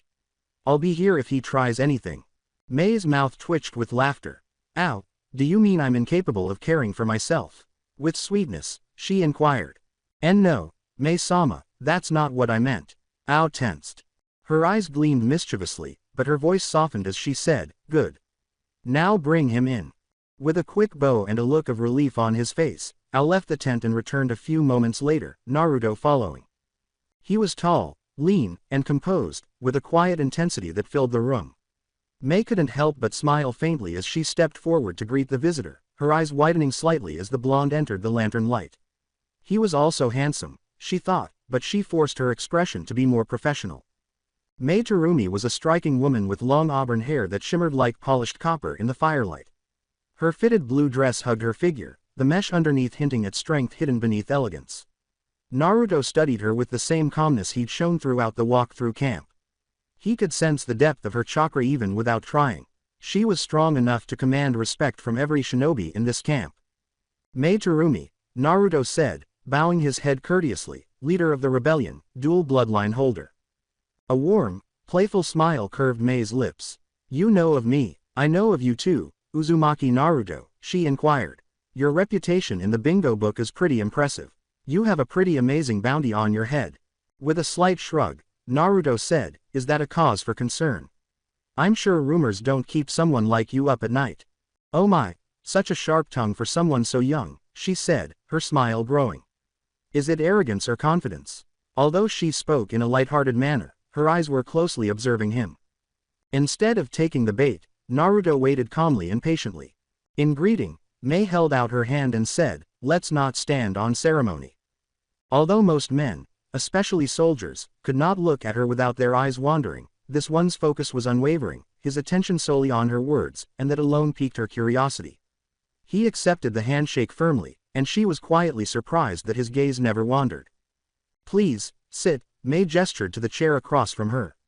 Naruto unfastened the large blade from his back and leaned it next to him. Mei's gaze slammed into the weapon, causing her to freeze in mid-stride. That sword, she whispered, taking a step closer. That sword is the Kubikiribocho, Zabuza's blade. How did you get that? Quote. With equal eye contact, Naruto said, Zabuza Momochi passed away 4 years ago. It was taken from the battlefield by me. I came to give it back as a sacrifice. Making an offer, you're just giving it away. Mei repeated, folding her arms. Why? Quote. With a composed tone, Naruto said, I'm offering my services and this blade, in exchange for 2 things. Her interest grew. And what could those be? Quote. First, he said, I want you to form an alliance with Konoha and the Sand after this war is over. Secondly, I require information. Mei raised an eyebrow. A partnership. I take it you're a missing nin. Have you been sent by your Hokage? Quote. No, said Naruto, the Hokage isn't even aware that I'm here. So why take the chance? She leaned forward a little and asked. Because I want to make sure the people I care about live in a world without enemies waiting in the dark, he said, meeting her gaze with a flicker of something hard going through his eyes. Additionally, I wish to put an end to Yagura. He stands for something that I can no longer tolerate. Mei cocked her head, examining him. And what exactly does he stand for? Quote. This world will never find peace while it clings to its past, Naruto whispered quietly. To break the cycle of hatred, we have to cut out the roots that feed it. According to her, that sounds like you want to destroy the Biju themselves. Her eyes narrowed slightly. Naruto simply met her gaze with a silence that spoke louder than words, without confirming or denying. Well, the Biju have caused us more pain than peace, Mei said with a quiet sigh. If that's what you want, I won't get in the way. Are those the only reasons you have? No ulterior intentions. Quote. No, said Naruto plainly. She chuckled a little. Uzumaki Naruto, you're a self-assured person. Even though you're a handsome man, how do you intend to turn a whole war around? Quote. Naruto retorted, quality, not numbers, determines wars. Mei shook her head slightly and laughed, saying, you remind me a lot of one of my former teachers. You've given me a lot to think about. She smiled and got up from her chair, saying, stay for the night while I talk to my advisors. Her tone softened as she thought about him. Tomorrow, I'll respond to you. With an understanding nod, Naruto said, that's fine by me. Mei turned and winked over her shoulder, her hips swaying purposefully as she led him out. Perfect, she said, wiping a lock of hair from her face. Follow me, I'll show you to your quarters myself. As the rebels watched their leader pass with the mysterious outsider, some with curiosity and others with poorly concealed jealousy, Naruto followed silently, adjusting the blade on his back and pretending not to notice the amused smirk she concealed behind her hair. He respected Mei's authority. She carried it with strength and grace that were uncommon in shinobi and even more uncommon in leaders. Mei halted and turned to face him when they arrived at a simple tent close to the camp's edge. This will be your tent for the night, she said with a gentle smile, try to get some rest. It could be interesting tomorrow. Head cocked, Naruto said, thank you, Mei-sama. Mei is fine, she said with a playful smile before turning to go. Naruto glanced at the camp again as her figure vanished into the mist, sensing the slight hum of determination in the air. He realized that these people were fighting for freedom, something pure, and he adjusted the strap of his cloak before entering the tent and letting out a breath. He would see where this alliance could really take him tomorrow. One man couldn't change the outcome of a civil war, but this wasn't just any man. The name Uzumaki carried power older than most villages, masters of sealing, kin to the Senju, once the unseen backbone of Konoha's strength. If he truly possessed that heritage, then perhaps his promise to end the war wasn't impossible. Mei Terumi's thoughts swirled as thickly as the fog itself as she made her way back to her office through the mist-filled camp. She should have been relieved that help had finally arrived, but something about Uzumaki Naruto left her both curious and uneasy. She couldn't help but be intrigued by him, though, because he had a calm voice, an unreadable face, and, despite the measuredness of his words, there was a conviction that was almost dangerous. Trusting him was like balancing on the edge of a kunai, a risk that could either save them or doom them. As she turned the corner toward the command tent, Ao appeared next to her. It seems you're hearing him out, he said in a steady but suspicious voice. Anything new? Quote. Yagura's been too quiet lately, Mei said, letting out a soft exhale, her breath curling in the cold. I'm considering his offer seriously, she said. There won't be any more silence. We'll need every edge we can get when he does move. I'm not sure we can survive another campaign without help, she said, trailing off in a heavy voice. That monster is playing with us, Ao said, scowling beneath his eye patch. He is aware that we are rebuilding, and he is allowing us to do so in order to destroy us with a single blow. A Jinchuriki who is completely in control of his Biju is a walking disaster and doesn't require strategy. And yet he hasn't struck, Mei said, pressing her lips into a thin line. That is my biggest concern. There's one thing worth reporting, Chojiro's on his way back, Ao added in an attempt to lighten the mood. According to my scouts, he will show up tomorrow. With a slight smile, Mei said, that's something, at least. Her face then became contemplative once more. How do you feel about Naruto? Quote. Ao thought about his response. He's composed. Although polite enough, there is something sinister and powerful beneath the surface. What irritates me about him is that he doesn't behave like a man who is bluffing. He is either an amazing liar or he is sincere. You don't trust him, Ao stated bluntly. I don't trust anyone who walks into a war zone and says he can end it alone, adding that the Raikage's death has yet to be explained in the stories that have been told about him. If half of that is accurate. Ao, Mei said firm but gently, we are not in a position to turn away possible allies. If he's telling the truth, he might swing the odds in our favor, but we'll keep an eye out. Then at least let me keep surveillance on him, Ao said with a sigh as he ran a hand through his hair. I've already discreetly posted 2 men in the area. This time, Mei simply nodded slightly, knowingly, without reprimanding him. All right, that's what I anticipated. Simply put, don't agitate him. I have a feeling that would not go well for any of us. With a grim nod, Ao said, understood. He paused at the entrance to the tent before continuing, be careful, Mei-sama. Behind those eyes, there's more than he admits. Mei stood silently for a while after he left, gazing at the map that was laid out on her desk. Her fingers skimmed the ink lines that delineated their territory, which were as thin as spiderwebs in comparison to the vast domain that Yugura still controlled.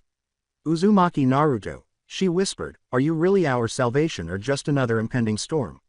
Quote. Asterism. A few hours later, in his tent, Naruto sat cross-legged, eyes closed, breathing even and slowly in the quiet of the early morning close to the edge of the rebel camp. The faint light from a hanging lantern illuminated the seal patterns etched beneath him, which were lines of ink that pulsed softly with chakra. He felt the pulse of the earth beneath him, the hum of water in the air, the steady whisper of life within the mist, the rhythmic tides of senjutsu energy flowing through him, the natural flow of the world blending with his own, the calmness born of control, the same harmony between nature and man that he had learned from Ma and Pa. A ripple disturbed the seal's glow, breaking the stillness, and a small toad appeared beside him in a puff of smoke, its amber eyes grave. It cringed, Lord Naruto, the Akatsuki have moved. As we speak, 2 of them are on their way to Sunagaku. Calm but alert, Naruto's eyes opened. Which 2? Quote. We were unable to verify, but one of them, possibly Deidara, has a huge chakra signature. The other is not known. He gave a small nod and said, I see. The air around the symbols shimmered faintly with energy as Naruto reached for his brush and inkstone and quickly drew a series of sealing marks onto the wooden floor beneath him. He then unrolled a blank scroll and started writing orders and observations in short, steady strokes, his message being straightforward, Akatsuki. Protect the cage. Take this to Lady Tsunade, he said, handing the toad the scroll after he had finished rolling it tightly and pressing his palm against it to mark it with his own seal. Ensure that she reads it for herself. With a solemn nod, the toad said, understood. It then disappeared with a puff of smoke. Naruto stood motionless for a long time, staring at the dimly glowing seal below him, and the toad's message confirmed his suspicion that the Akatsuki were starting their hunt. At last, the storm for which he had been preparing had come. His mind returned to silence as he closed his eyes and took a slow breath, taking in the surroundings, the sea breeze, the smell of damp earth, the distant pulse of chakra signatures in the mist. So it begins, he muttered to himself before getting up and donning his cloak. In an instant, he vanished, returning to the shore. The Konoha. Tsunade sat behind her desk, hands folded under her chin, eyes focused on the empty chair across from her. The Hokage's office unusually quiet that morning, too quiet for her liking, except for the ticking of the wall clock, which was the only sound that dared break the silence, each second dragging across her nerves like the edge of a kunai. You really should drink less, Haim, Jiraiya would always tease, knowing full well that she would throw the closest object at him in return. For a brief moment, she allowed her thoughts to return to the sound of laughter, the distant echo of sake bottles clinking together, and the image of a white-haired idiot smiling at her from across the same office. Gods, she missed him. She let out a weary sigh. It was more than just nostalgia, it was the loss of someone who could relate to her struggles. Her sensei, her teammates, her family, him, and now Naruto were all gone. The thought made her chest tighten. He had once vowed to take the Hokage's hat from her hands, but like so many other promises, it had burned away with time. He had abandoned her, abandoned the village, and pursued a dream she no longer recognized. He was out there somewhere, reshaping the shinobi world to suit his own desires, and every tremor of that change reached her desk in the form of headaches from diplomacy and sleepless nights. What a jerk. You really did betray me, didn't you? She muttered under her breath as she gripped the edge of her desk and scowled bitterly. A voice interrupted her thoughts, saying, Tsunade-sama, don't drink at work. Quote. Shizune was standing in the doorway, arms crossed, and his brows tight in that familiar expression of stern disapproval when the Hokage's amber eyes suddenly shot upward.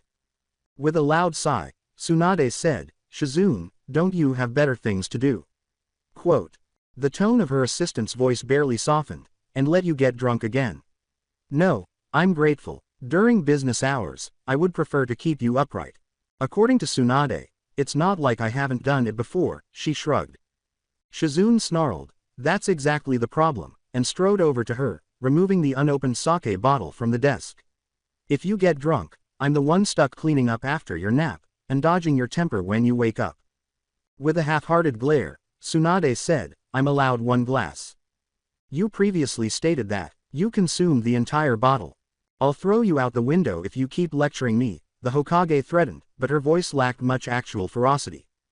Instead of recoiling, Shizune's voice grew softer with worry in it. Is it really that bad these days?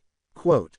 The world's on edge, Shizune, Tsunade said after a long pause, her voice heavy and low, as she turned toward the window and watched the morning sunlight spill across the Konoha rooftops. The death of the Reikage has caused unrest in the other villages. While everyone is pointing the finger at one another, the true adversary, whoever is responsible, is merely observing the mayhem. And I know Naruto, she said, pausing, her eyes averted. I know he's not the kind to kill a Kage in cold blood, regardless of what they say. But he's not the same kid I knew before, she said, her jaw clenched. The person who stormed into my office and demanded that Sasuke be taken home. I can no longer see him well. Shizune listened intently, quietly. We're failing because someone could kill the Reikage, Tsunade went on. As leaders, as shinobi. Despite the fact that we are supposed to be defending our countries, we are destroying one another. She leaned back in her chair and rubbed her temples, saying, if Naruto keeps going in this direction, things will get worse. If we can't figure out who's really to blame, this world will burn again, and I can't stop it. Much worse. Do you really think he'd ignore everything like that? Shizune scowled. That he would allow the countries to collapse? If he wanted peace, he wouldn't have left Konoha, Tsunade said sharply. Like a slap, the words lingered in the air. At this point, Tsunade stated sourly, he believes the system is flawed. He might be correct. However, his approach, playing God and choosing who should live or die, will only result in more bloodshed. Not what Jiraiya-sama wanted, Shizune muttered. For a brief moment, Tsunade's eyes softened. No, not by any stretch. Shizune broke it after a period of silence returned to the office as papers rustled gently in the breeze coming from the window. What will you do if he doesn't stop? What I must, Tsunade said, her eyes hardening. I will always prioritize Konoha. Shizune did not answer, and neither woman could bring herself to say aloud the unspoken truth that hung heavy between them. Tsunade might have to order Naruto's death if he ever became a real threat. Shouldn't we try to work with the other villages? Shizune asked after a pause. We now share a common adversary. With a sour laugh, Tsunade said, I don't think Kumo or Iwa will do anything. They still perceive Naruto as a threat even after they find out that he did not kill the Reikage. I've already declined to help them find him. What little trust we still had was strained by that alone. So we just hold off. No, Tsunade stated firmly, we get ready. There are still Akatsuki around. Several Jinchuriki have already been targeted by them. We will lose more if we do not take immediate action. The door creaked open once more before Shizune could respond. Though her pink hair was tied neatly behind her head, Sakura's expression was uncertain, almost nervous, and she stood hesitating in the threshold, her hands fidgeting slightly. For a moment, Tsunade's eyes softened. Sakura had developed into a remarkable kunoichi, sharp, disciplined, and powerful, reminiscent of herself at that age, except for her gambling addiction. Nevertheless, the girl's heart was too sensitive for a world this harsh. Tsunade remarked, Sakura, it's early. What is it? With a firm yet quiet voice, the young woman stepped forward and said, it's about Naruto and Sasuke-kun. Of course, Tsunade had to force herself not to groan out loud. She gathered patience by closing her eyes for a moment before opening them again. What about them? Have you heard from them? Sakura swallowed, her throat constricted. Anything? Tsunade gave a firm no, saying, not since the day Naruto left. I see. Sakura paused, then took a deep breath before saying, I want to go look for them. For both of them. Even though I know they're somewhere out there, I can't just sit here. Naruto pledged to return Sasuke. I have to think he can still. Darkening, Tsunade said, I can't let you do that. But Tsunade-sama, no, the force in her master's tone made Sakura wince.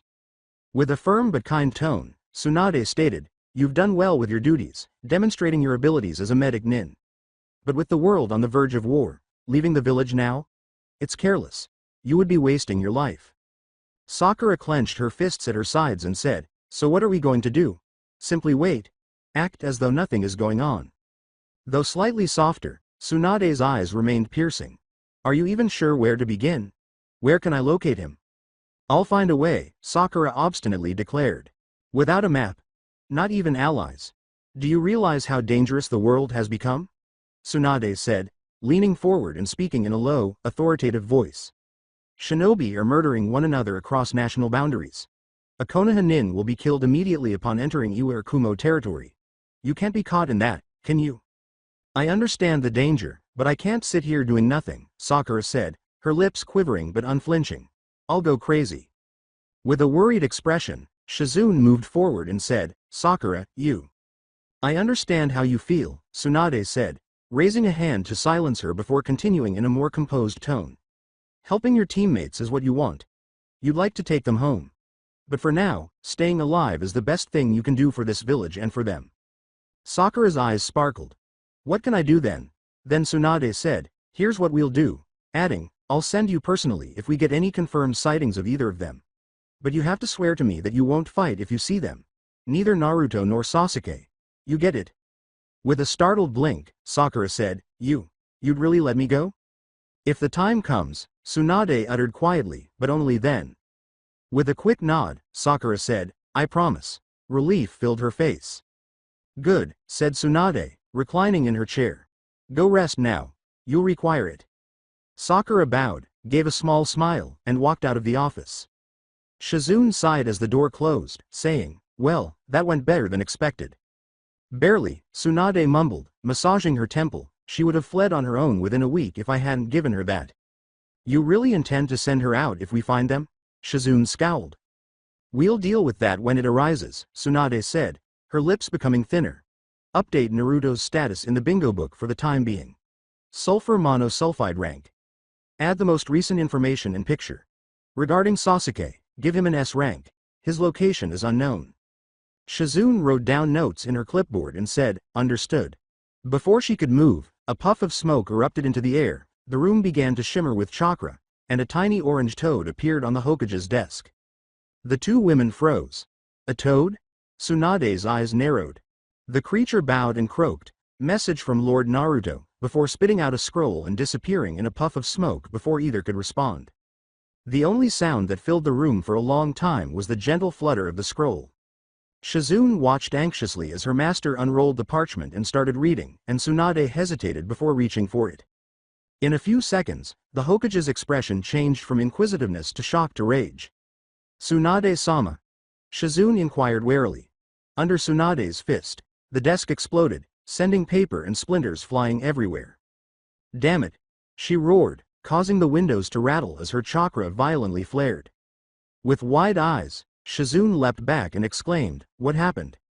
With eyes blazing with controlled rage, Tsunade turned to face her and said, get the Jonin, now, she yelled. With two of them on their way to Sanagakure, the Akatsuki have taken action. After a half-heartbeat of inaction, Shizune nodded and ran to the door, immediately. Tsunade stood in the debris of her desk as she walked away, breathing heavily and clenching her fists. The storm she had been dreading had finally come. Furthermore, Naruto, that obstinate, capricious brat, saw it coming before any of them did. Her voice cracking with buried grief and exhaustion, she whispered, Jiraiya, to the empty room, you left me with too many ghosts. With the world shifting once again toward war, the carved faces silently watched as the Hokage mountain loomed beneath the darkening sky outside. The wind country the desert waited. Sasori did not breathe or grow weary. He merely glided, a human outline without human hesitations, cloak clean of dust because the desert had the sense to move around him. Two figures moved like black commas against the vast grammar of the dunes, their silhouettes long and wavy under a hard white moon. The wind combed the sand to ripples, then threw it back up in glittering veils. Deidara walked with a lopsided gait and a contented hum, one shoulder pulled down by a slumped red-headed boy. Gaara of the sand, attached to a sling of thick cord that trailed from his clay bird like a leash. You hear that, HMPH, Deidara said, voice airy, too pleased with himself for the late hour. Silence. Yes, the best applause there is. The instant following the explosion when everyone forgets it's even real, HN. That is art. Art is permanent, Sasori said without looking, his voice dry and casual, as though they were not traveling across a country with a stolen cage between them. Your explosions are loud and forgettable, he said. Kept intact. Like a flawless puppet, never altering. It's beautiful because it lasts. TCH, Deidara said, clicking his tongue. Dead art is immortalized art. All you have is a colorful corpse when you pin a butterfly to a board. A single heartbeat boom and then disappear is what true art is. You comprehend it in the subsequent breath. If Sasori smiled, it was without showing any muscles. Then the breath after you die must be very enlightening, he said. Be careful not to choke on your own aspirations. But you saw it, Deidara said, smiling into the wind while his pale hair whipped around the knot of his headband. Harsh, Sasori Dana. You sensed it. He fell like a stone, my clay sang, and the sky turned white. Everyone bows down before a masterpiece, whether they are cage or not. Sasori corrected, everyone kneels before good planning, but you were fortunate. The village was lucky to break before the boy's control did, as he is a Jinchuriki. Don't pout, Deidara said, lifting Gaara a bit higher and giving her red hair a mocking pat. Fortune favors true artists, We'll be credited. Leader Sama maintains the score. They walked from sand to scrub, from scrub to bone-dry riverbed, from riverbed to a narrow gorge where cold pooled in stone the way heat pooled in the desert, and Deidara unrolled a small cloth and laid Gaara down like a package in a grotto mouth flecked with mica, while Sasori pressed a ringed hand against the rock. Chakra pulsed. A needle thread through a loom, and the cave was illuminated by inverted shadows. Rinnegan rings turned like millstones, and a figure taller than men emerged from the darkness, a hologram of rainlight and emptiness, all angles and hunger. He said, report, pain. One tail secured, said Sasori, bowing at the waist. The host is bound, sedated, and alive. As directed, meet in the land of River's cave. My art took down a cage first strike, Deidara said with a sculpture's smile. You ought to have noticed. When everyone is together, extraction will begin. Spare me adjectives, Pain said, his voice iron cold. Remain hidden. Anticipate interference from the pursuit of Sinagakure and possible Leaf involvement. Now. With a flicker of delight, Deidara said, let them come, if they want an encore. Avoid getting involved needlessly. The eyes darkened. We draw closer to peace. We have a schedule.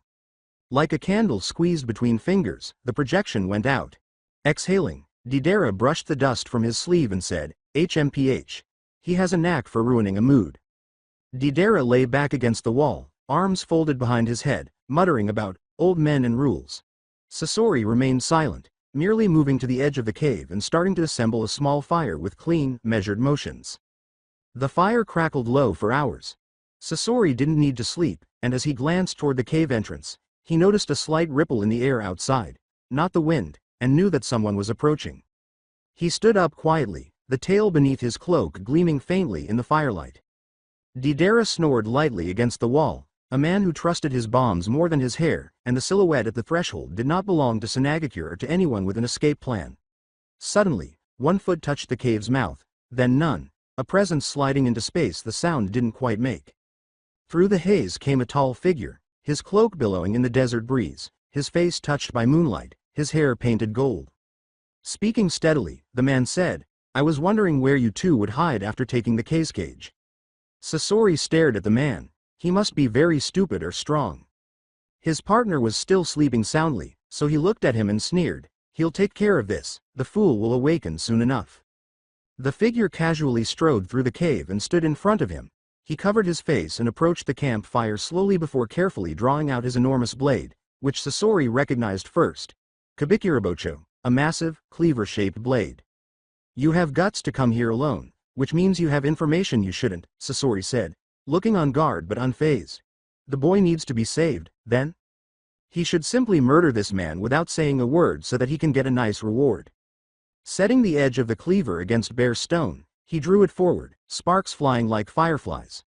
I didn't necessarily come for him, he said, eyeing Gaara before turning to face him. I came to eliminate the scum who stand in the way peace and stability. He drew his cloak slowly, causing the hood to drop back. Smooth, flat eyes like the winter sky, sun-bright hair, and the whisker scars that made a boy's smile go wild even when he wasn't grinning. The owner of the 9 tails is Naruto Uzumaki. Sasori stated without question, you're quite the wanted man these days. He was genuinely disappointed to learn that the Raikage and the Toad Sage had perished, believing it was a waste to let their bodies decay and that he was unable to transform them into puppets that would immortalize their legend. With an indifferent shrug, Naruto said, it is curious, isn't it? He picked up the blade and went up to the man, getting close enough to be attacked because attacking him would be a fight to the death. In a single-handed parry, Naruto's cleaver rose, catching the barb and turning it with the slightest twist of his wrist, while his other hand came up in the same motion, fingers already halfway through seals. Hiriko's iron-fanged scorpion tail snapped forward, quicksilver fast, a blur meant to harpoon throats before surprise ended. Wind release. Great breakthrough. Gripping Deidara and his claybird, the gale threw them across the cavern, skidding Gaara's limp form and scattering tools, scrolls, and stamped clay tongues as the cave turned into a throat-belching storm, the air ramming outward, a white wall that crushed fire flat and threw embers like stars. What on earth is happening? Deidara's grip on Gaara's body tightened as he screamed, shielding his face from the wind. Sasori laughed and said, "It's the Nine-Tails Jinchuriki. He did us a favor and came all this way for us." "This is great, Sasori. Let's see whose art is better," Deidara said with a smile as his hand started to eat clay. "Wolves tend to emerge when hunters carry meat," Naruto said, eyeing both of them in preparation for an attack. The predator turns into the victim. Deidara's smile, which was more teeth than humor, appeared when she heard those words. Well. There's humor in the little fox. You just came here by yourself, so what? How foolish, Naruto slid the Kabikirabocho off his shoulder and let the broad spine thud against the sand-scabbed stone, saying mildly, "It doesn't matter if you walked, ran, or swam. Let's get this over with, I'm in a hurry." "Uzumaki Naruto," he said, as if reading a label on a jar, "your body potent with chakra tends to be delicious, but you should know. Steel meant meat." Sasori's eyes slipped to the blade and back, not quite interested. "I don't go bountifully hunting. I am a collector of works of art." The corded muscles in Naruto's forearm moved like coiled rope as he raised the cleaver with one hand. "Then you've come to the wrong gallery." "HMPH, Deidara croaked as he fed them lank strips of white clay, which they chewed with moist satisfaction. "Not at all," he said. "Do you want to light this bitch up with fireworks, Sasori, my man?" Disinterested in the discussion, Naruto created a clone to fight Deidara, who is simple to control and only has one weapon, but he will fight Sasori directly because, according to his intelligence, he was very skilled with puppets, poison, and senbon.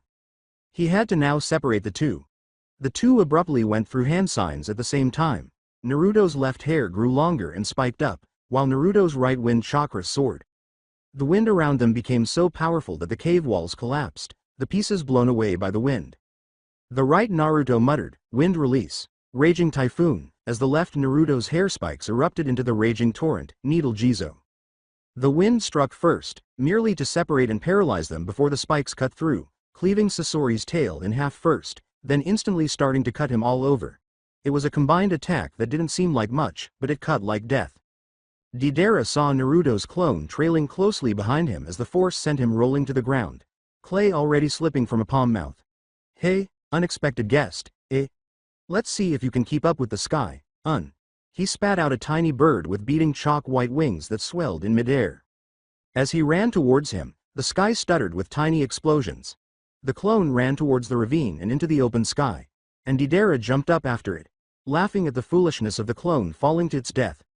Clay birds shrieked and scattered into the dark morning, but something surprised him. The clone coated his foot with wind chakra, kicked nothing, and found the air firm. Wind step. "Damn it, boy. Let's see how confident you are when I nuke this whole countryside," Deidara swore aloud. The real battle sank in beneath them. Everything was destroyed when the combination attack subsided, but Sasori managed to get away using his actual body, shooting out as soon as it struck. Barely escaping unharmed. The blonde was attempting to kill him, so he shouldn't have been shocked by the sudden attack. Intel wasn't trustworthy in this world, and this wasn't just a fight with the loud mouth. With a casual tone, Sasori remarked, "That came out of nowhere." "You survived," Naruto said with annoyance. "That was probably one of my most deadly blows. I assumed you would be dead with it. We must now have this pointless conversation." "I'm not trusting a word that comes out of your mouth about that being the deadliest attack," Sasori replied, laughing. "But without my physical body, I wouldn't have made it through." Naruto looked at Sasori, who was younger and less hideous, and said, "So it seems. This shouldn't have come as a surprise. We should have anticipated your arrival. You can't help yourself to be gun-ho," Itachi said. Naruto asked, raising an eyebrow, "You knew this was going to happen?" Sasori shrugged and said, "Call it a hunch, maybe." He found it amusing. With a surge of chakra, Naruto said, "Enough." Sasori held up a scroll and said without emotion, "You will make a fine collection." His masterpiece materialized in a puff of smoke. "Come," Naruto said, shaking his head, "let me end your existence, Sasori of the Red Sand." "Arrogance," Sasori said with a menacing grin, "that's the easiest string to cut."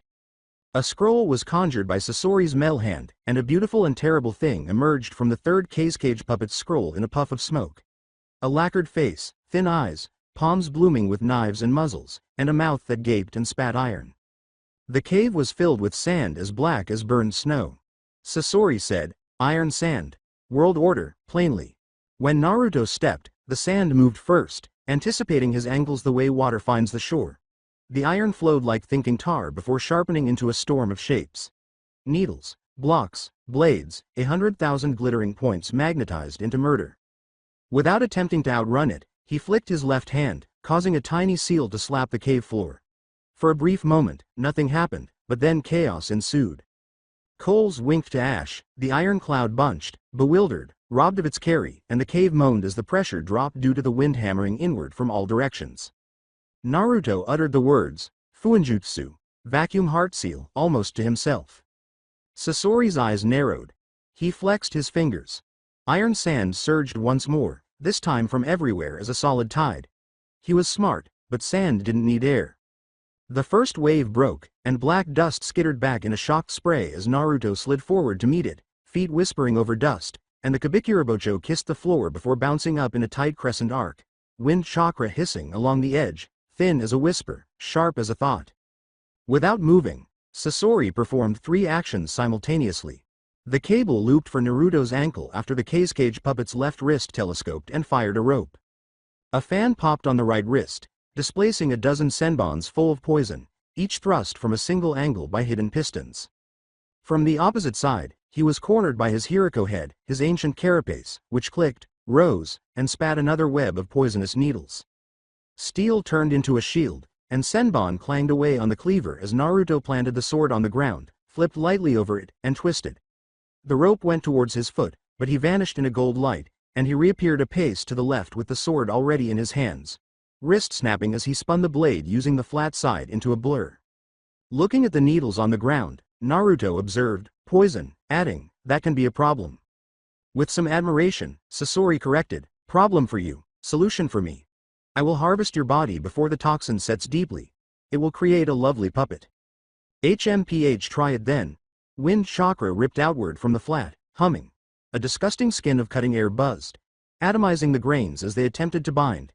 Sasori's iron sand clamped, trying to seize the sword itself. The mass wrapped the spine and bit, then squealed. Naruto's cheeks puffing, his hand flicking in a new pattern, he let out a murderous sigh. Excellent fireball. Fire release. Sasori separated the cage's hands to prevent the arms from heat warping and cut the puppet out of the line, but the flame smashed the 100 hands array to slag where it clattered, and the humanoid head on the floor hiccuped its last senbon and cracked as the abrupt globe roared forward, too big for the tunnel, too hot for the air. Sasori's rope, which had been blindly launched through the cloud, finally caught a leg as the fire collapsed into smoke. He grinned and then sprayed poison, saying, "I have you now."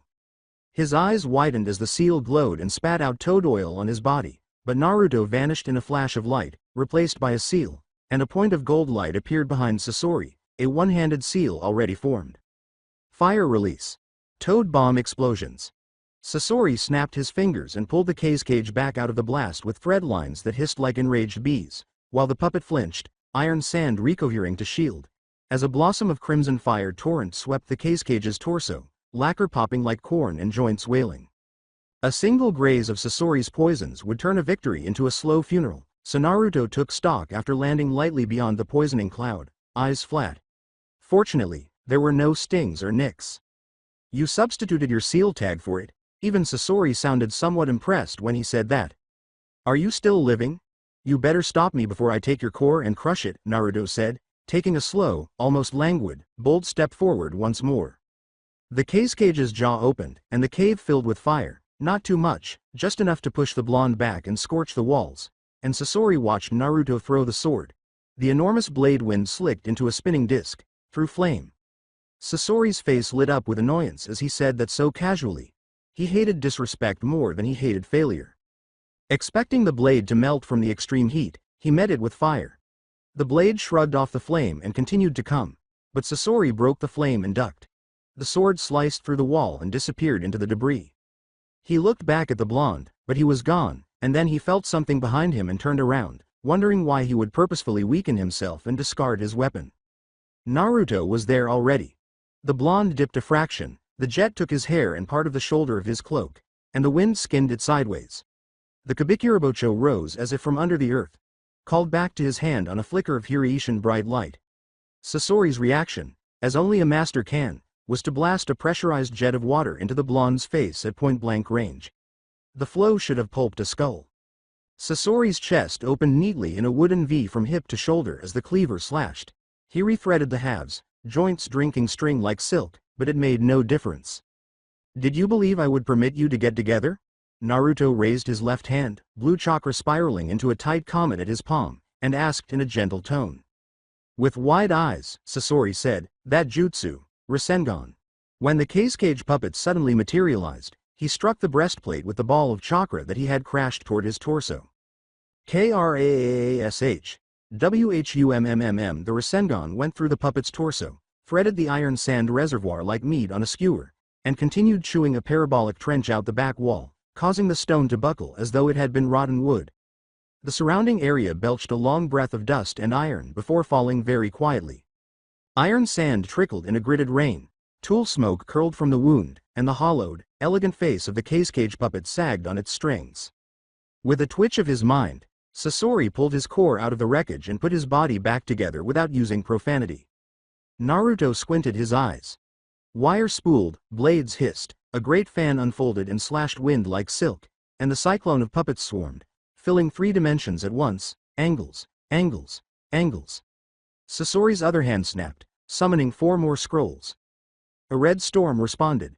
Mother and father puppets, ancient and razor sweet, and a dozen nameless war constructions that had once colored the sand of Suna. Instead, Naruto stepped forward into the geometry, knees loose, breath steady, blade low, and his right palm scraped over the sword's flat, leaving behind a web of faint, ink-dark sigils that crawled along the iron. Time to end this art show. He shifted. The ability to be unpredictable was something Naruto had always possessed, long before the fox, the sages, and the world came to fear his name. Every cut took a thread, not a limb. Every twitch and wrist break sheared the puppet's nerve, not its tooth. Blades snapped to dead marionettes.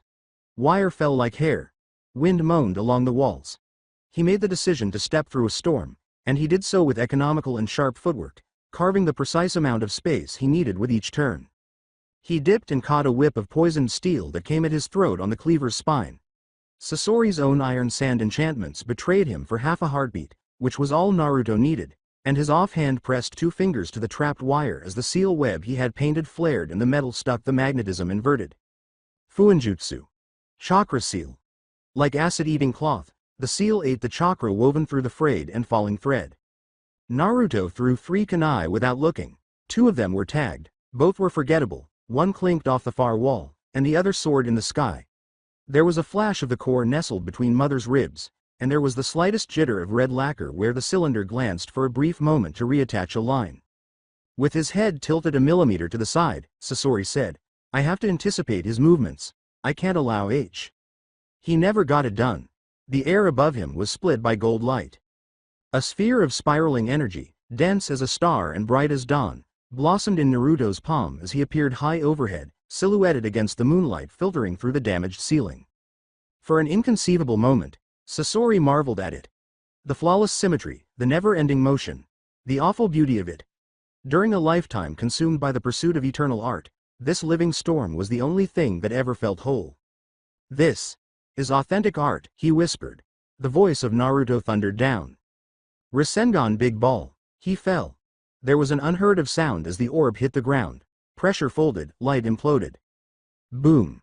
The world existed for a long time as wind and light, and then the cave folded in on itself, then exploded open as the shockwave slammed the desert flat, and a flower of blue-white chakra exploded outward, tearing apart air, stone, and puppets alike. A broad crater smoked in the middle of what had once been the base of a mountain, and in its center stood Naruto, sword in hand, cloak tattered, breathing slowly, as the noise finally subsided. Mother and father puppets lay broken next to him, lifeless strings severed, eyes dark, and all that was left of Sasori was a faint smear of lacquer and dust. Naruto exhaled deeply, his shoulders relaxed, his pulse evened, and the burn in his arms felt clean but deep. Thunder rolled above, and the rising sun was sucked up by clouds. He saw his clone land close by, Gaara limp in its arms, a flicker of chakra, and the clone met his eyes, gave a single nod, and vanished in smoke, leaving the cage's body lying gently at his feet. Bending to check the pulse, Naruto exhaled once more, faint, alive. Just as he started to move, a voice broke the silence. Naruto. He pivoted. Sakura stood at the edge of the ruined battlefield, her eyes wide with shock and her pink hair plastered with dust. Kakashi lowered his forehead protector behind her, and Sharingan spun as it absorbed the destruction in the remaining 12 Konoha. With his cloak being slightly pulled by the wind, Naruto remained silent and simply gazed at them. History and the subtle, electric hum of all that was unsaid still weighed heavily on the air between them. The watery land that morning, the mist over RyugaXD grew thicker, rolling across the slate rooftops and curling around the watchtowers like a living thing, until the whole village appeared to be engulfed in a shroud of silver, the kind of fog that only the hidden mist could summon. Silent, unending, and oppressive. When the sentries on the docks saw who stood upon the prow, shockwaves of disbelief swept through the ranks. A ship appeared from beyond the harbor, sleek and dark, cutting through the still waters with unnatural silence. The flags with the village's insignia fluttered faintly in the damp wind, the first sign of life many had seen from the outer patrols in weeks. The Mizukage has come back, one muttered. Through dry reeds, word spread more quickly than fire, and in a matter of minutes, both villagers and shinobi crowded the winding streets, looking through the fog as the ship docked. The mist itself appeared to flinch away from the Yondaime Mizukage as he stepped onto the pier. His face was still youthful and composed, his pale hair damp from the sea air, but his eyes were glassy blue, and there was something colder about them. Another black-clad figure, with his hood drawn low to hide his face, walked beside him. His silence was powerful, and even the guards moved aside involuntarily as the two men approached. Yondaime-sama. One of the officers stammered, dropping to a knee with the others following suit. We believed you were gone from the battlefields in the south. Reports of my death were premature, the Mizukage said softly, his words flowing as smoothly as mist, with a faint smile that did not reach his eyes. I have returned to end this chaos once and for all. The crowd let out a sigh of relief, but it was tinged with a sharp edge of fear.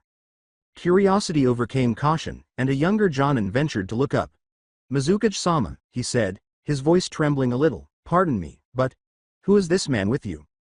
He is my personal guard, the Mizukage replied bluntly, his eyes darting to the hooded figure next to him and then back to the soldier. You will treat him as you treat me. Get up now. Work needs to be done. Yes, sir. They sprang to their feet in perfect unison as they chortled. The villagers bowed low and the shinobi saluted as the Mizukage and his guard moved through the center of RyugaXD. The streets parted like waves in front of them. The expressions on everyone's faces reflected the same unsure awe. Pride at seeing their cage return, but uneasiness at the way he carried himself. Before noon, they arrived at the Mizukage Tower, where the main chamber was as quiet and frigid as a tomb. With torches flickering feebly along the stone walls, their flames straining against the damp air, and the senior officers and advisors who had remained faithful to the village proper already gathered, kneeling, as the Mizukage entered.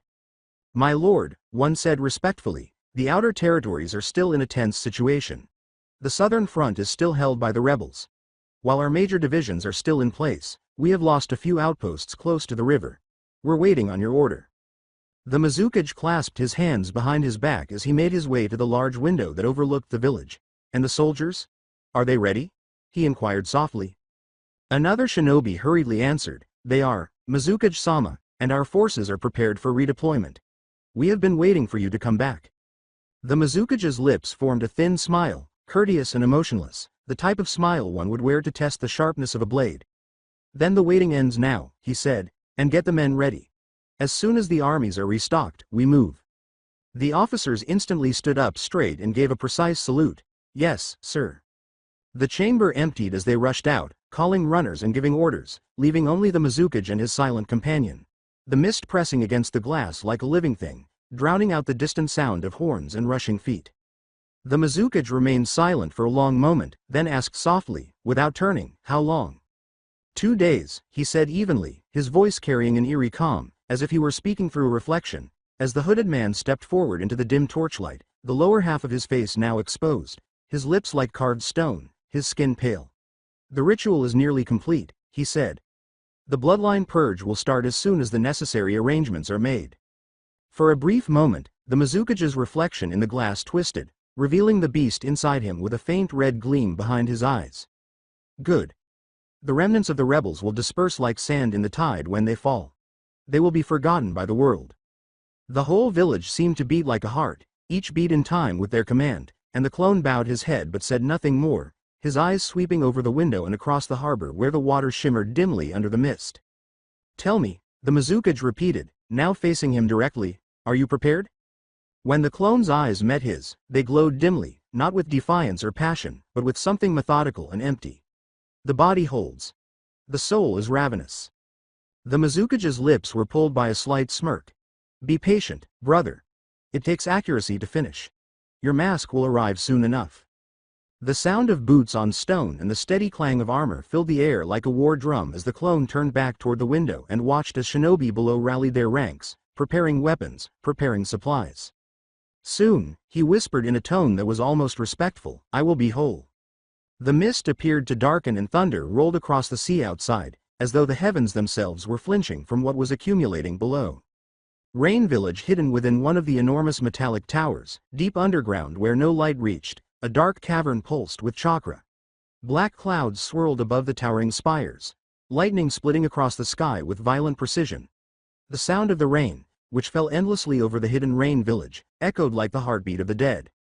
A single statue, humanoid and chained by ghosts, loomed at the center of the room, its hollow eyes glowing faintly with otherworldly power, and 7 shadows gathered under the dim light of torches, the air damp and heavy with the smell of iron. Before it, Deidara lay half-conscious on a stone slab, his body wrapped in bandages that steaming faintly from healing salves, half of his cloak burned to ash, his left arm broken, the bones crudely rebuilt, his breathing shallow, painful, uneven. Conan knelt beside him, her hands glowing softly as paper seals fluttered around her fingers. She said softly, he's stable, for now, with a hint of unease under the calm exterior of her eyes. He's lucky to be alive at all. Fortunate. The voice that cut through the silence was laced with disbelief and arrogance. It belonged to a tall man with silver hair, crimson eyes, and a jagged grin. The 3-bladed scythe he carried rested lazily over his shoulder. He got beaten bloody by one guy. That's divine retribution, not luck. It's obvious that Lord Jashin didn't like his ugly artwork. With gritted teeth and wide open eyes, Deidara moaned, shut the hell up, Hidan, or I'll feed you to your god piece by piece. Oh, Hidan grinned broadly and said in a mocking tone, Blondie, you're having a hard time breathing. Feel free to give me a try. I need to get warmed up. Enough. The leader, Pain, was the one who spoke it, and he stood at the base of the statue, his rinnegan shining in the half-light, the concentric ripples in his eyes absorbing every flicker of defiance in the room. The word was deep, cold, and final, like a blade through bone. The argument ended right away. Another voice, low and solemn, came from the shadows to his left. Kakuzu, with his arms crossed tightly and his face partially obscured by his bandana and mask, said, to think the brat who once couldn't even control the fox has become strong enough to annihilate Sasori and nearly kill Deidara. He shook his head slightly. Kicking at the ground, Hidan sneered. Problematic? It's hilarious. One punk kid defeated the legendary artist duo. That's art and comedy. You, Deidara said, her good eye twitching violently. Try it, loser, Hidan interrupted, raising his voice in a joyful challenge. Lord Jashin is already anticipating more sacrifices. With a stern tone and a slight unfurling of her paper wings, Conan said, both of you, enough. The air around her shimmered with thin edges of white paper blades, and she said, if either of you so much as bleed on this floor, I'll end you before Pain does. There was a tense silence. Pain's eyes shifted slightly, focusing on Zetsu, an odd plant-like creature whose black and white halves whispered softly to one another. Zetsu, said Pain, get as much information as you can about the Jinchuriki of the Kyubi. His strength is advancing more quickly than expected. I need documentation of his methods, the nature of his chakras, his allies, and any indications of outside intervention. Zetsu's 2 voices, one low and calculating, the other light and mocking, answered in unison. Naturally, Pain-sama. We will locate all the scraps. The boy is becoming more and more interesting. The darker half grinned and added, perhaps too interesting, before the creature vanished entirely, sinking into the earth like a melted shadow. This doesn't change anything, Pain said, turning back to the others. The plan goes on. The Biju is captured according to plan, he said in a deep voice that echoed throughout the room, but from now on, do not engage the Kyuubi Jinchuriki alone. We do not act in panic. He should be regarded as a top target with unpredictability in power. His command hung heavy in the stale air as the others nodded silently. From the far side of the cavern, Itachi whispered, "It's just a matter of time." His crimson Sharingan dimmed beneath the hood of his cloak. The host of the Kyuubi is still human. Without discipline, power always runs out. Maybe so, but I'd like to see what kind of man can destroy Sasori's entire puppet army and walk away alive, Kisame said, laughing deeply as he stood next to him like a living wall of muscle and teeth. Doesn't that sound like a good fight? Kisami's smile wavered, and he fell silent as Pain's eyes flitted toward him, a cold warning, nothing more. As Conan stood there, rearranging Deidara's bandages, her eyes darted to Pain, asking in a low voice, "Do you think he'll end up being a danger to the plan?" Pain did not respond immediately, instead gazing at the demonic statue of the outer path, a huge stone statue in the middle of the lair, its head bent as though it were sleeping, its hands shackled to the cavern walls. "Every storm starts with a single drop of rain," he said in a quiet, almost aloof voice. "Naruto Uzumaki might be that drop. However, it is possible to divert even the most powerful storms." The air thickened with evil energy as the statue's faint hum of chakra intensified, and Deidara stirred feebly, murmuring in between agonized breaths, "TCH, he's no storm. One day, he will destroy the entire world because he is a powerful hurricane." Rinnegan glowed like molten rings as Pain's eyes darkened. "Perhaps," he whispered, "but destruction is only the first step toward peace." Each of the assembled figures, who were all manifestations of sin and ambition, was illuminated by lightning that flared across the cavern walls. "Can't wait to see that peace you keep preaching about, boss," said Hidan, grinning as he leaned on his scythe. "I think it sounds like a bloody good time." Nobody chuckled. The chains rattled softly, resonating through the room like the whisper of a god dreaming in captivity, and Pain's gaze shifted again toward the statue, toward the shadow of something great that pulsed behind the stone. His voice was hardly audible above a whisper, but each word was laden with condemnation. "Kyuubi no Jinchuriki, Uzumaki Naruto, are you the one who will save this world or that which will destroy it?" There was no response, just the gentle sound of the rain beating on the steel overhead. With the tiniest hint of thought stirring behind his eyes, the Akatsuki leader closed them. "We will soon find out."